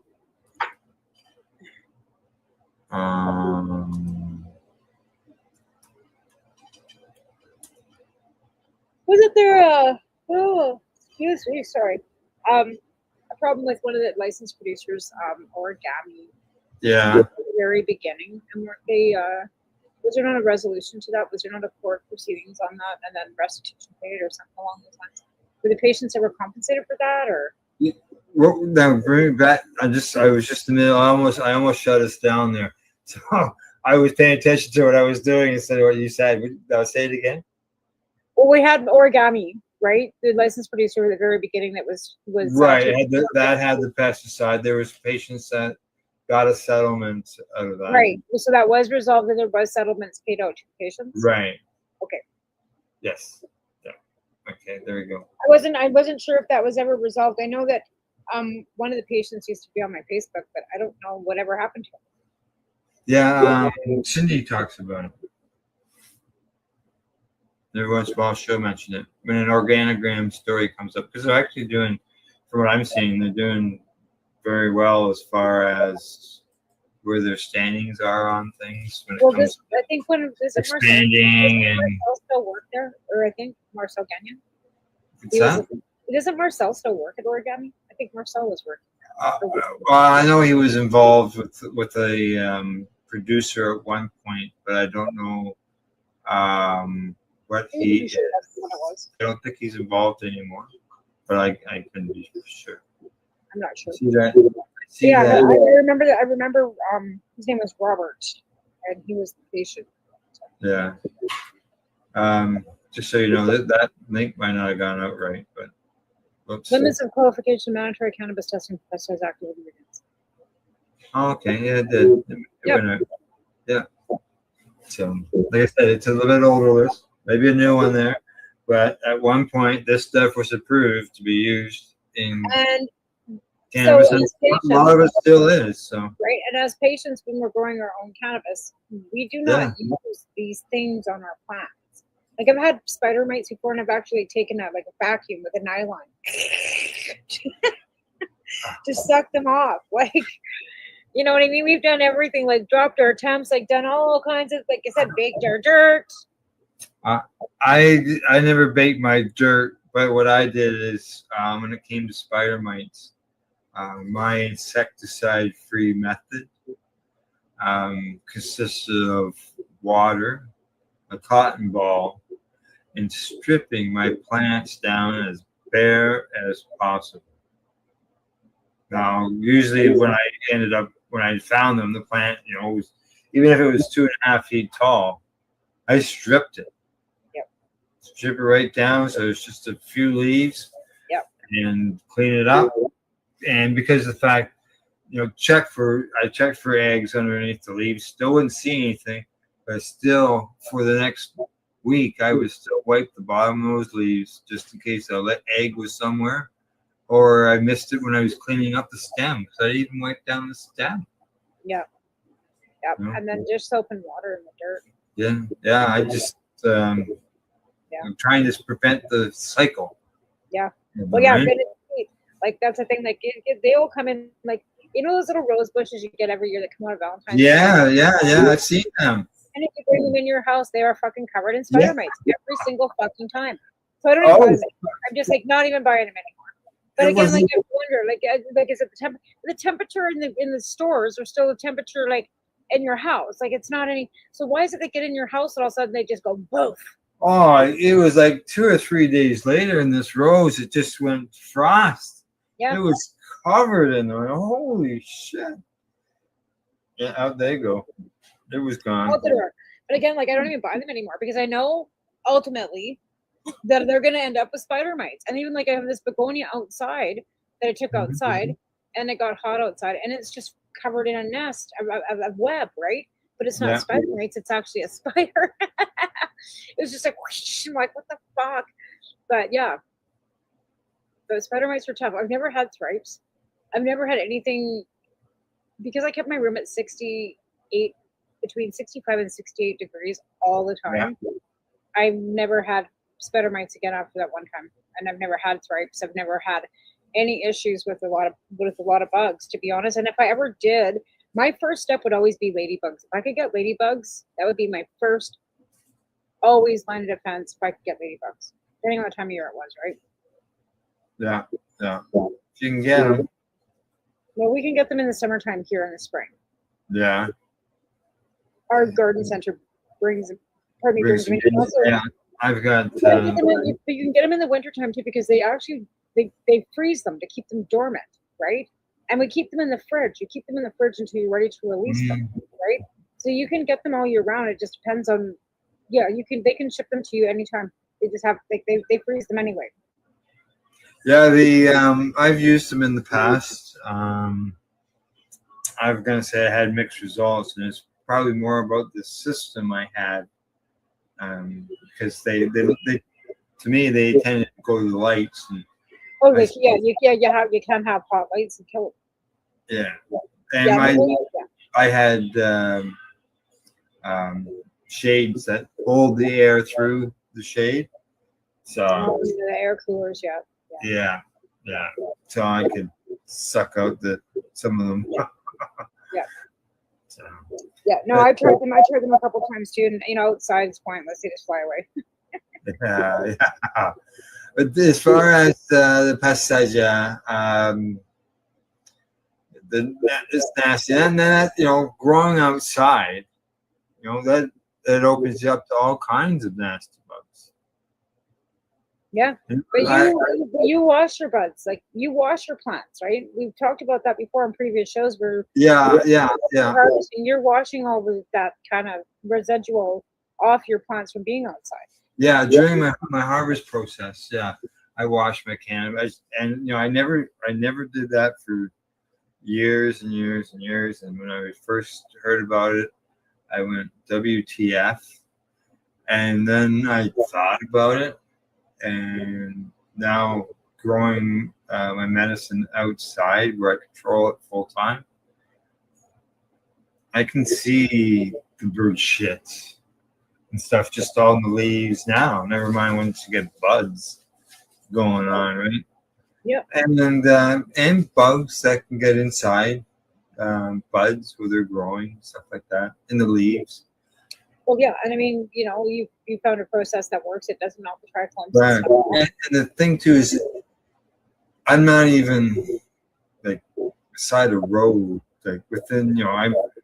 It's some people will grow beside the road or just within, and I wash it in 3 pails, one with peroxide in, just a bit of peroxide, and then 2 just straight water. And I'll tell you, that one with peroxide, the first pail, the color of it, the buds will disappear because it gets that dirty looking. You can take a bud and stick it down, and you can't even see it. Yeah. And I thought, holy crap! Now, do you change the water for every plant, or do you just use Yeah. the same? Yeah. No, it takes. It's like washing. I would have to do one plant in stages. Yeah. Right. Or like, I do the bottom half and then I do the top half, or I did it in 3s, right? So. Right. Yeah. Well, yeah, because you grow bonsais. They were huge. size. I imagine they're doing pretty well right now too. They went in late this year. Yeah.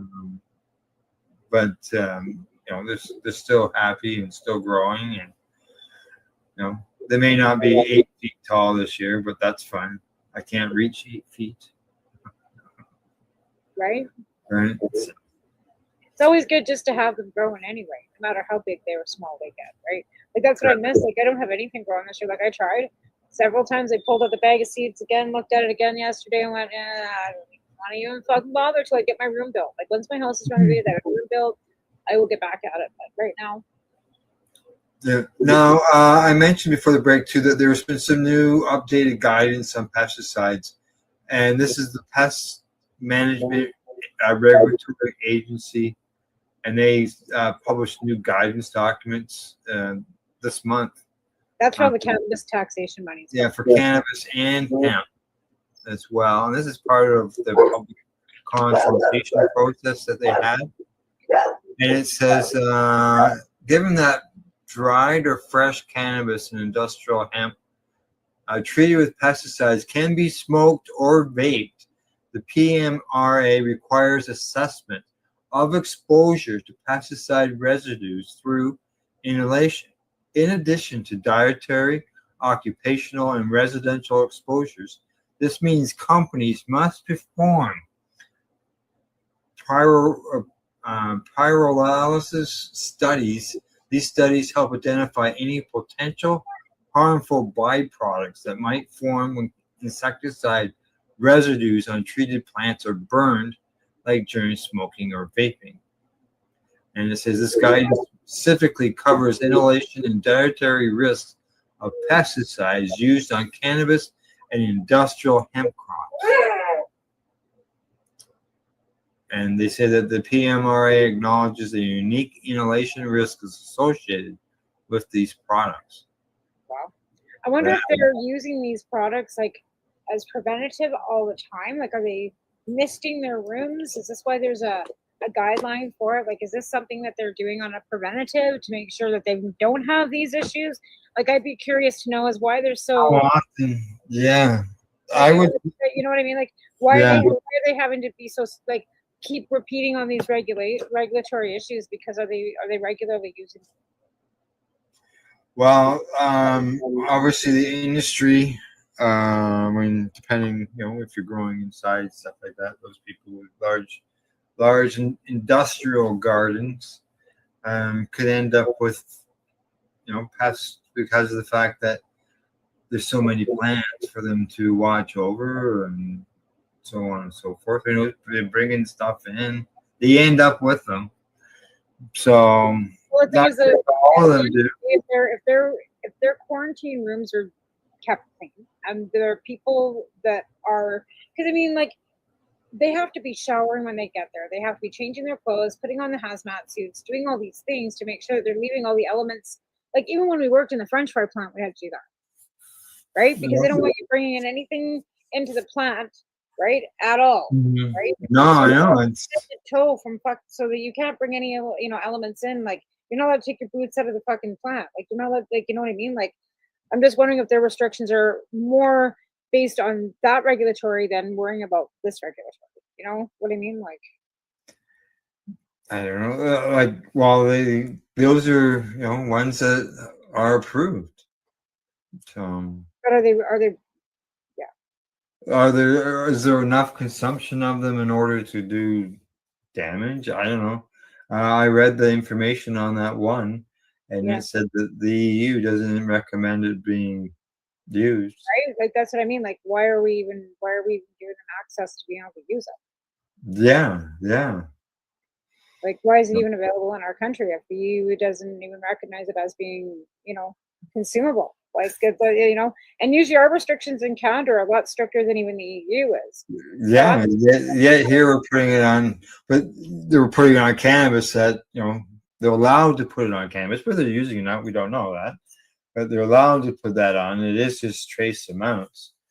But again, that cannabis could be used to be made into edibles that people could be consuming internally.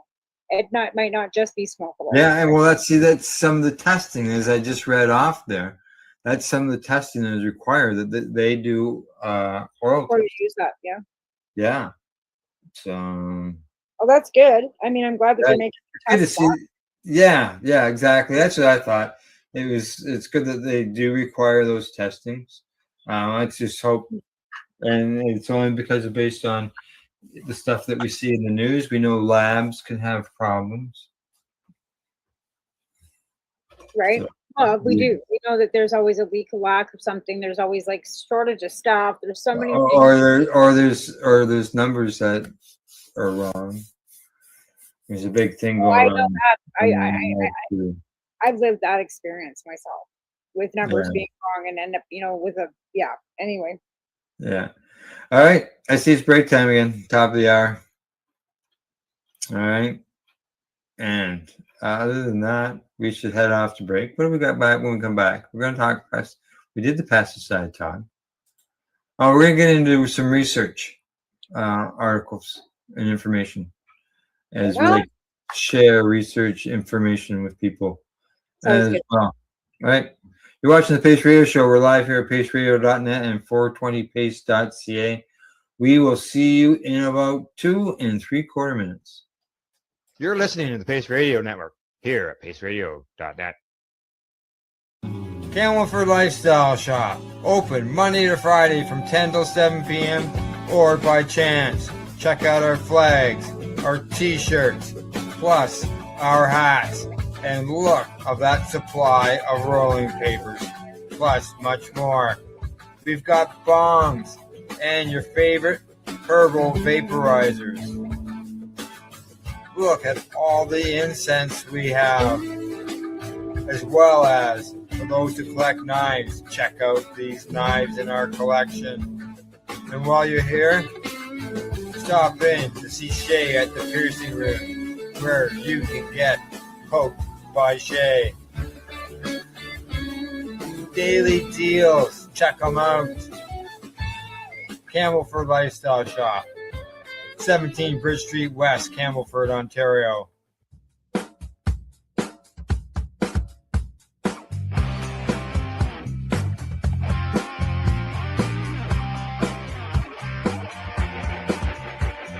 having an awesome day, and I'm gonna make sure it stays that way. I'm having an awesome day, and I'm gonna make sure it stays that way. Limestone City Hydroponics is Kingston, Ontario's hydroponics shop. Take your growing to the next level and create the optimal environment with a tent kit, or maximize your yield with an ebb and flow flood table kit. Either way, Limestone City Hydroponics has more sizes and options to fit your needs. Are you looking for the power of the sun that adapts to your budget? Then look no further, as they have professional grow lighting. They have indoor grow systems that are easy and cost effective, with many options to fit your living space and lifestyle. Cultivate your growing potential. We have everything you need to succeed. And if you can't make it to the store, they offer local delivery to the greater Kingston area. Remember, when you're looking for experts to help you grow, then look no further than the locally owned Limestone City Hydroponics, 105 Sunderland Drive in Kingston, Ontario. Call them at 613-548-0420.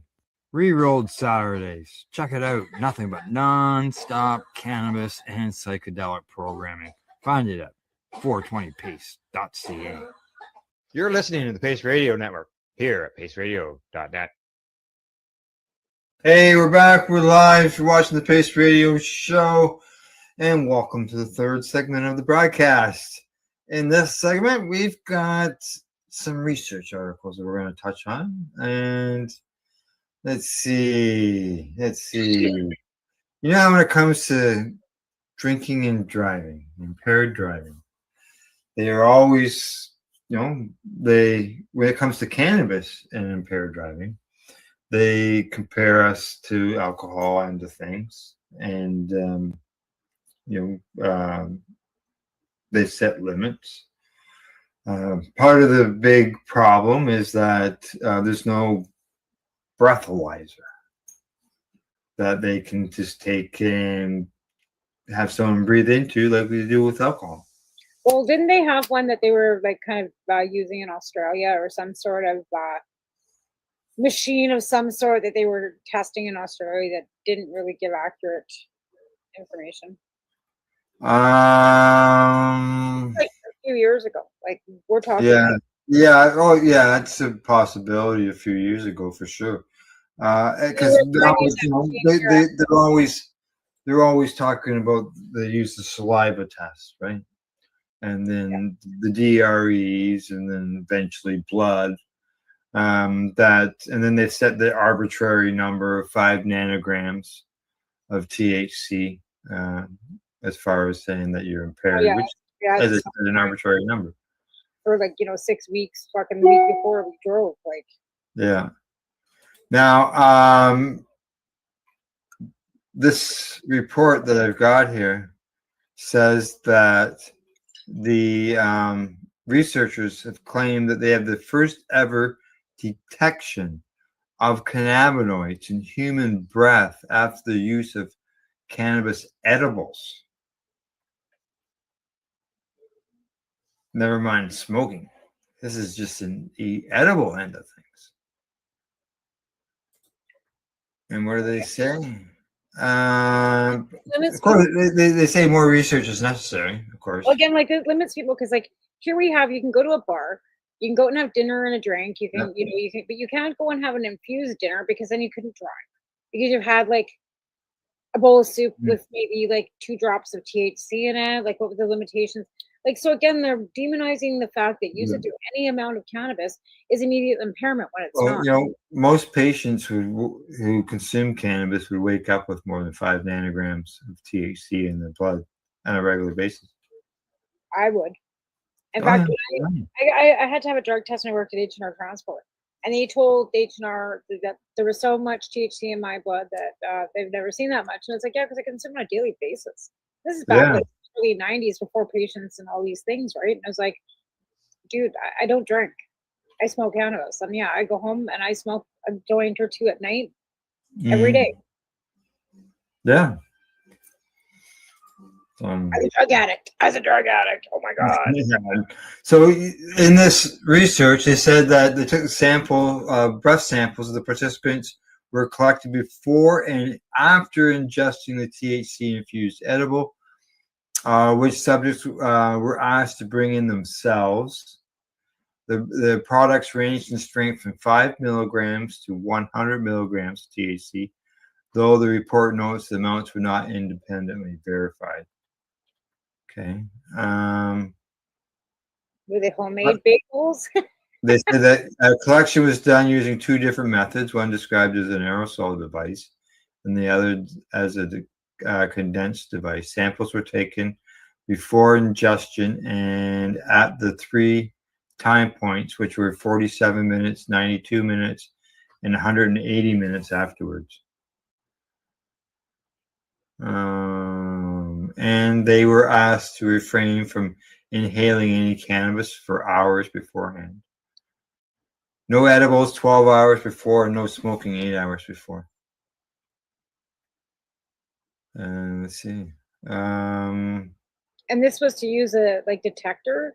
This is Yeah. what the THC detected in breath samples from 27 of the 29 participants were edible ingested, ranging from trace amounts to greater than 0.4 nanograms.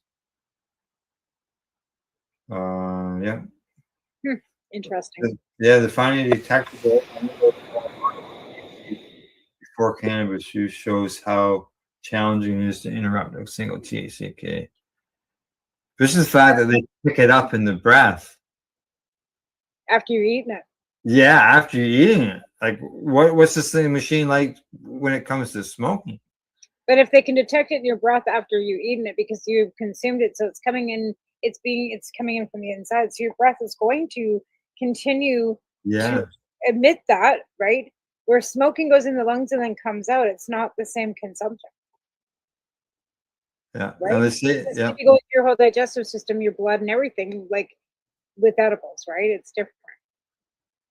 Okay, it says of the 29 participants in the study, 19 showed a significant increase in THC concentration after edible ingestion at any of the 3 post-use time points. 4 showed no change, and 6 showed a significant decrease in THC after the edible use. What? Apparently, their cannabinoid system needed that THC, so they just ate it all up. Yeah. And well, it's gone. Yeah. Well, yeah, like where did it go? It was already gone. Yeah, it was there at the beginning, but it was gone in the end. Yeah, it showed a decrease in levels. So they don't want that test because then it means that it's showing that you can actually like consume and get away with, They say here breath samples from 2/3 of the participants in this study showed an increase in THC concentration after cannabis ingestion, but the remaining 1/3 are not necessarily inconsistent with the hypothesis that recent cannabis use can be detected in the breath, regardless of the mode of use. So that would rule out smoking too. Okay. Yeah, I don't know how they're going to come up with something that, you brush your teeth, maybe, unless you ate, see, you took those edibles, but they weren't able to eat or drink anything after they consumed that edible, right? It was somebody consumed or ate something else after that edible. Then are you going to still be able to detect that? That's what, people don't, I guess, what you're drinking, your alcohol. But if they just focus on a detector that's just smoke related, they won't catch all those people who are eating gummies and chocolate bars and cookies and all the other edibles. But they're not going to be able to catch it anyway until they're going to have to somehow come up with some way to be able to legally take your blood. Because in reality, and even then, you're not going to be able to tell whether somebody consumed a week ago or that minute because of the difference in. Yeah, but isn't the procedure now where if they do the test out on the road, like they can do your walking test, all that stuff. They do the saliva test out on the road. They can do the DRE or bring you into the DRE in the police station. And I believe their DR. I'm thinking the DRE can order some blood, but I don't know. Yeah, I don't think they I can. understand it's been defeated in courts in the past with the alcohol thing. Yeah, you but can. I don't know of it being challenged in the. No, because nobody in Canada has ever been impaired that badly with cannabis for anybody to be able to detect it. Well, I've seen people charged with cannabis and driving, or impaired by drugs. So sorry, it just says impaired by drugs. So I'm just assuming, and if they've been caught with cannabis close to the driver, I just don't see anybody that impaired by cannabis to be able to detect it, unless they're like driving like. I don't know any. I sit here. I've smoked how many joints through this whole. Oh, I know. Well, I can see you and me. All that's now about a newbie. I've got several people that don't smoke that much, that don't even like. They smoke one joint, Mhm. they're going to sleep. They want to go and eat. They want to go to bed. That's as far as they get. They just want. They're tired. I just tolerance. Our tolerance level is just higher than everybody, than others, than newbies, right? That's a possibility too. But again, like I said, like I know several people that smoke recreational, medicinally, some that barely smoke at all, and the ones that barely smoke at all, it's like, no, I can't smoke until it's bedtime because I'll be sleeping, and I know it Mhm. will. Most people that like I know, again, we're not talking teenagers. Like I'm not talking, again, I just don't see it. Yeah. Now they say here in 2023, a federally funded study concluded that evidence does not support the idea that detecting THC in breath as a single measurement could reliably indicate recent cannabis use. I could brush my teeth 100 times and then leave the house. Prove it, Yeah. sucker. Unless you're actually watching me do this, Yeah. Oh, okay. and then I'd still fucking deny it. You're looking at what you're talking about. They say here, okay,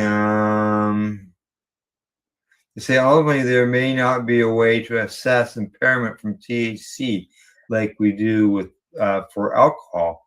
One complication is that if you have chronic users versus infrequent users, they have very different concentrations correlated to different effects. So the same effect level, if you will be correlated with a very different concentration of THC in the blood of a chronic user versus an infrequent user. Impairment of alcohol and impairment of cannabis are two separate things. Two completely different You things. cannot compare them. And again, I would not get behind the wheel if I even had one drink. I just will not, because I am not saying that I'm impaired, but I know because I'm small that if I had to blow into one of them fucking little machines, that if it's a possibility with one consumption of one alcoholic drink, because of my body weight, I may blow over that 0.04 that they've now set the limit for, right? Because they Mhm. lowered that barrier down too. Mind you, I don't drink that often anyways. And when I do, I definitely am not driving anywhere.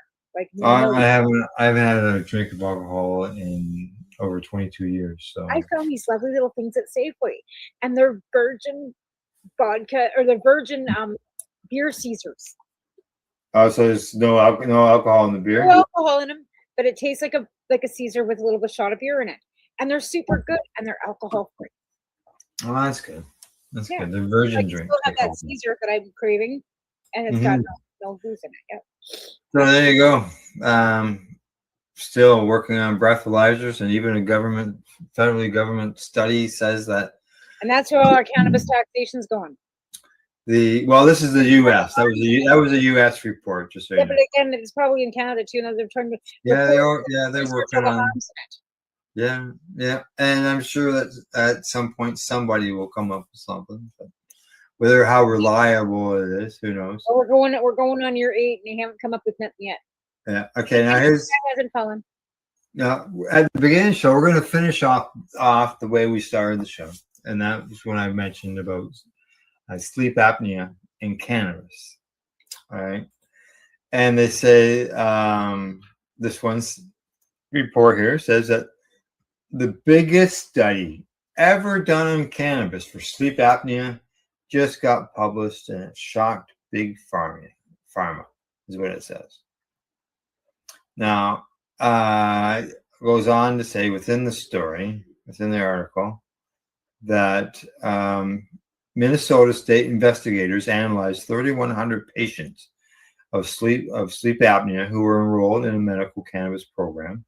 And in the study, they discussed how 40% of the patients experienced sustainable and significant improvements after they began using medical cannabis.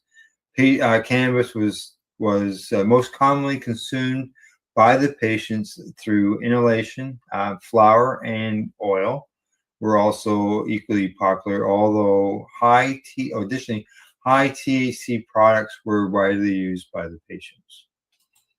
So 40%. Now, I think that we had that on a news broadcast for Psychedelics Campus Education and News recently.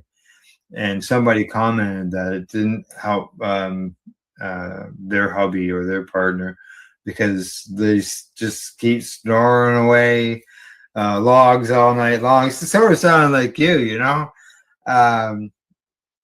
So it said 40%. So maybe that person who commented on YouTube was part of the 60%, right?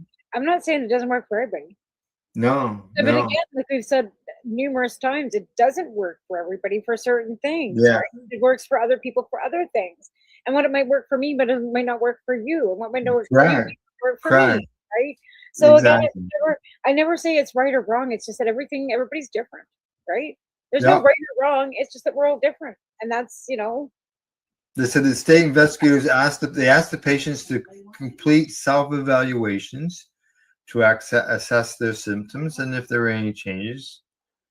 And they explained that patients experienced significant improvements in their sleep within 4 months of beginning the treatment and were able to maintain the sleep improvement for an additional 4 months.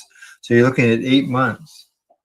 Maybe Alvin's beyond the 8 months. I don't know. Maybe it doesn't go that long. I don't know.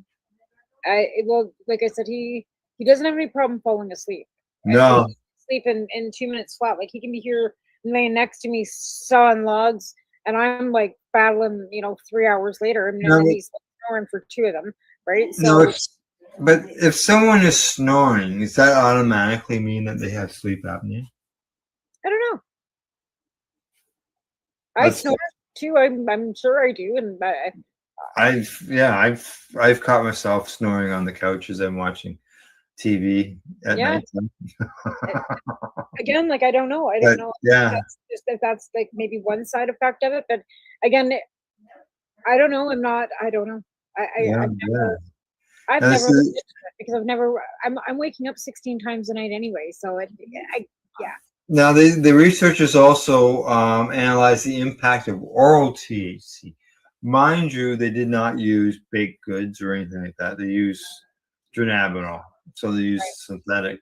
And they said that 73 adults had moderate to severe sleep apnea, and they used dronabinol. And this is it was given to the patients every night in increasing doses over the course of 6 weeks.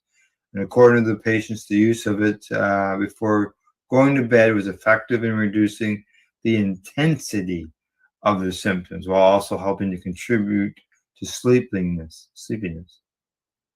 Right. So, well, like people have found some benefits to it. Well, if I want to sleep, I just buy sativa. Oh, I'm an indica person to go to sleep, but I don't grow sativa. So yeah, no, like, I have to have sativa. I've got this hash plant though. It's looking sativa as far as the leaves, but in height wise, it's looking pretty stunning, like an F. Yeah, you were telling me that. You think it might be a combo. It might be who knows? Like I said, these days, I don't even know if we've got a pure strain left anymore, do we? Is there anything that hasn't been Yeah, started? really. I know. Yeah, everything's a hybrid. Everything's Right? Like, is there anything out there that hasn't been fucked with? Just asking for a friend. Pinot 1, Pinot 2, no, 1767. Like, Yeah. asking for a friend. Is there anything out there that hasn't been fucked with yet? Yeah, exactly. And just for those who always say they're always concerned about youth consumption is normal, reports are showing time and time again that youth cannabis use remains stable as more states legalize. Like I said, So I think we could throw that more than if it was legal either. So that fear mongering thing out that has always been out there, that if you legalize cannabis you're going to like I said, legalized heroin isn't going to make me go and do it. correct. Well, Not going to happen. Yeah. No. So I think people are going to do it whether it's legal or not. So we did. correct. People get access to it. Yep. So yeah, the kids the sky has not fallen in on that. Yes. No many pennies today. Yeah, they mentioned overuse cannabis use from stable or declining trends among younger Americans between the ages of 12 and 20. It's a new 4-year low, actually. Yeah. So yeah, you can see it. I can see it here on the chart. Yeah. Well, and I've got my theory on that because they've got no access, so now they're using different drugs. We have access to them on the street, and that's why we're losing our youth because they've got access to other drugs. Because we need to regulate them all and get them all off the streets. Because now they can get meth and fentanyl and other things that are way cheaper and way easier to access because we legalized cannabis. Yeah. So yeah, that's like I said, that's my theory why why the consumption of youth has gone down because they have no access. They're using other drugs. Other stuff instead, which obviously hasn't had very good results. No. Yeah. I know of some people, younger people who have passed on.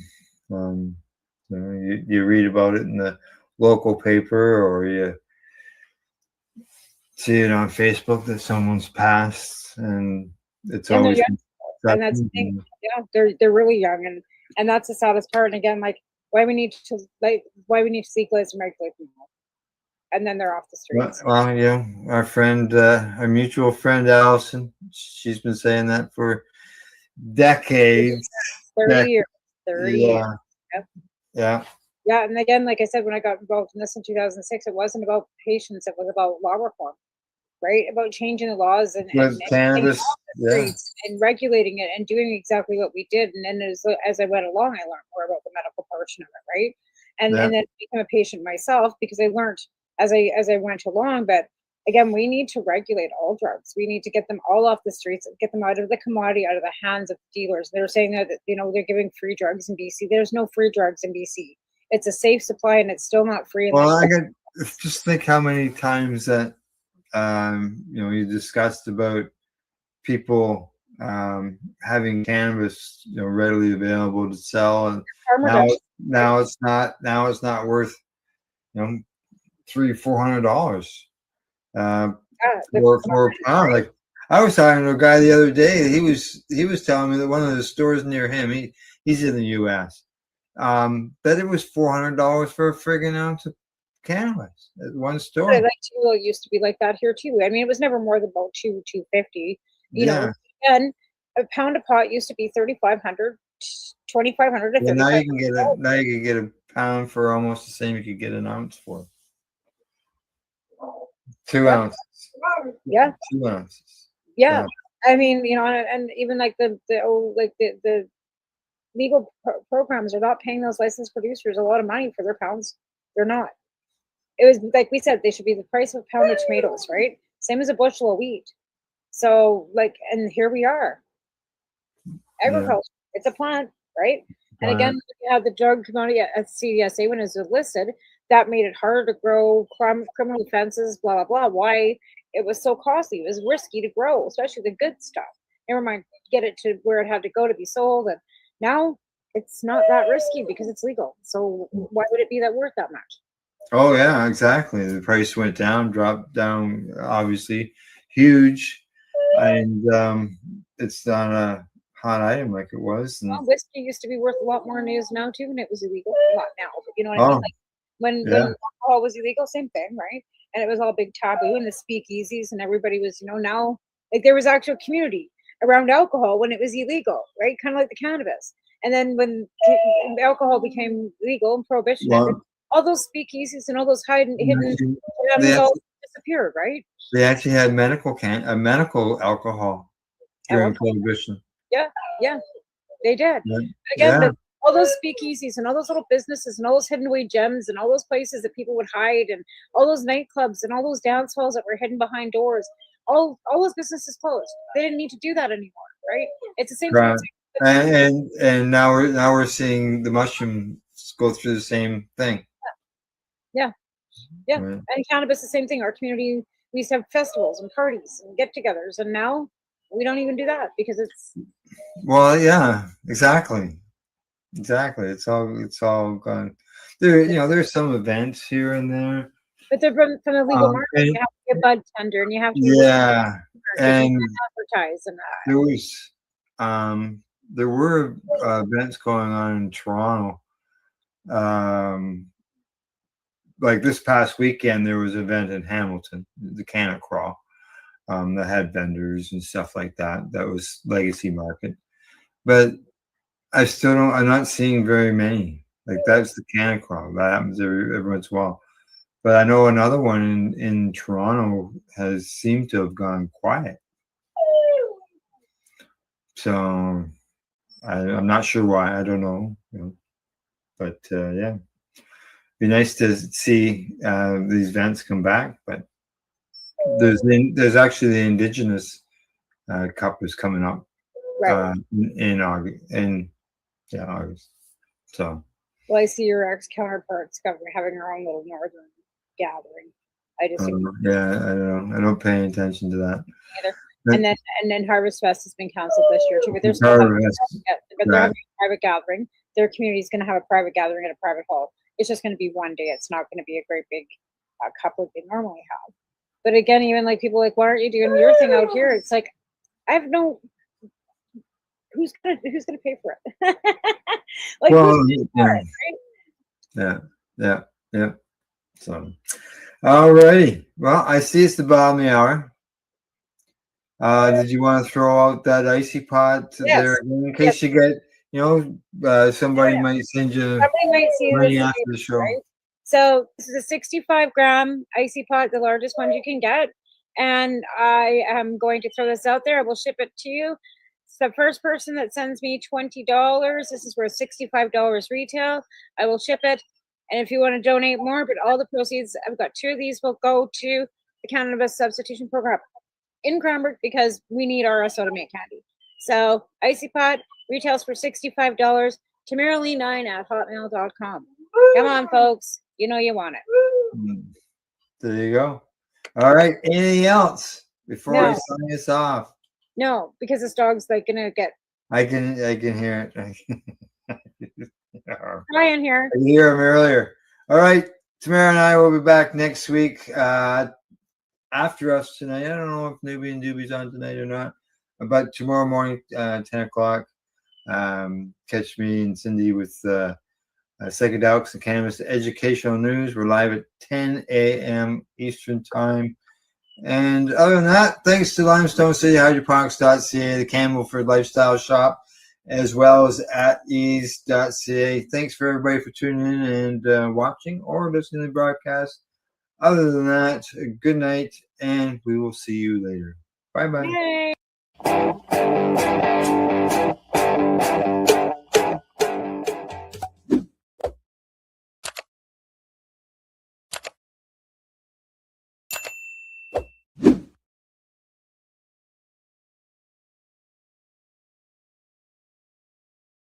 Let's share PACE everywhere. That way it can help create peace. People everywhere advocating cannabis education. You're listening to the PACE Radio Network here at paceradio.net.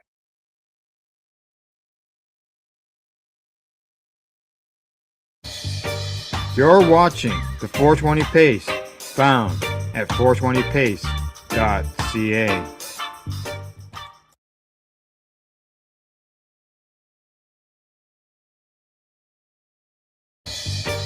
You're watching the 420 PACE, found at 420pace.ca.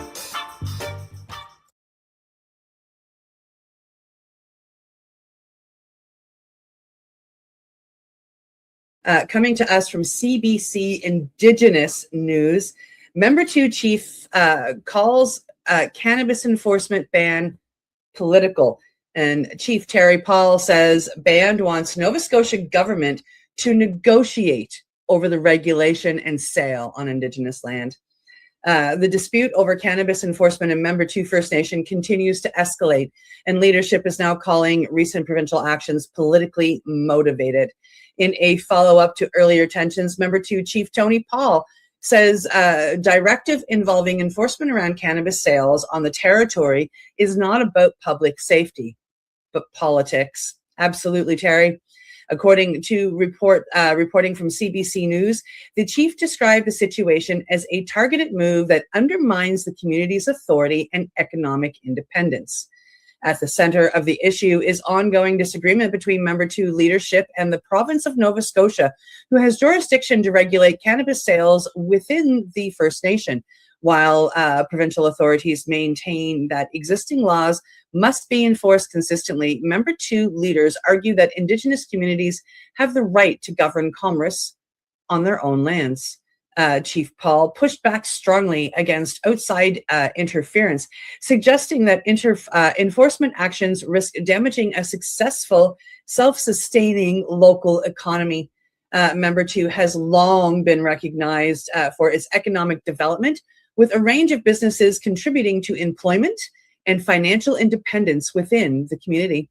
The chief also warned that continued pressure from provincial or federal authorities could strain relationships and undermine reconciliation efforts. For many observers, the situation reflects a broader national conversation about Indigenous sovereignty, particularly in emerging industries like cannabis, where jurisdictional lines are still being tested. Supporters of Member 2 say this is about more than cannabis. It's about respecting Indigenous governance and recognizing that First Nations are not simply stakeholders, but rights holders. As tensions continue, the outcome of this dispute set important precedents for how cannabis regulation intersects with Indigenous jurisdictions across Canada.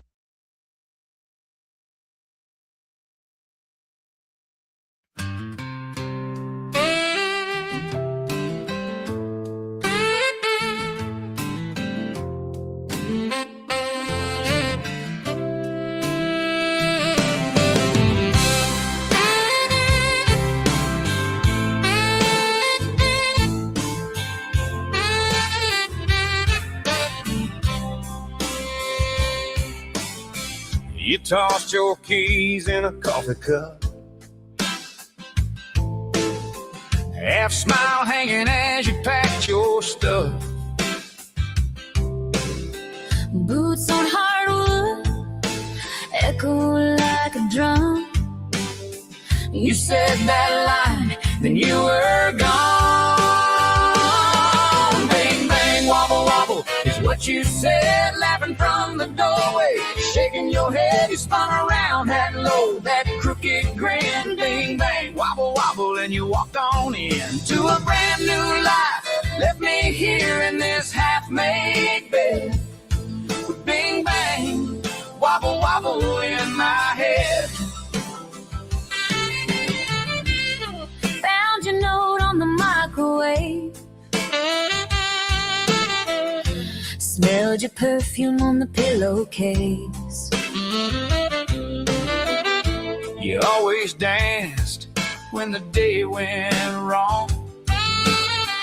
turned every stumble into a song. Bing, bang, wobble, wobble is what you said, like a joke that only we ever read. You tipped your glass, wink once, then turned. Bing, bang, wobble, wobble, guess I finally learned. You were halfway gone, now it's just your boots and words instead. Bing, bang, wobble, wobble in my head. Maybe we're a crooked two-step. Maybe we're a lonesome tune. But if you turn that truck around, I'll be waiting in this room. Bing, bang, wobble, wobble. Come back and stay. Kick that dust off. Let the record play. We'll miss a step, we'll trip, we'll sway. Bing, bang, wobble, wobble, we'll find our way. Through this crazy love, two fools dancing on the edge. With bing, bang, wobble, wobble in our heads. Bang, bang, wobble, wobble. One more time. One more time. You say you're yours, I say you're mine. Wobble, wobble, till the end. Loving you like I just began.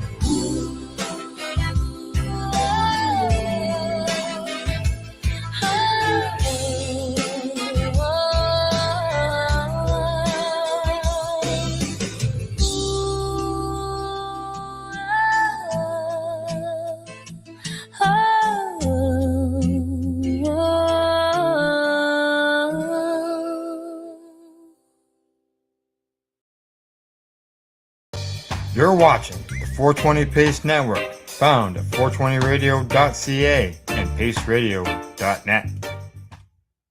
The opinions of the individuals during this broadcast are their own and may not be the opinions of their group or other organizations they may be involved with. All medical advice during our broadcast is not a medical opinion and should be checked with your medical physician.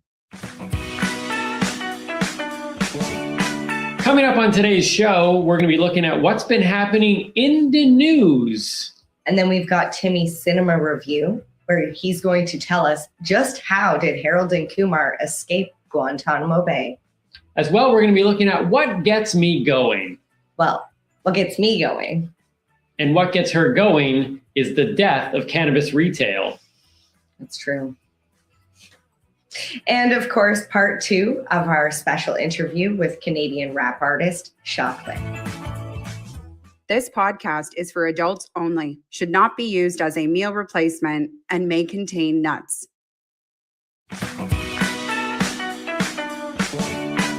Hey everybody, and welcome back to another episode of The Newbie and the Doobie. My name is Timmy. I am the newbie. Mary Jane, and I am the doobie. Today on the show, we are celebrating World Freedom Day. That's a good day to celebrate. Right? Who doesn't want freedom? Although they do say that, do people really want freedom? No, wait, that's not the word. It was privacy. Is this World Privacy Day? No, it's World Freedom Day. Okay, no, I was going down a whole different... But what is freedom? Like freedom to just make your own choices, to travel, to... No, free. You're like, free to do whatever you want. You are free to make a decision, right or within wrong.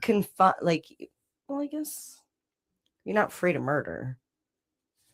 No, you are free. Okay, but you have to take. You are the free to murder, consequences. but you need to accept the consequences of that decision. So, Don't do that. Don't murder. A free world basically allows us. It's like if you're being a parent and you're giving your kids freedom, that gives them the freedom to make wrong choices and to fail, and to experience the consequences of those failures. And as we grow up, parents no longer in there. But I think freedom is simply that. Freedom is the ability. So like you're saying, I'm free to walk on that parking curb if I want to. Yes. And if I fall off and hurt myself, I have to deal with the consequence of But the you're free to swollen do ankle. that.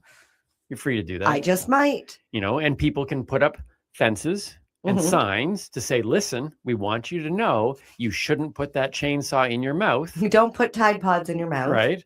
But we cannot ultimately stop That's you. why you are free to do so. Like, think But about it. That's not why they call it World Freedom Day. There's a specific reason why today Today is was World Freedom Day. today was a monumental day. Today, okay, so in it was history. Today in history. in we should history. say. What year did this happen? Well, it depends on if we're talking about the same thing.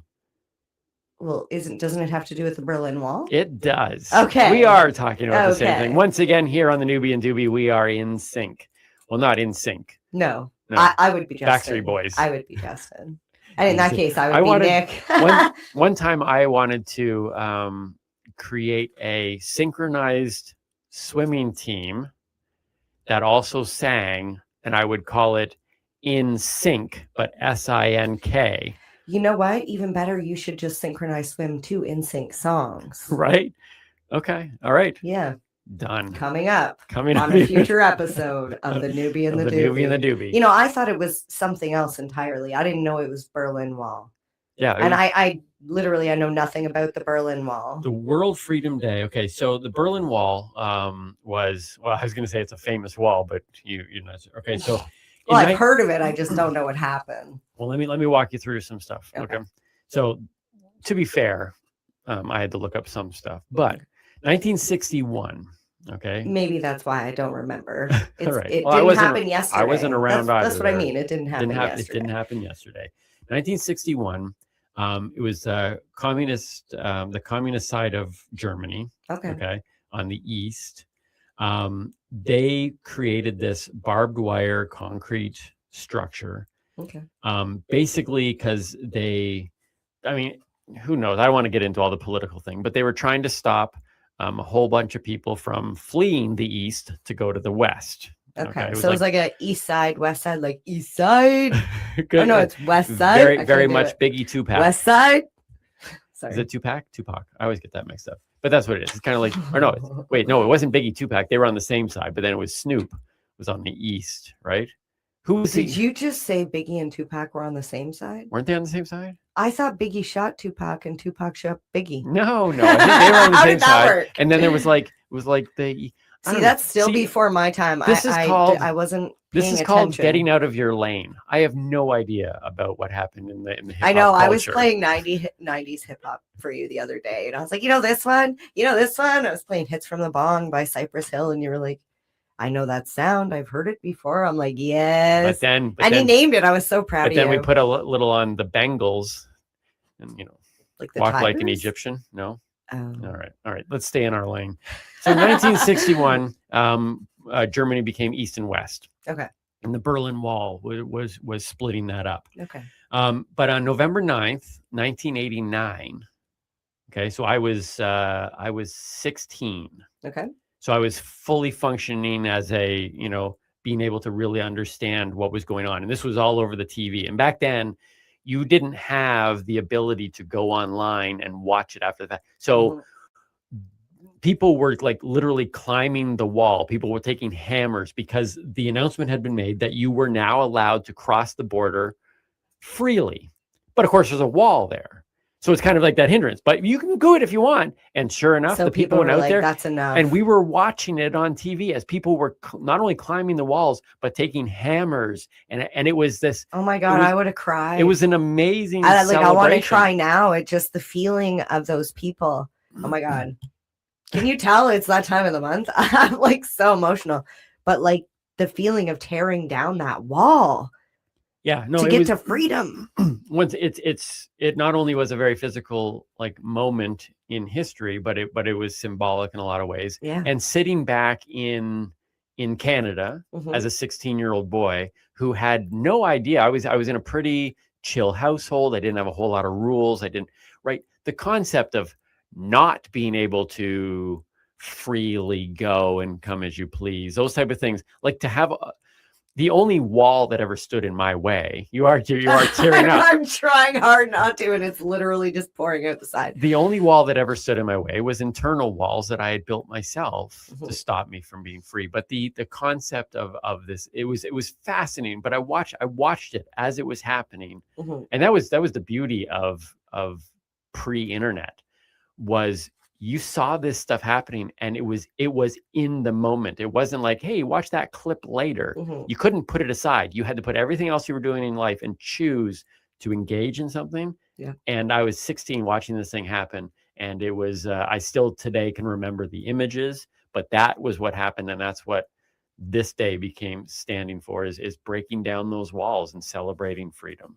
I cannot believe I'm crying right Well, now. I cannot- believe you're crying. I believe you're crying because because you I know spend you. time with me. Because I know you. Yeah. You know, I watch.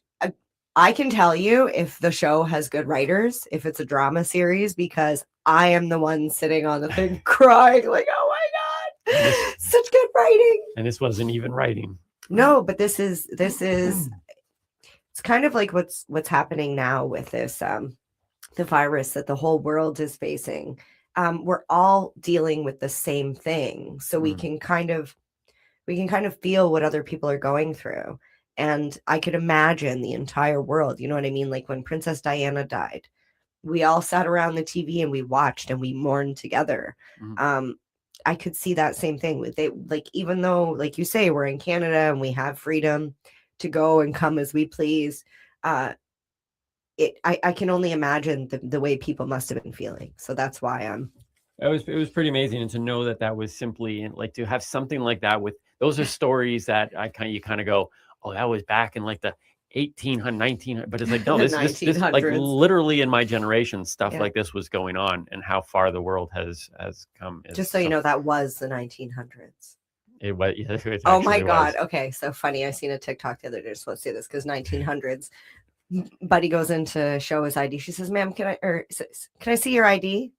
And he's like, "Yeah." And he says, "Do you need me to pull it out?" She says, "No, I can see the one from here."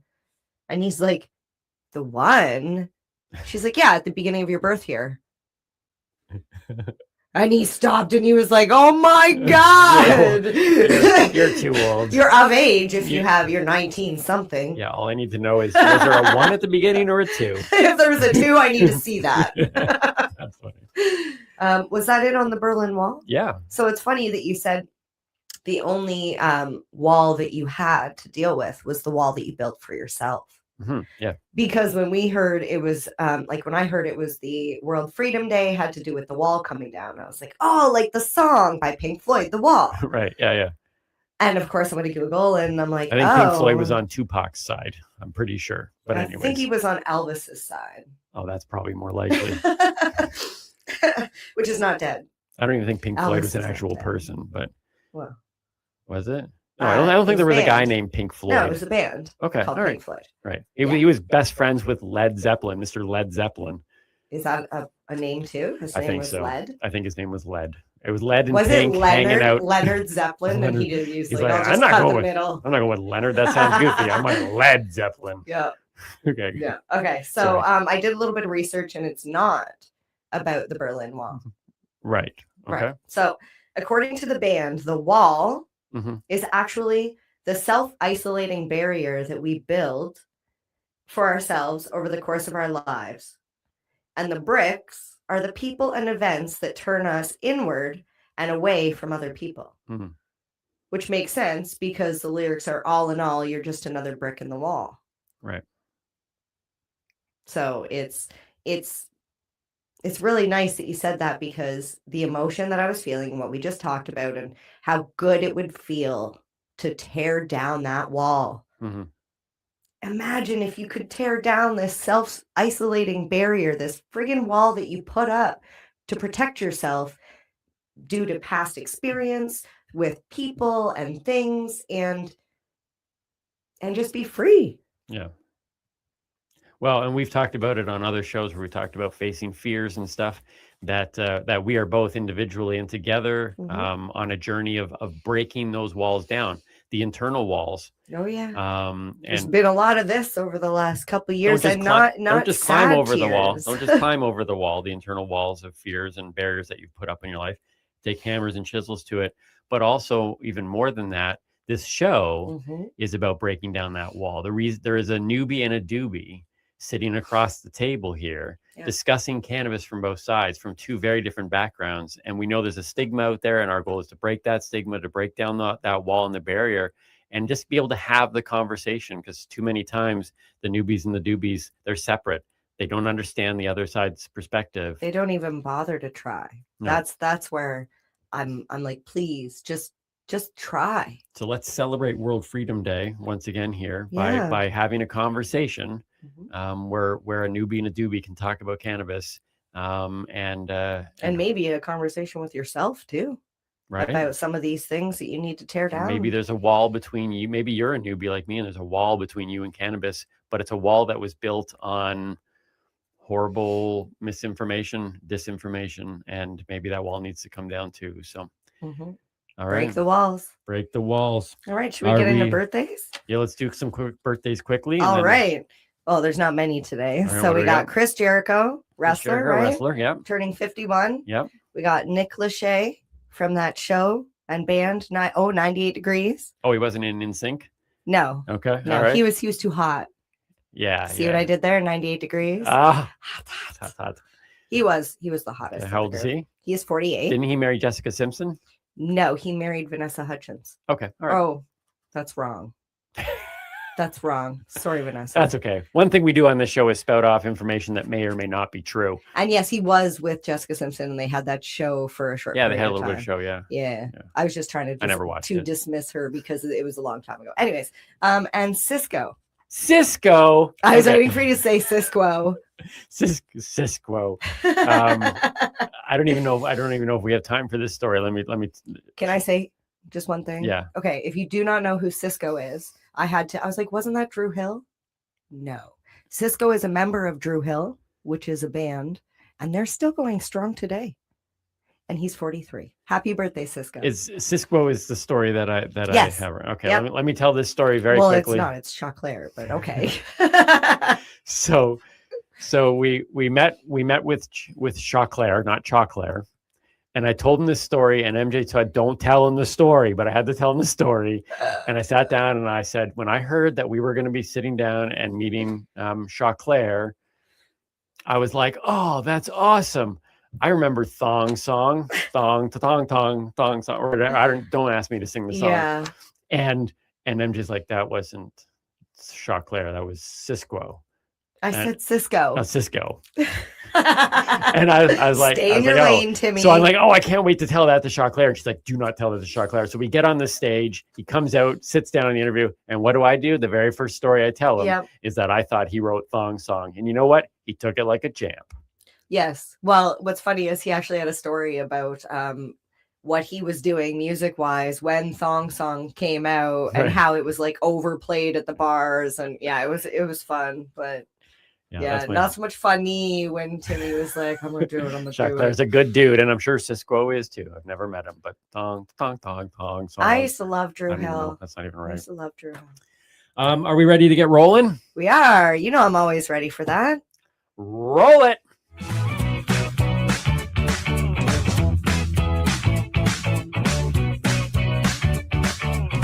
What's been happening in the news? Well, a rare smelly corpse flower, aka the penis plant, bloomed for the first time since 2018. Yeah, I got nothing. I got nothing. It's a corpse smelling penis plant. That Some- hasn't bloomed in a while. Some things literally just write themselves, folks. Road trippers from North Carolina buy lottery tickets in 11 different states, winning them the $2 million Powerball prize in Virginia. After tallying their fuel receipts from that trip, the couple celebrated their $32 profit at a local Denny's. Two brothers and a friend from Idaho set a Guinness World Record by passing a beach ball back and forth 673 times in just 3 minutes. And in other news, there is clearly nothing to do in Idaho. An alligator in Mississippi approached a golfer, snatched his ball in his jaw, and headed for the pond. The golfer, while finishing the back nine, was heard saying, "There goes my shot at a 69.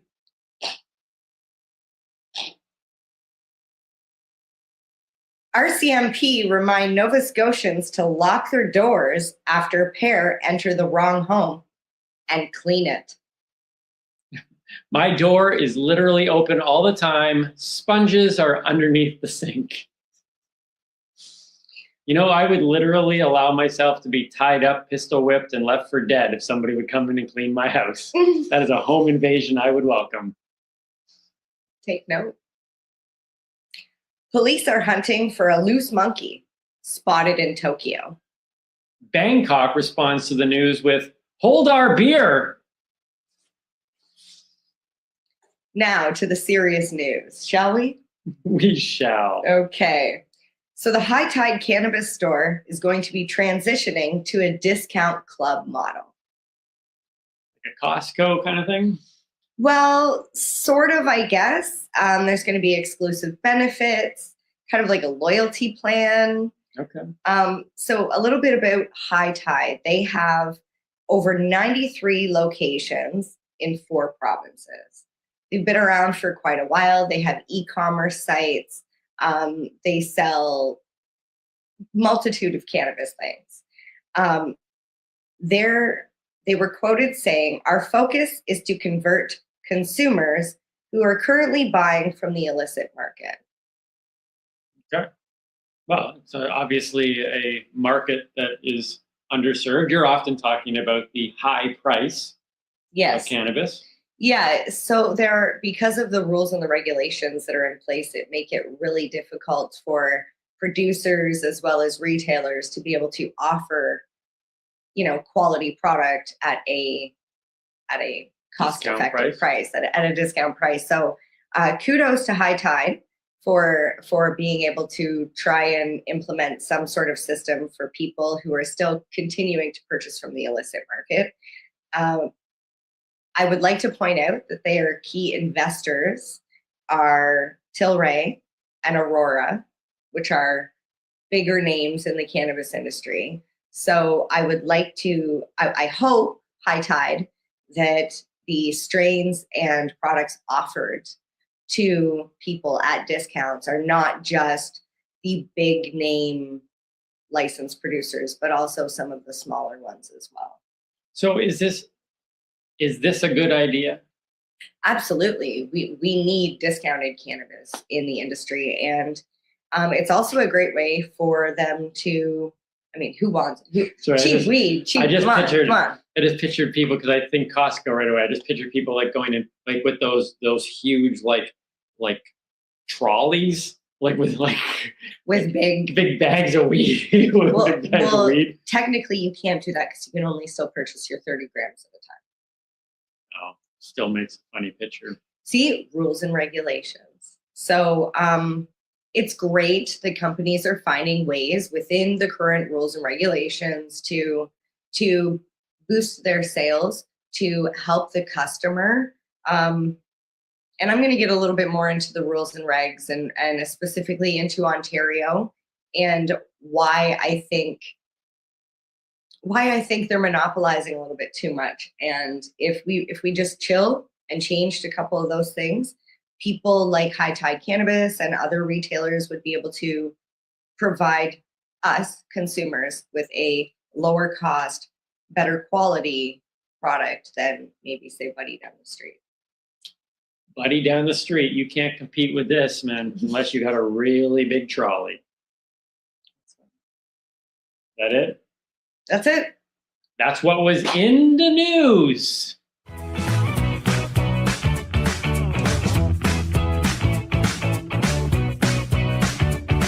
And welcome back to another cinema review. Cinema, S-I-N, cinema review. Today, we're going to find out just exactly how did Harold and Kumar escape Guantanamo Bay? Well, we're not going to find out how they did it. I don't want to spoil the movie for anyone, but I am going to tell you my thoughts. Over the years that MJ and I have been together, she has been on a quest to show me the iconic stoner flicks. And some of them I had seen, some of them I had heard of, some of them I'm familiar with. Harold and Kumar, pop culture icons, I definitely heard of them. And recently we had sat down to watch one of them. Now I did them out of order, I completely understand that, but it was all based on the themes of our shows. But I will be reviewing all 3 over the next little while. But today, I start with the second movie, Harold and Kumar Escape Guantanamo Bay. I have a feeling that I'm about to hurt MJ's heart. It's all right. Just don't talk bad about Kumar. Love. Oh, man. Okay, let's get into this. But Kumar was the worst part of that movie. Anyways, here we go, ladies and gentlemen. Drink my water. My cinema review. Have you ever felt that an oral presentation, or any presentation for that matter, would be exponentially improved if you were simultaneously peeing? Either have I. However, the creative crew behind 2008's Harold and Kumar Escape from Guantanamo Bay apparently felt it would be at the very least helpful. At one point during my screening of this stoner cult classic, I literally turned to Mary Jane and said, "Has someone peed in every scene?" I didn't even notice. Lovers of this flick will be quick to fact check me on the actual pee count. But even if I've overstated the amount of urination, my point has already been made. Fact check this.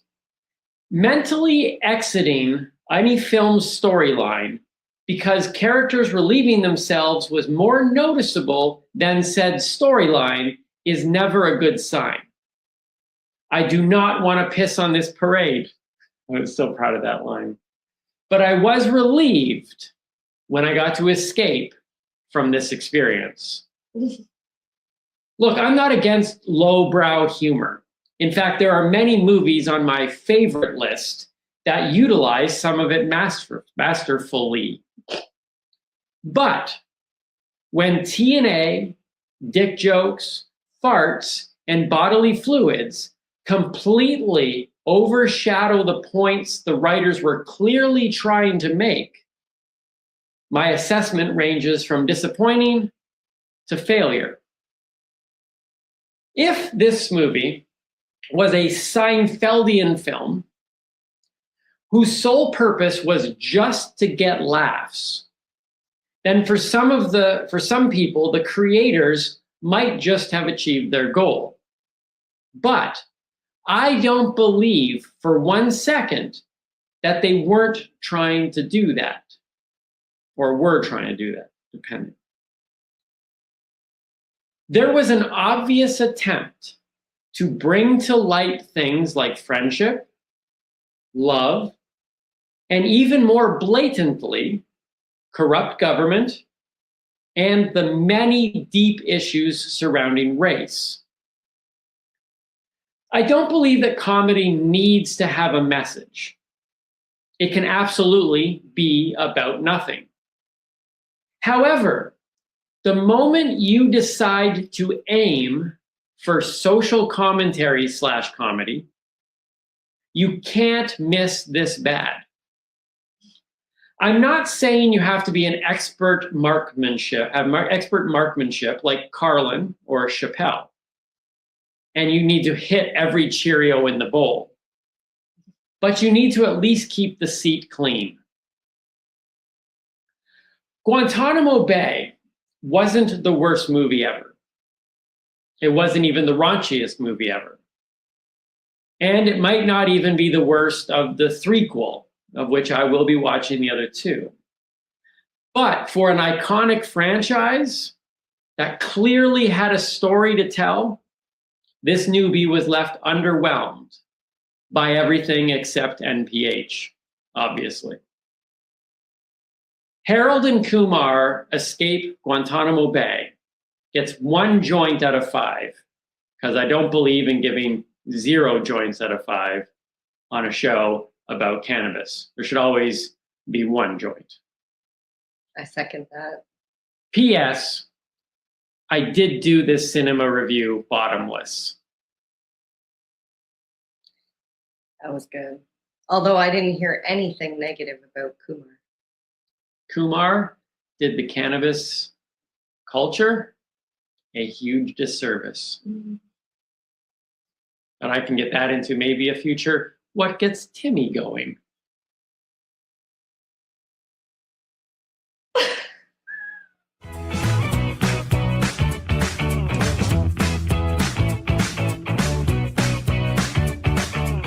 It's time for another What Gets Me Going. Well, what gets me going? What gets her going? Take it away, MJ. I Okay. just made that up. Okay. Timmy. See, it takes me a little bit longer. High five. High five. No. Not today. What gets What me gets going? me going? Got Okay. it. Don't confuse them. This is going to be confusing enough. Okay. So just try and stay with me because it's a lot. It's a lot of information. This is based on an article that I read in Now Toronto. Just gave me a little bit more information as to what exactly is going on here in Ontario. So this is entitled, How Ontario is Killing the, sorry, I had to double check that there. How Ontario is killing the cannabis retail. I almost said retail cannabis. Cannabis retail. Okay. So in 2018, Canada legalized cannabis straight across the board, but they left it up to each province and territory to figure out who was going to distribute and sell to the general public. Okay. So in the beginning, it was the Ontario Cannabis Store, or the OCS. I just want to go off on a little side tangent. I'm going to try and keep it short. Mm-hmm. The Ontario Cannabis Store is a subsidiary of the LCBO. The logo for the OCS, you know where I'm going with this, don't you? Yes, I've heard this What Gets Me Going as well. The logo is reported to have cost $650,000 to create a circle with the letters OCS. That's it. Nothing fancy, no colors. They didn't want to appeal to any children. No. 650. Anyways. It's a free market. Yeah, nothing free about that. Anyways, so the OCS did a male-only model. Not like... I'm a male-only model. I knew that was coming. So they would basically, you had to go online, pick the product you wanted based on whatever THC in the photo on the screen, and then it was mailed to you. But you had to pay by credit card. You couldn't use any other form of payment. So if you didn't have a credit card, you were SOL. If you didn't have a mailing address, you were SOL. If your package got lost in the mail, same thing. SOL. Yes. No.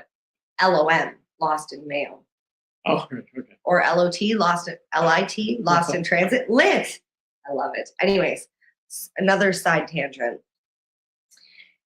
There was a lot of issues. Basically, there was a lot of issues that came with the male model, and sounds funny now. No issues with me, folks.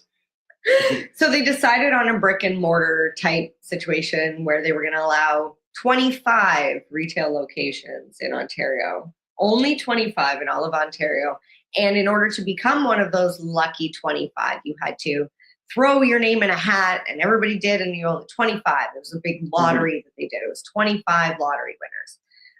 If you were lucky enough, fortunate enough to get one of those lottery spots back then, you're probably doing really well right now because you were able to establish yourself in your community.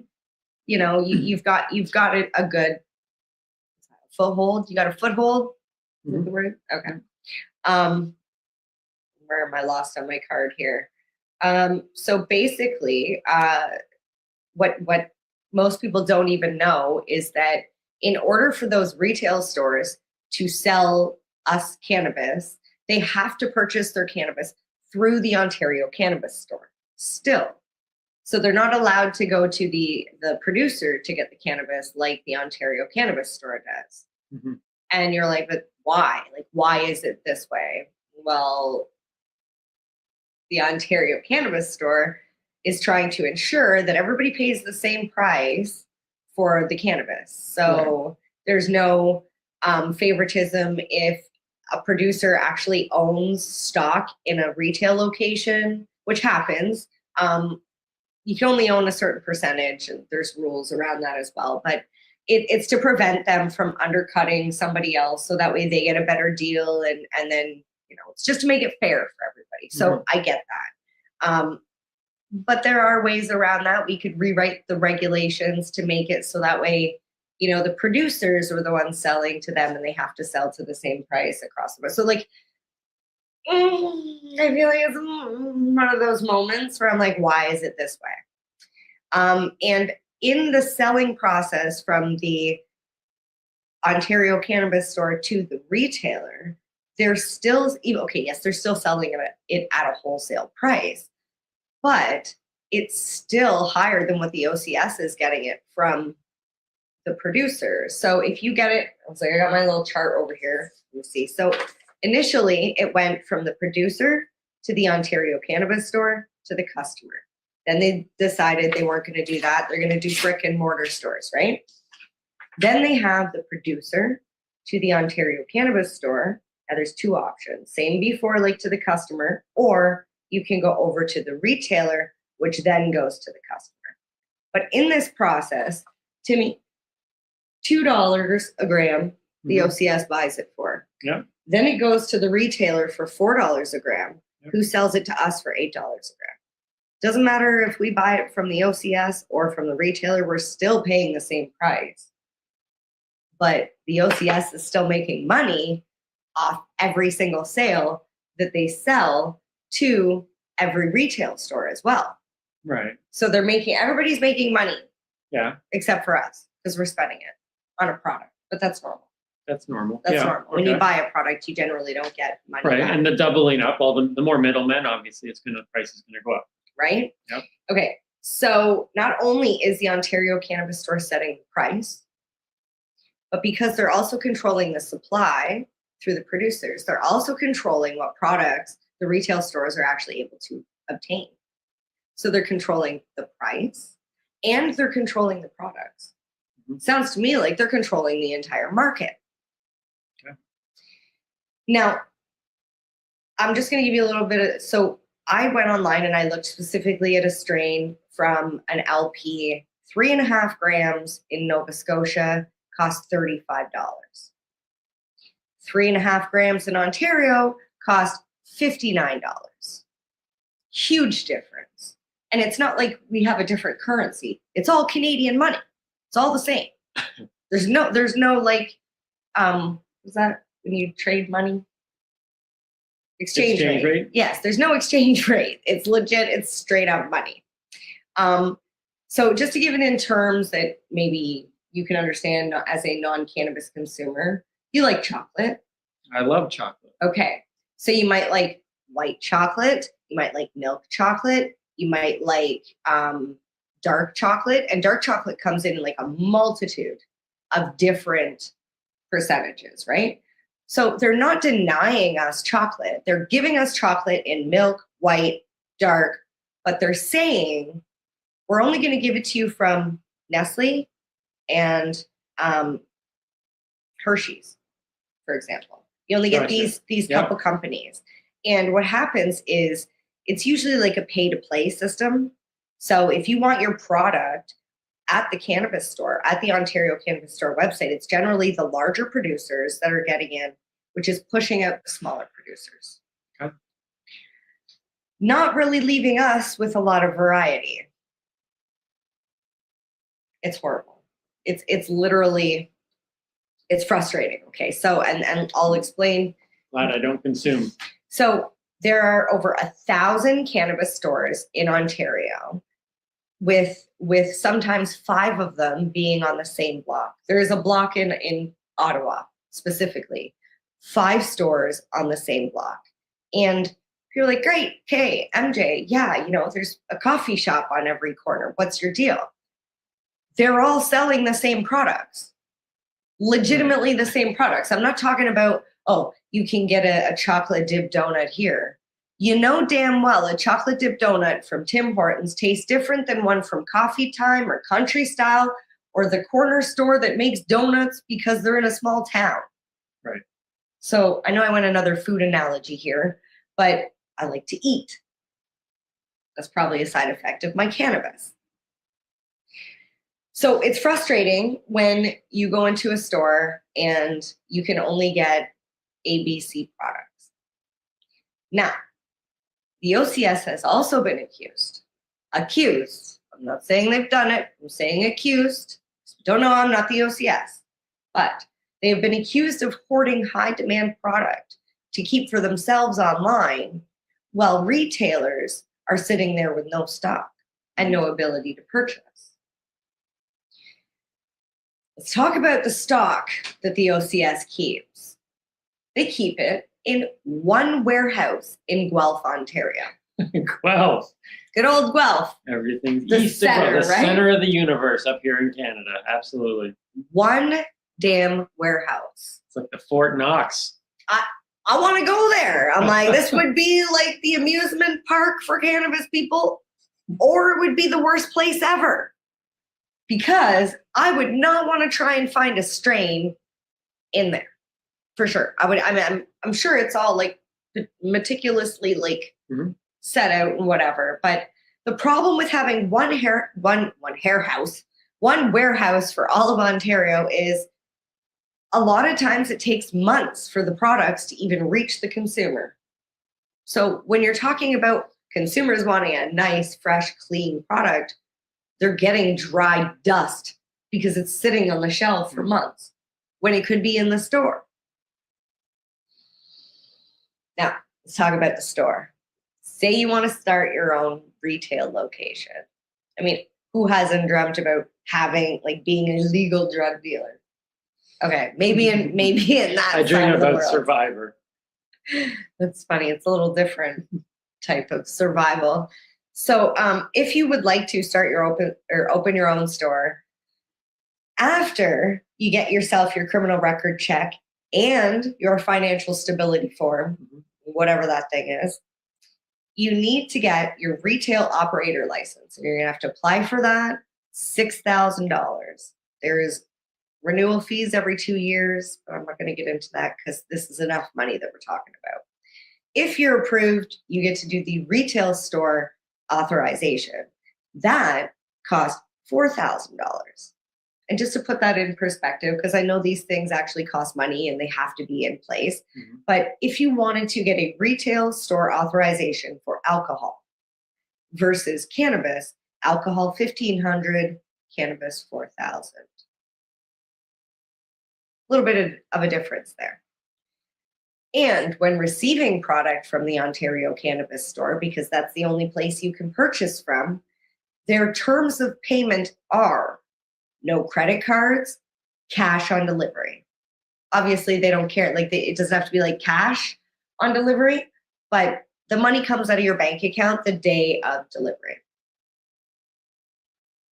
I don't know if that's what Justin Trudeau was intending when he said he was going to legalize cannabis in Canada and leave it up to the provinces. Now, I specifically, living in Ontario, reading this article was like, yes, I need to discuss in depth what's happening in our province. Now, I'm curious as to what's happening in your province, in your state. Is it legal? Is it just medical? Is it recreational as well?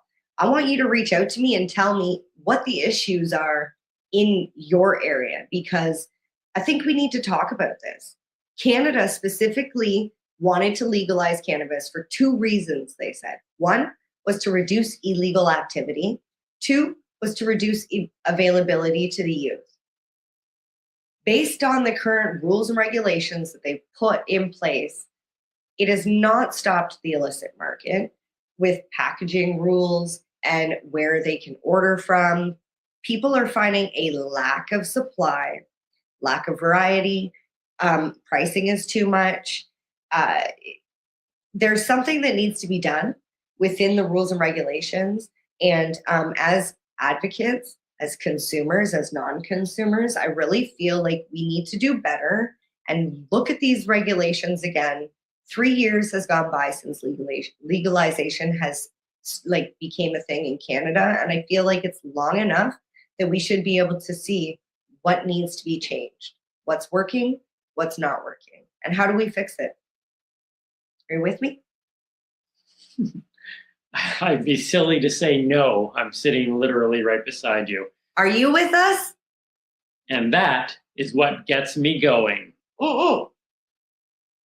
Gets me going. Cheers.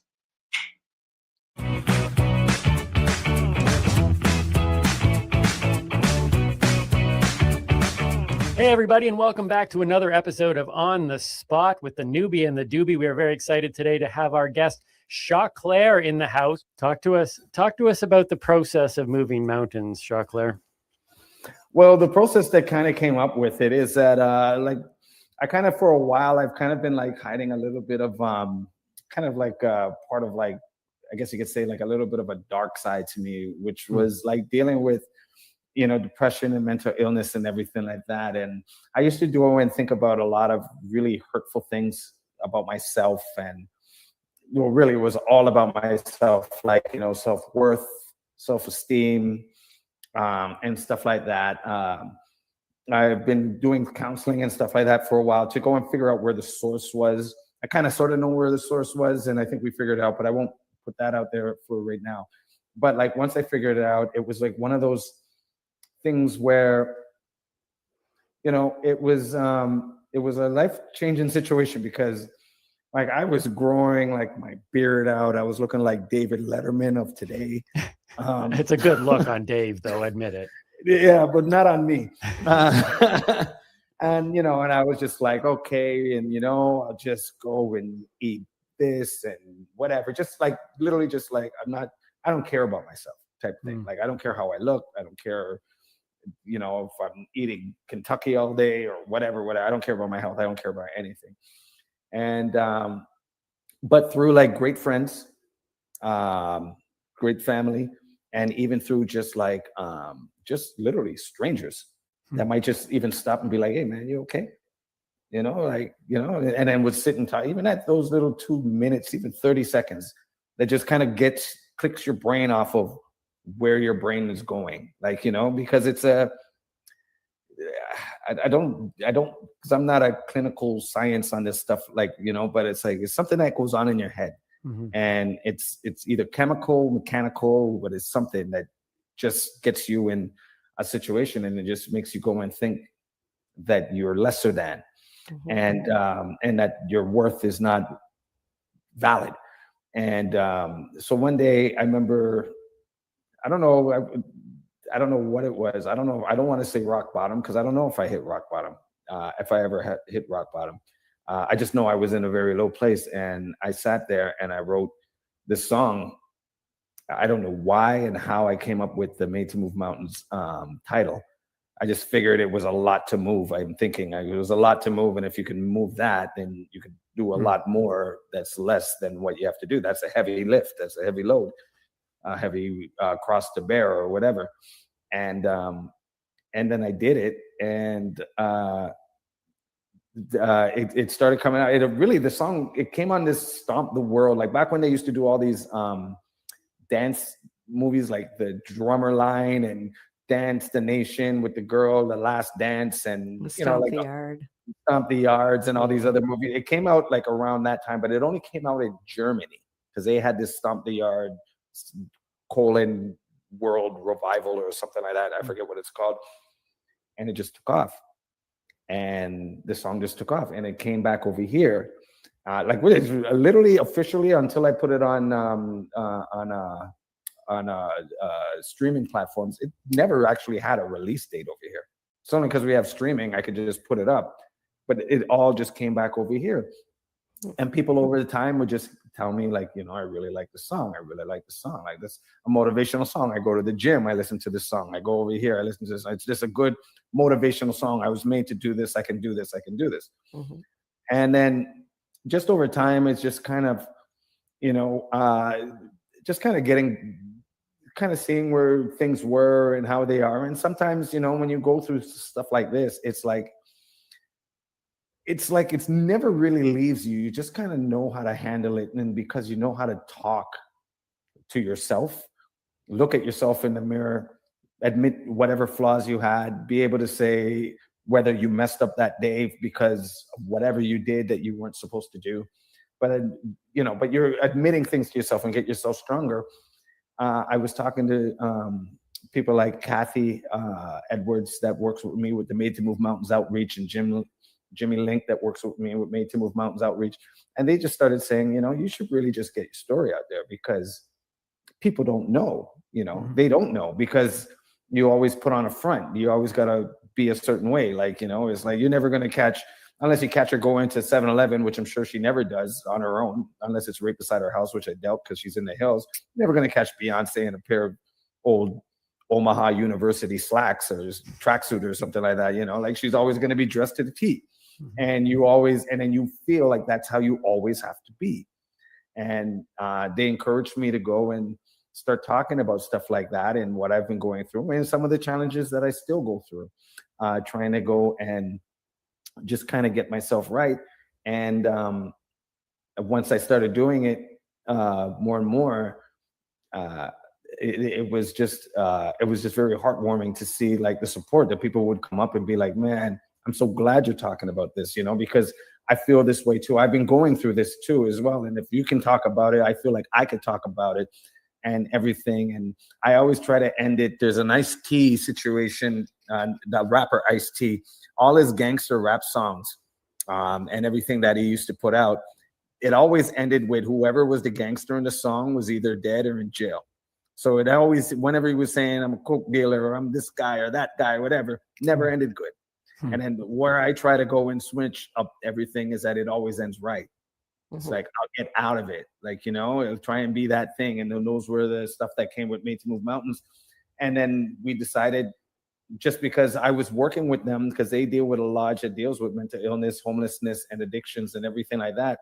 And I got to meet them, and I got to meet a lot of the people that stay at the lodge, and we became more acquaintances than friends, but we're nice to each other. We always say hi when we see each other. There's this one guy that just loves it when I bring my beer cans over. Like, that's his thing.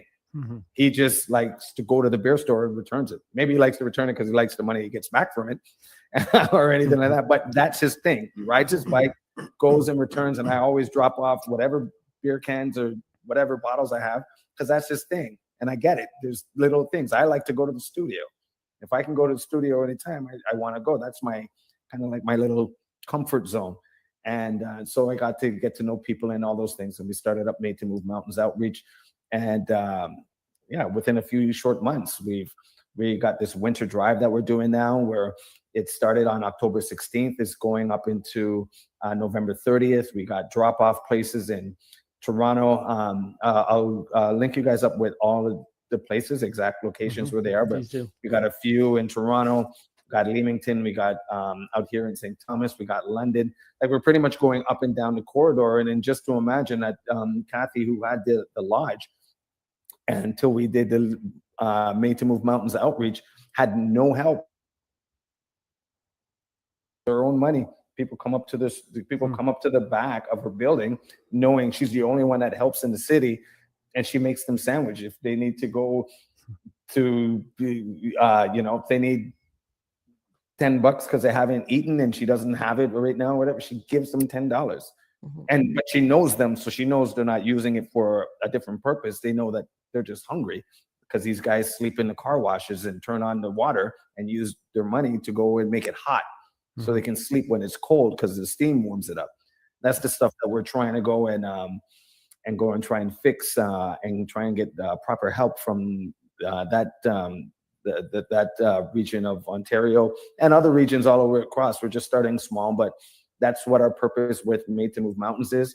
And with the Made to Move Mountains outreach on the 29th, where the event with at Meza will be like a great event, and we'll have everybody out there. We're going to raise money. We got a lot of giveaways and everything like that. That on the 30th, there was also kids' day, like hot dogs, hamburgers come, because it's Halloween. They can dress up in their costumes, bouncy castles, this, that, and whatever. We have Stoner Chef coming around, that he's going to be helping us to go and give out food. People can go and buy food.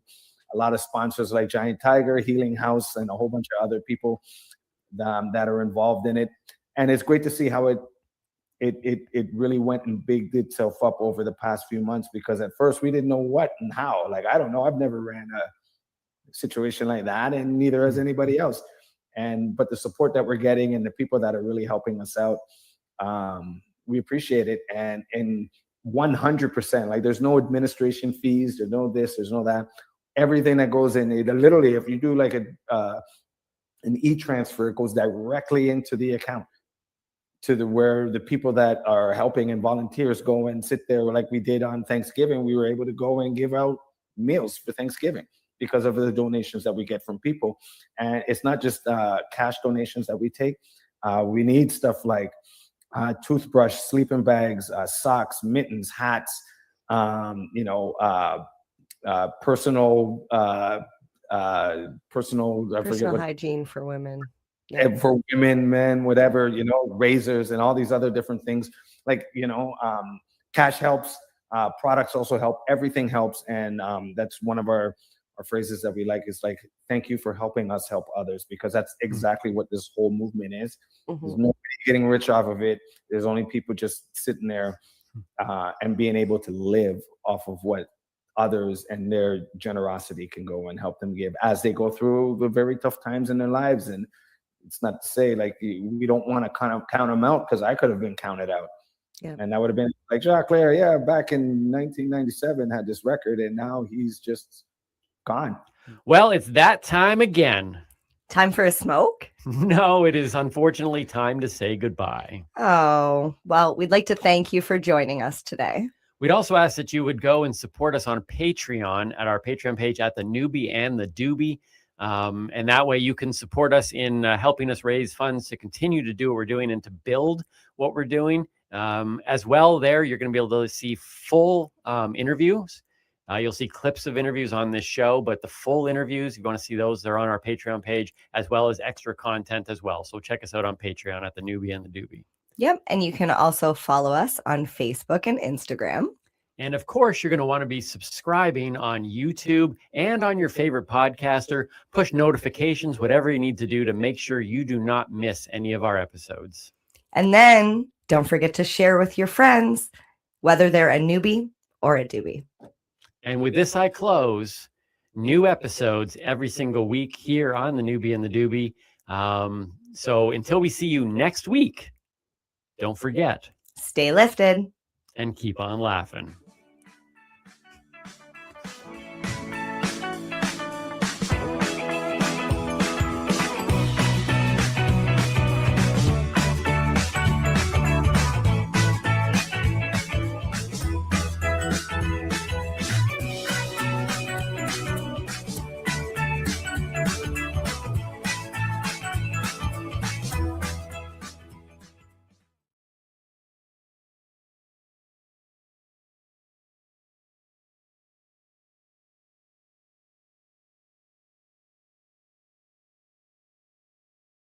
Are you looking for non-stop, continuous cannabis and psychedelic programming? If you are, then turn your browsers to 420radio.ca or paceradio.net, where you will find the 420 Pace re-rolled Saturday. Everything gets started at 8 a.m. Eastern Saturday morning. Hi, I'm Timmy. And I'm Mary Jane. He's the newbie. She's the doobie. And this is the show where we toke cannabis. Talk. From both sides. Is that even possible?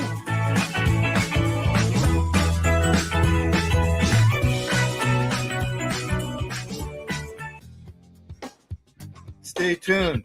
We'll be back.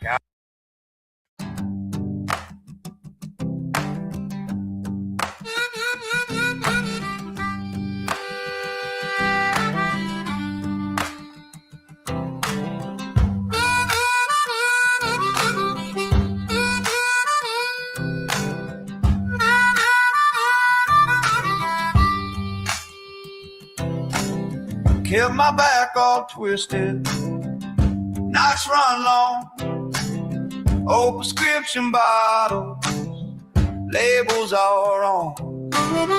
Doctor looked me over, laughed at my chart, said, sign this paper, kid. Follow your heart, I got my weed card in my wallet, little green light every time I call it.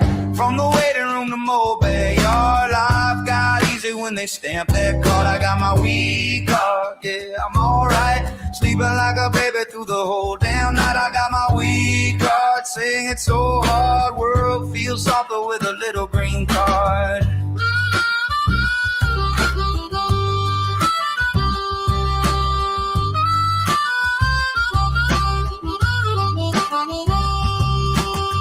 Mama shakes her head, says, boy, you changed. But I'm more alone and fix what's strange. Boss don't care as long as I show. Clock and smile comes a little more slow. I got my weed card in my wallet, little green light every time I call. Oh, yeah. From the pharmacy to my old front porch, trouble burns out like a used up torch. I got my weed card, I'm doing fine, breathing real deep for the first damn time. I got my weed card, raise your glass, hard life tastes sweeter with a little green card.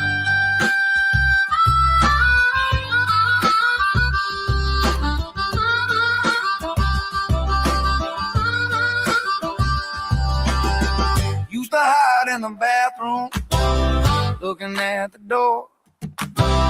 Now I walk right out, name tag on my drawer, running from the shadows in my head.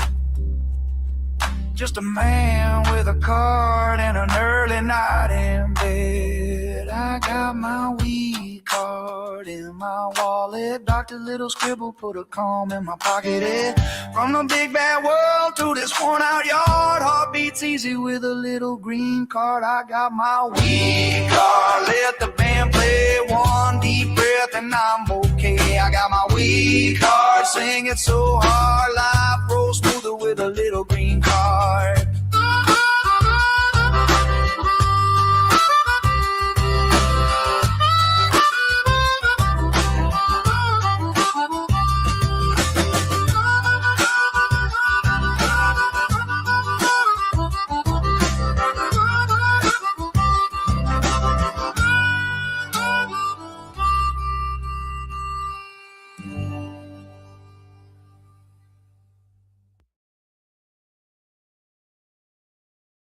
You're listening to the Pace Radio Network here at paceradio.net. The views expressed by the individuals during this broadcast are their own opinions, and they may not be the same as those of their group or other organizations they may be involved with. All medical advice during our broadcast is not a medical opinion and should be checked with your medical physician.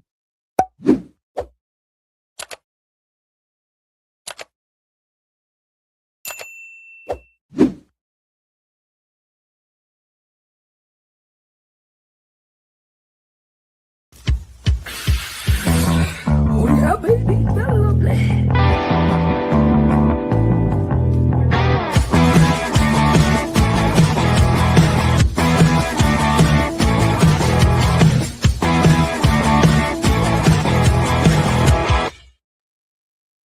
Good morning and welcome to Psychedelics, the Cannabis Education News for March the 19th here at paceradio.net. Good morning, Riv, Cindy. The 19th. March is not marching, it is running. Yeah. March 19th already, like holy cannoli. I can't believe we're over halfway through this month. You know, heading to the end of March, the beginning of April, and yeah, already. Like it was just Christmas yesterday. Well, you know, when I look outside, it still looks that way too.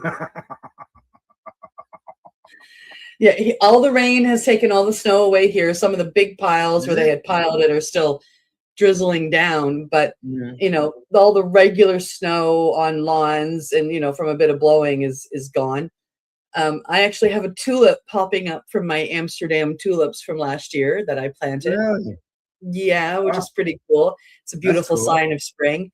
You know, I looked in my forecast. We were talking about weather ahead of the show, and you were saying that you on April 1st in Havelock, Ontario, snow is predicted. April Correct. 1st.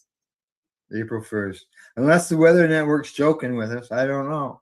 Well, I don't know. I mean, it absolutely can happen. I mean, I've got bits of snow coming down here, but thankfully the temperatures are going to be warm enough that any snow that does come is going to be gone within, an hour or two.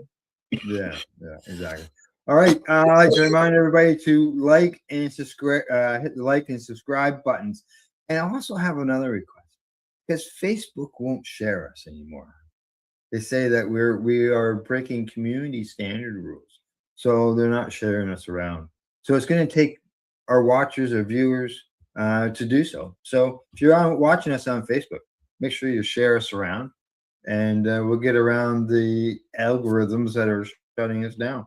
So yep, for reporting the Alrighty. news. I don't understand why they don't go after Yeah. CBC or Global or something for the same stuff.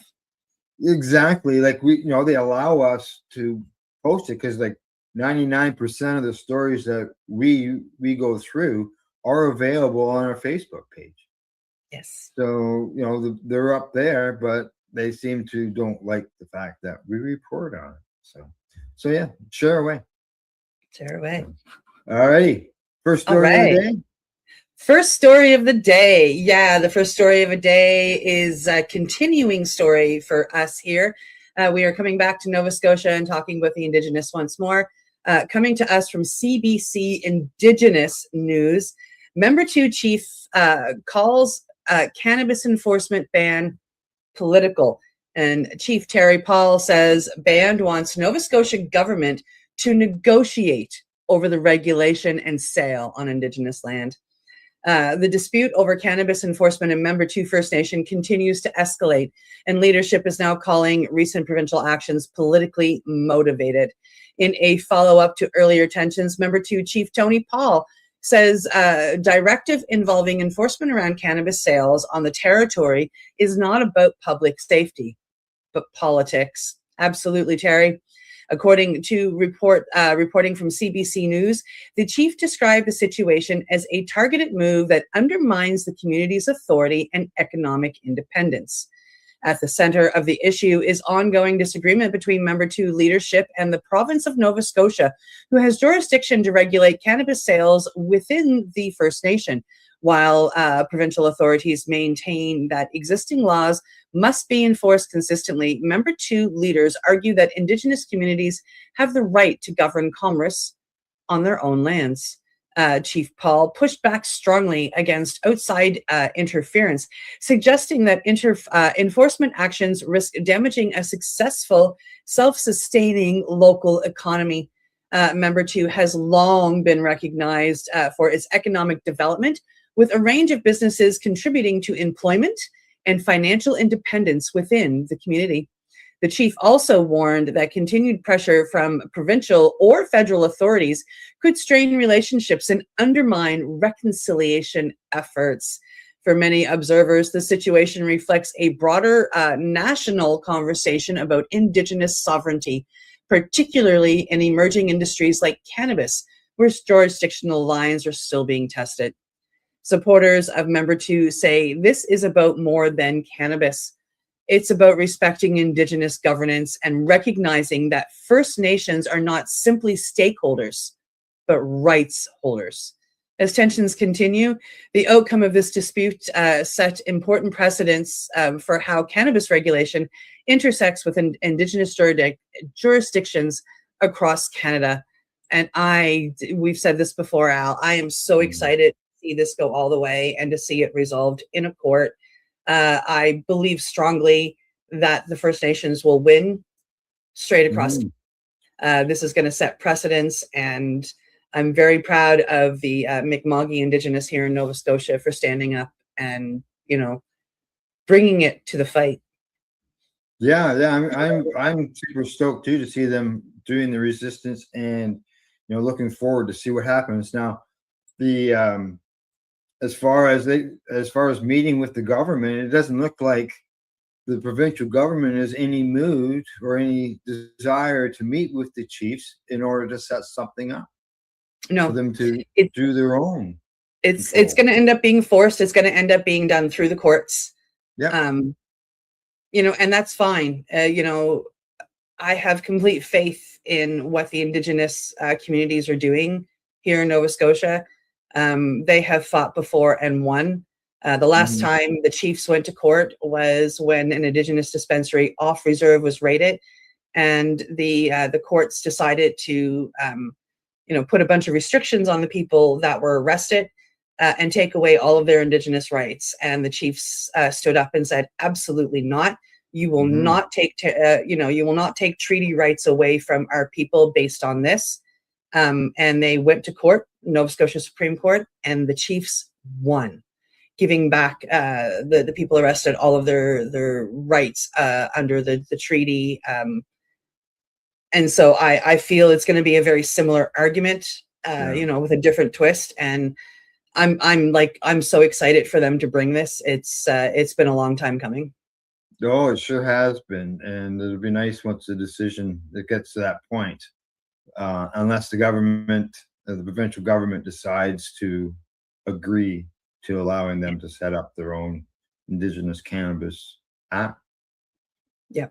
I mean, from what I can understand, it's not going to be a whole lot different from the government. They still test their cannabis. They still do things.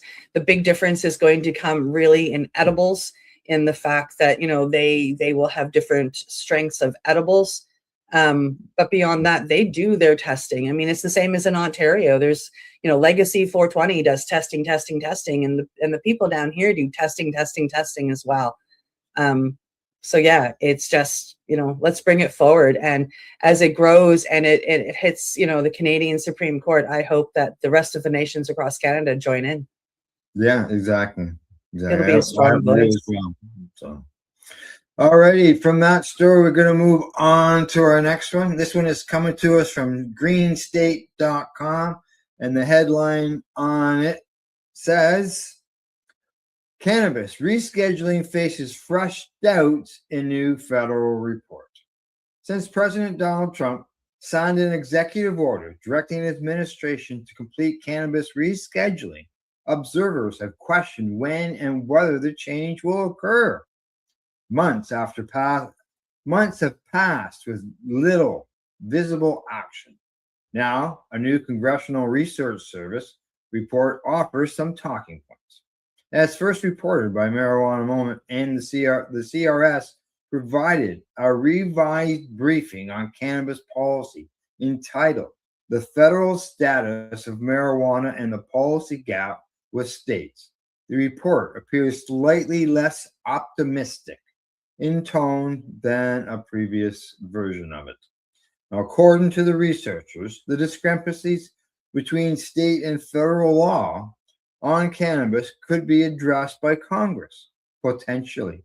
Areas include cannabis or marijuana's designation under the CSA, financial services for cannabis businesses, federal tax policy, oversight of federal enforcement, and state implementation. Now, if Congress takes no action, the DOJ may move cannabis from Schedule 1 to Schedule 3. This marks a shift from 2024 report, which said it was likely the DOJ would reclassify cannabis. This may call into question whether Trump's order will indeed be followed. The report also states that moving cannabis to Schedule 3 would not bring the state legal medical cannabis industry into compliance with CSA. The latest version of the memo referred only to recreational cannabis. No, other more pessimistic language notes include concerns about the United States compliance with international treaty obligations in regard to cannabis control and what may remain. Now, while compliance with international drug law has been cause for concern with regard to cannabis reform, other countries, including Canada and Germany, have legalized cannabis with no apparent consequences. The report is speculative and does not indicate how rescheduling will proceed. However, its tone shifts from momentum to caution, underscoring that meaningful reform may depend on Congress rather than an administrative action alone. Well, there you go, Cindy. Expeditious, quickly get going right away, just has not materialized. Well, but and this is just funny to say in and of itself, because normally it's the other way around. They are following in Canada's footsteps. The difference is the president said do this, whereas in Canada the Supreme Court said do this. It's going to take just as long. It took us 2-3 years to finally have it, come into play, and it's going to be the same down there. And what brought this thought to mind is, let me see if I can scroll back up here and find the comment that I was looking for.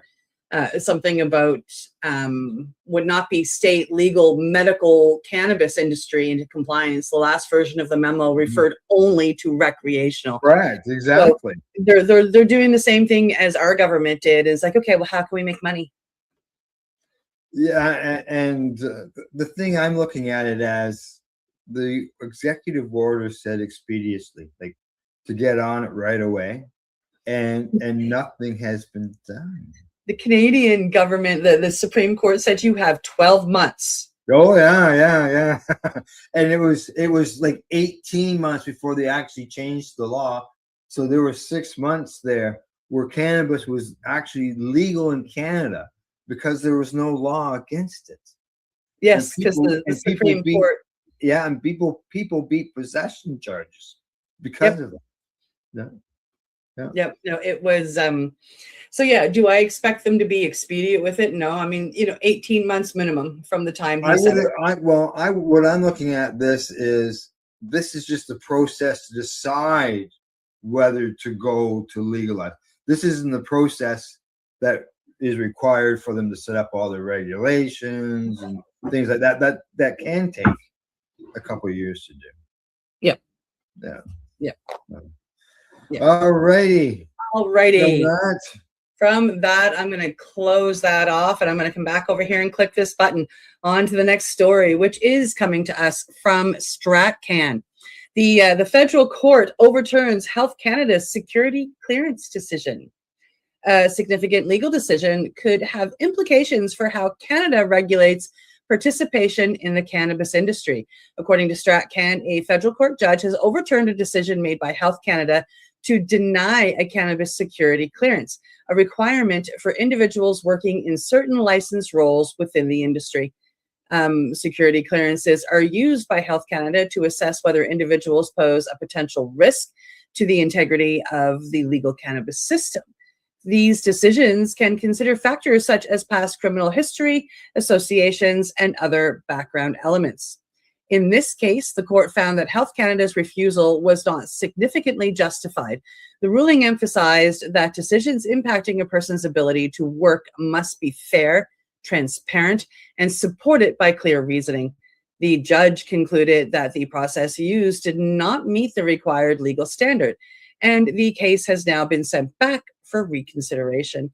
Legal experts say the decision highlights the importance of procedural fairness, particularly in an industry where many individuals may have past involvement with cannabis prior to legalization. Exactly. Given Canada's long history of prohibition, it's not uncommon for experienced operators to have prior charges or associations tied to the legacy market. The ruling could encourage greater scrutiny of how security clearances are assessed moving forward and may open the door for others to challenge similar decisions. For the cannabis industry, the case underscores an ongoing tension, how to transition from prohibition to regulation without excluding those who have helped build the sector in the first place. Don't cut out the people that have been working at this for years. You and I know a number of legacy growers that have ended up with their license under the government and no longer have to do that look over their shoulder thing, and I'm friggin' happy for them, and that should be the way for anybody that has worked in the legacy industry and knows their stuff, especially. Yeah, and this fellow was banned outright from being in the industry because he had past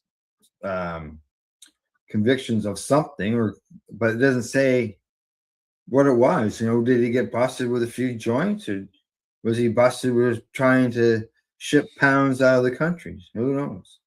Who knows? Yeah. So we got some love coming in from Bob Carlson in the form of a thumbs up. So thank you so much, Bob. That's right. Thumbs up, Bob. All righty, on to our next story, and this one is coming to us from the Free Press, and the headline there says equal representation, cannabis advocates push for public pot zones. There are hookah lounges and smoking zones, and now advocates are pushing the provincial government for public places to consume weed or cannabis.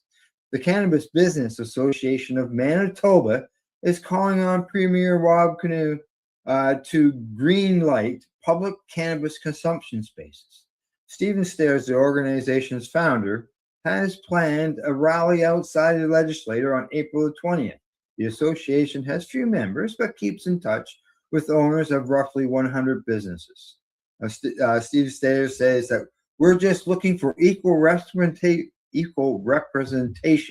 when it comes to access. It's about cannabis consumers being treated the same as an alcohol consumer.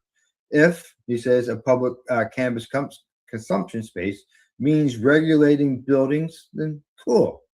If that means adults only areas at specific cornered off areas of public social gatherings, great.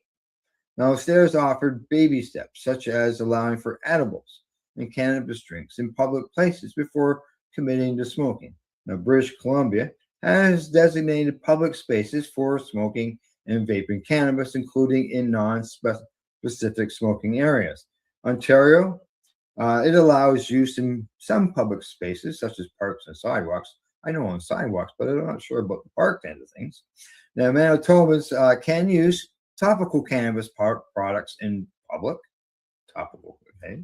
Now, the Liquor, Gaming, and Cannabis Authority of Manitoba isn't aware of any moves to broaden public consumption, a spokesperson wrote in the statement. Now, the Justice Minister, Matt Weebu, who oversees the liquor, gaming, and cannabis portfolio, said his office hasn't received requests to amend the consumption laws, and any decision would need to balance Manitoba's health and social considerations, he wrote in a statement.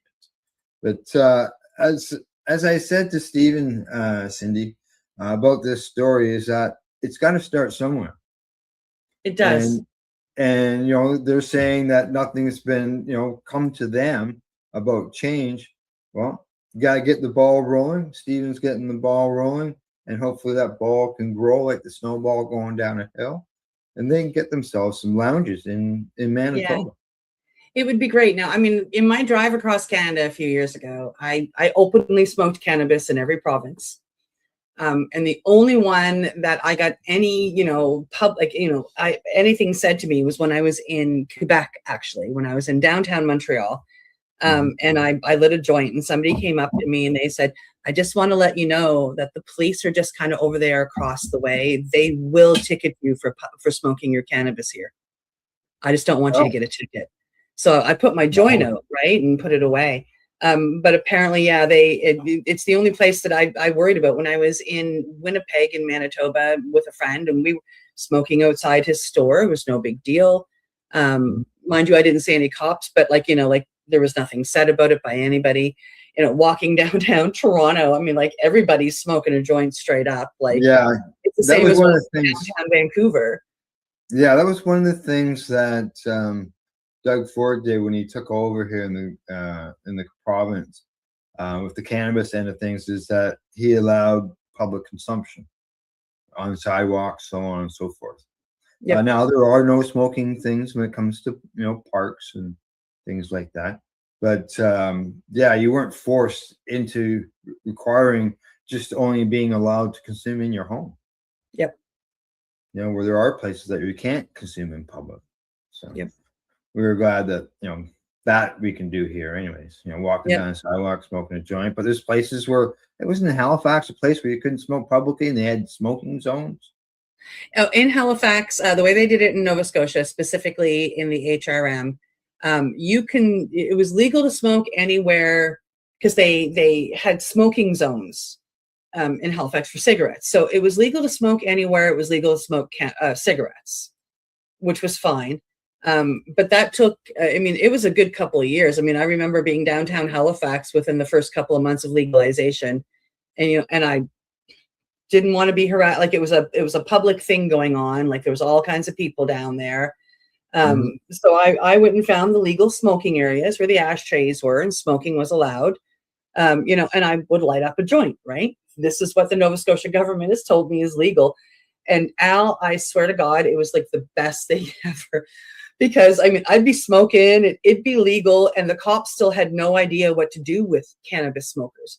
So next thing you know, I'm looking behind me and there's this, 8 to 10 group of police officers that are all in a circle talking, and they're looking at me, and it's obvious that they're like, well, a few months ago, we would have to bust her. What do we do now?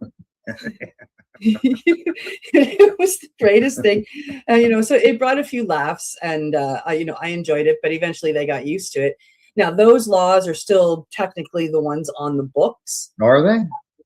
But like when I go downtown Halifax, if I'm walking around and want to light a joint, I do. I would do the same thing as if I was a cigarette smoker. If I see somebody underage walking towards me, I'll put it out, I'll hide it, I'll make sure I move so that they don't get my secondhand smoke. That's only nice, that's only polite, right? If it's an adult, well, like I make them move out of it if they don't like it, but if it's an underage person, I do the respect. Or if it's an elderly person that is giving me weird looks, I'll again, that's an elder respect thing. And that's what we should do. My activist only comes out for peers. Like, oh, you don't like it, you walk around me. But for my elders and the kids, I definitely do my best, and that's just the way it should be, right? Yeah. And I don't understand Manitoba or Montreal, like Quebec, for that reason. Like, really, you're gonna but you can smoke a cigarette?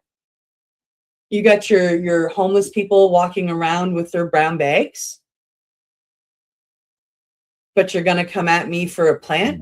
Like, it's just it baffles my mind that there's still that thought process in this country. Yeah, I know, it's crazy. All right, time for us to take a break. We got 4 more stories to bring to you after the break. We're talking about some money that's going to the communities based on from cannabis. We're going to talk about how patients, low-income patients, are getting access to psychedelics, as well as there's been a shift in the per capita. The #1 cannabis consuming capital of Canada has changed. We'll find out about that when we get back. All right, you're watching Psychedelics and Cannabis Educational News. We're live here at paceradio.net and 420pace.ca. We are people advocating cannabis education here at paceradio.net. Limestone City Hydroponics is Kingston, Ontario's hydroponics shop. Take your growing to the next level and create the optimal environment with a tent kit, or maximize your yield with an ebb and flow flood table kit. Either way, Limestone City Hydroponics has more sizes and options to fit your needs. Are you looking for the power of the sun that adapts to your budget? Then look no further, as they have professional grow lighting. They have indoor grow systems that are easy and cost effective, with many options to fit your living space and lifestyle. Cultivate your growing potential. We have everything you need to succeed. And if you can't make it to the store, they offer local delivery to the greater Kingston area. Remember, when you're looking for experts to help you grow, then look no further than the locally owned Limestone City Hydroponics, 105 Sunderland Drive in Kingston, Ontario. Call them at 613-548-0420. Re-rolled Saturdays. Check it out. Nothing but non-stop cannabis and psychedelic programming. Find it at 420pace.ca. Enjoy the buzz of legalization with Campbellford Lifestyle Shop. From lights to plant nutrients, books, consumption accessories, and more, we've got all your basics to grow or consume cannabis. Visit our info center or take a look at our piercing services and body jewelry, now available in-store through Campbellford Lifestyle Shop, 17 Bridge Street West, Campbellford. Are you looking to get your medical cannabis grow license? Limestone City Hydroponics can help patients through the process of obtaining their license to grow medical cannabis. What's that? You don't have a doctor. If you meet the medical criteria, Limestone City Hydroponics has a nurse practitioner who can assess and provide medical cannabis prescriptions. What are you waiting for? Contact Limestone City Hydroponics at limestonecityhydroponics.ca or call them at 613-548-0420. PACE Radio is the People Advocating Cannabis Education Radio Network. I'm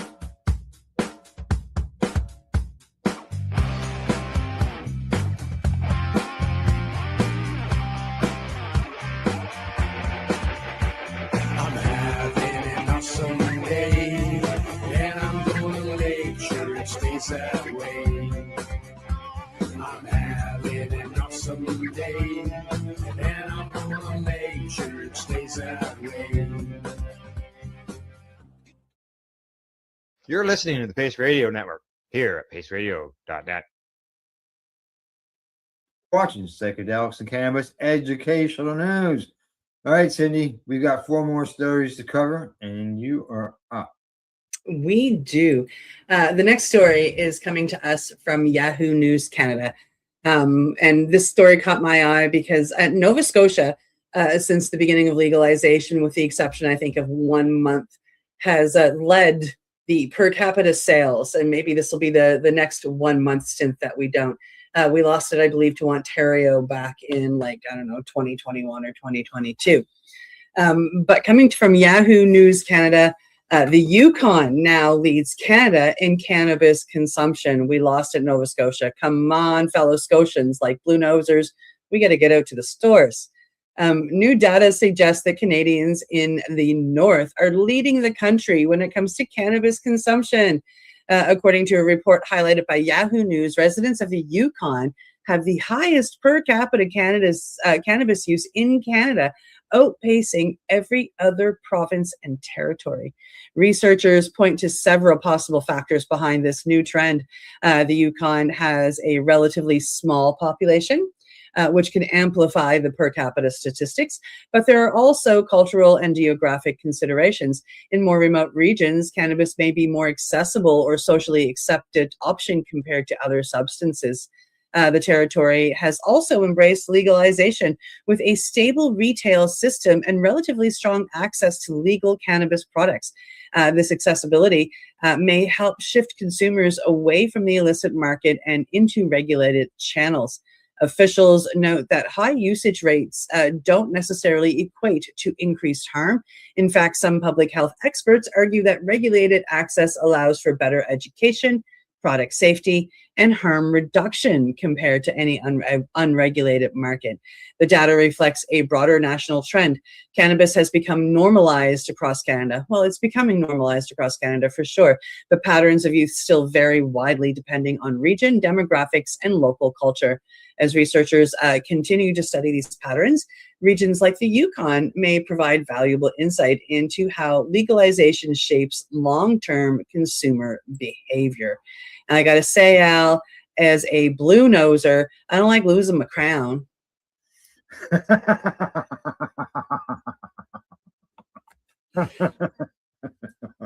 Well, I got some news for you. You're going to have to really up the amount you're spending, because according to the article, it says that in the Yukon, that they spent $100 more on an average than any other province or territory.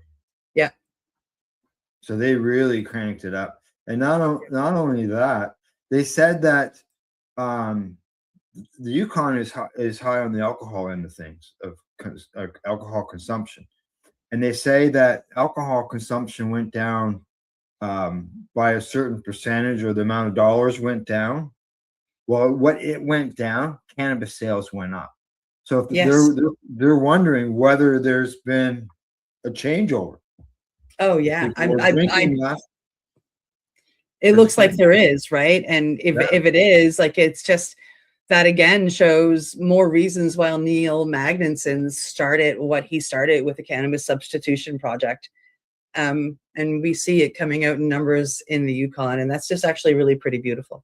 Yeah, exactly. It's helping. It's making a difference. There's no doubt about that. So, all righty. From that story, we're moving on to the next one, and this one is coming to us from Entrepreneur. And the headline on that one says Massachusetts awards nearly $29 million in social equity grants. Lots of dough. Massachusetts officials announced on Monday that the Executive Office of Economic Development is awarding $28.8 million in grants through its Cannabis Social Equity Grant Program. Now, funded by the Cannabis Social Equity Trust Fund, the state's social equity program supports individuals and communities who were disproportionately harmed by cannabis prohibition enforcement actions. Now, the EOED supports these individuals with grants to help launch or expand state legal cannabis operations. Officials said that they received 223 social equity grant applications this year, and they ultimately awarded 194 grants, ranging from $25,000 up to $300,000. Lawmakers established the Cannabis Social Equity Trust Fund in 2022, and several years after the state's adult use cannabis reforms took effect, as a means to encourage participation in the industry among those who were most harmed by prohibition. Now, State Senator Adam Gomez, who co-chairs the Joint Committee on Cannabis Policy, says that the equity program represents our continued commitment to building a cannabis industry in Massachusetts that is equitable, inclusive, and reflective of the communities most harmed by the war on drugs. The state awarded $26 million in grants last year and $2.3 million the previous year. Well, Cindy, your story, it talked about making people who had been convicted of cannabis not getting jobs. But yeah, here's Massachusetts giving away $29 million. That's one thing that it's been beautiful to watch the happen with different states that have legalized medical and or recreational cannabis, taking the tax money that they are gathering through these legal sales and giving back to the community, working at overturning convictions and like just expunging them, getting them off people's records, helping those people that have been hurt by prohibition in the past move forward. We watch it in New York. I mean, like the first people that they were approving in New York, they were helping them with turnkey dispensaries, people that have been harmed, people that have been in jail, families of those people. And that's one thing that I do admire about what some of the senators in the states are doing. Correct. The individual state, that is. Yeah. Like we know that our provinces get 75% of the tax money. But but I mean, like they don't tell us what the frig they do with it. Yeah, why not do stuff like this? Wouldn't it be lovely? Sure would be. Yep. Sure would be. Yeah. All right. All right. We are going to head on to the next story, which is coming to us from The Conversation. And it is saying why MDMA isn't wildly available. I'm going to try this one more time. Coming to us from The Conversation, why MDMA isn't widely available for PTS treatment yet. A growing body of research suggests that MDMA-assisted therapy could be one of the most promising new treatments for post-traumatic stress injuries. But despite encouraging results, it's not widely available. According to the conversation, clinical trials have shown that MDMA, when used in controlled therapeutic settings, can significantly reduce post-traumatic stress injury symptoms. The substance appears to help patients process traumatic memories with reduced fear and increased emotional openness. Very important to do. In some studies, a large percentage of participants no longer met the criteria for PTS, post-traumatic stress disorder or injury, after completing MDMA-assisted therapy programs. So why isn't it already available as a standard treatment? Right? The answer lies in regulation, safety concerns, and the complexity of the therapy itself. MDMA remains a controlled substance in most countries, and approval requires extensive clinical evidence demonstrating both effectiveness and safety. Researchers also emphasize that MDMA therapy is not just about the substance itself. It involves carefully structured sessions with trained therapists, including preparation and integration phases. This makes it more complex than prescribing a traditional medication. Yes and no, but I'm going to pretend that Al's here reining me back right now. There are also concerns about potential risks, including cardiovascular effects and misuse outside of clinical settings. Still, momentum is building. Advocacy groups and researchers continue to push for regulatory approval, such as Rick Doblin, God bless his heart. And some jurisdictions are beginning to allow limited therapeutic use under strict guidelines. The article highlights a key moment in mental health research. You know, a treatment once associated primarily with nightlife culture is now being seriously considered as a tool for healing trauma.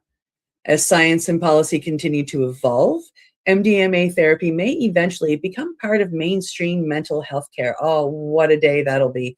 But for now, it remains on the edge of approval. And Al, I don't know what your thoughts are, but as somebody who has healed because of the grace of psychedelics, and MDMA being one of them, I can't wait for them to find a way to integrate this into mainstream modern medicine. You know, one of the things that they said that I held myself back from was, like the preparation and integration make it harder. Well, I mean, if we're going through talk therapy anyway, it's kind of the same thing. You just need to train the talk therapists in how to do the preparation and integration. Yeah. No, I think it's great that if it can help some people, then why not? Yeah. Just because a medication is legal or has been proved to be effective doesn't mean it's effective for everybody.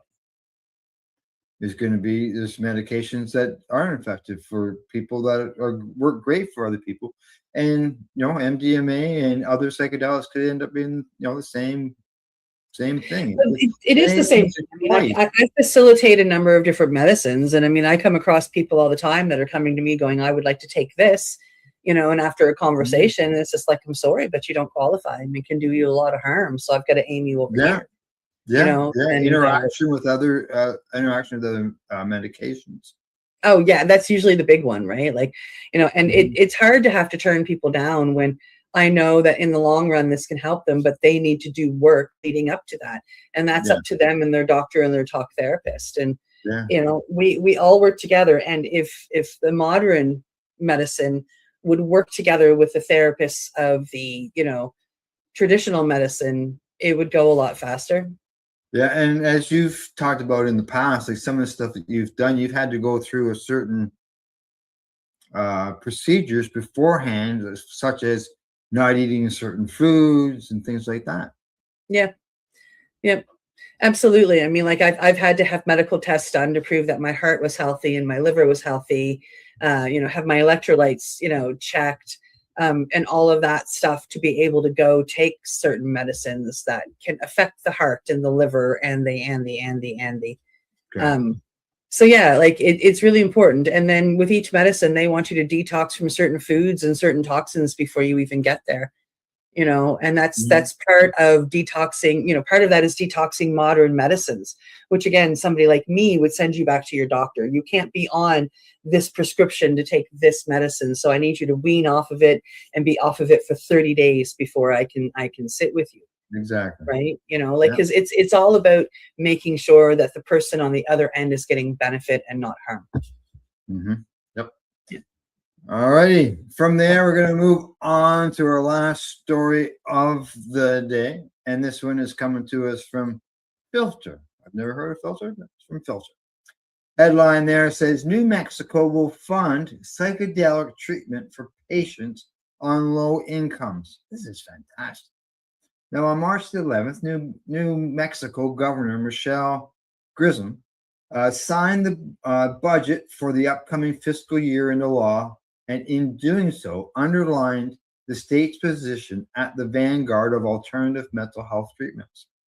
Embedded within the finalized appropriation is a late addition, a pioneer directive to allocate $630,000 to the state's psilocybin treatment equity fund, newly established under New Mexico's Medical Psilocybin Act. Confirmation of the funding represents a big step forward in the state's efforts to integrate psychedelic-assisted therapies into the broader behavioral health infrastructure. And the formal allocation of state funds to pay for psychedelic treatments for patients on low incomes is seen as a world first. State Senator Jeff Steinborn was one of the legislative champions of the 2025 legalization of psilocybin for medical purposes. He emphasized that the state's financial support is what will ultimately dictate the efficacy and the fairness of the entire enterprise.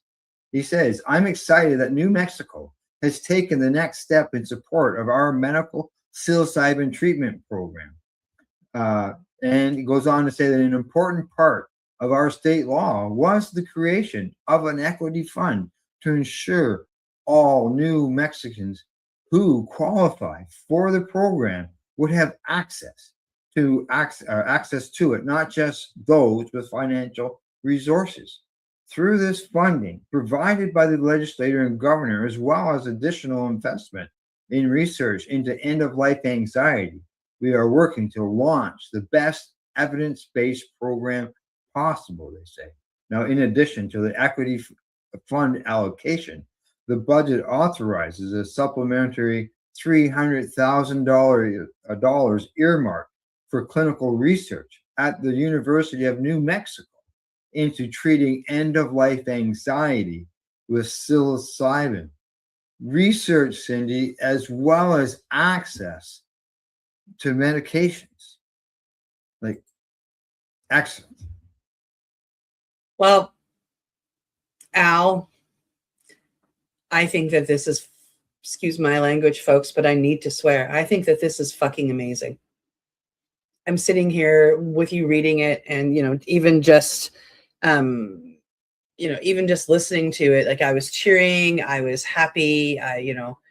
The fact that they want to make sure that this medicine can get to everybody who wants to step up and move forward with their healing, has made that decision that healing is for them, is amazing. I've said it a gajillion times on our show that with the training I've gone through. So with the training I've gone through, not even almost, all of them have suggested using a sliding scale, and having your minimum, I kind of like, I would like to get at least this much, and anything that you get above and beyond that, for me anyway, I bank. I put in savings, and then if somebody comes to me and says, okay, well, I'm just going to pick a number, if the cost of this ceremony is $50 and I only have 10, and they're offering up all the money they have, well, then I will top it up. Right. Because I'm not going to say no. Mm-hmm. I can't say no. Like, if somebody's coming to me and they're desperate for healing and they really, really want to heal and they're all in, I'm going to work with them. Exactly. Yeah. And that's the way it should be. Yeah. And they're helping people with that access by helping them with funds to do so. Yeah. No, I think that's great. Yeah. That's really beautiful to read. I think we got some really good stories today. Money that was given out to help people, low income as well as those that are sick. Yes. Yep. No, That was a really good story. A lot of them were really good. I love watching what's going on here with the First Nations here in Nova Scotia as well. I'm glad that we've had updates almost every story for the past, like every show for the past. Show, yeah. It's an ongoing thing. It is, and I'm excited to see it, move and push forward. It's quite an exciting thing. Yes, it sure is. All right. Anything else before I sign us off? I don't think so. All right. Other than that, that's it for today. We hope you found it informative and educational. Thanks goes for everybody who tuned into the broadcast today. Also to our sponsors, Limestone City Hydroponics.ca, the Camelford Lifestyle Shop, as well as at ease.ca. And we will see you Monday morning at 10 a.m. Eastern. And as always, don't forget to educate, medicate, and do not incarcerate. You're listening to the Pace Radio Network here at paceradio.net. The opinions of the individuals during this broadcast are their own and may not be the opinions of their group or other organizations they may be involved with. All medical advice during our broadcast is not a medical opinion and should be checked with your medical physician. Enjoy the buzz of legalization with Campbellford Lifestyle Shop. From lights to plant nutrients, books, consumption accessories, and more, we've got all your basics to grow or consume cannabis. Visit our info center or take a look at our piercing services and body jewelry, now available in-store through Campbellford Lifestyle Shop, 17 Bridge Street West, Campbellford. Limestone City Hydroponics is Kingston, Ontario's hydroponics shop. Take your growing to the next level and create the optimal environment with a tent kit, or maximize your yield with an ebb and flow flood table kit. Either way, Limestone City Hydroponics has more sizes and options to fit your needs. Are you looking for the power of the sun that adapts to your budget? Then look no further, as they have professional grow lighting. They have indoor grow systems that are easy and cost effective, with many options to fit your living space and lifestyle. Cultivate your growing potential. We have everything you need to succeed. And if you can't make it to the store, they offer local delivery to the greater Kingston area. Remember, when you're looking for experts to help you grow, then look no further than the locally owned Limestone City Hydroponics, 105 Sunderland Drive in Kingston, Ontario. Call them at 613-548-0420. We are people advocating cannabis education here at paceradio.net. Rerolled Saturdays. Check it out. Nothing but non-stop cannabis and psychedelic programming. Find it at 420pace.ca.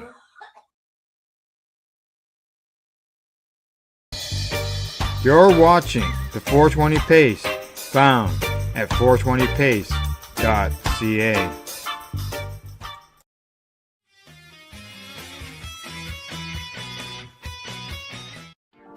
You've been watching Rerolled Saturdays. Thank you to our guests, our hosts, and our viewers.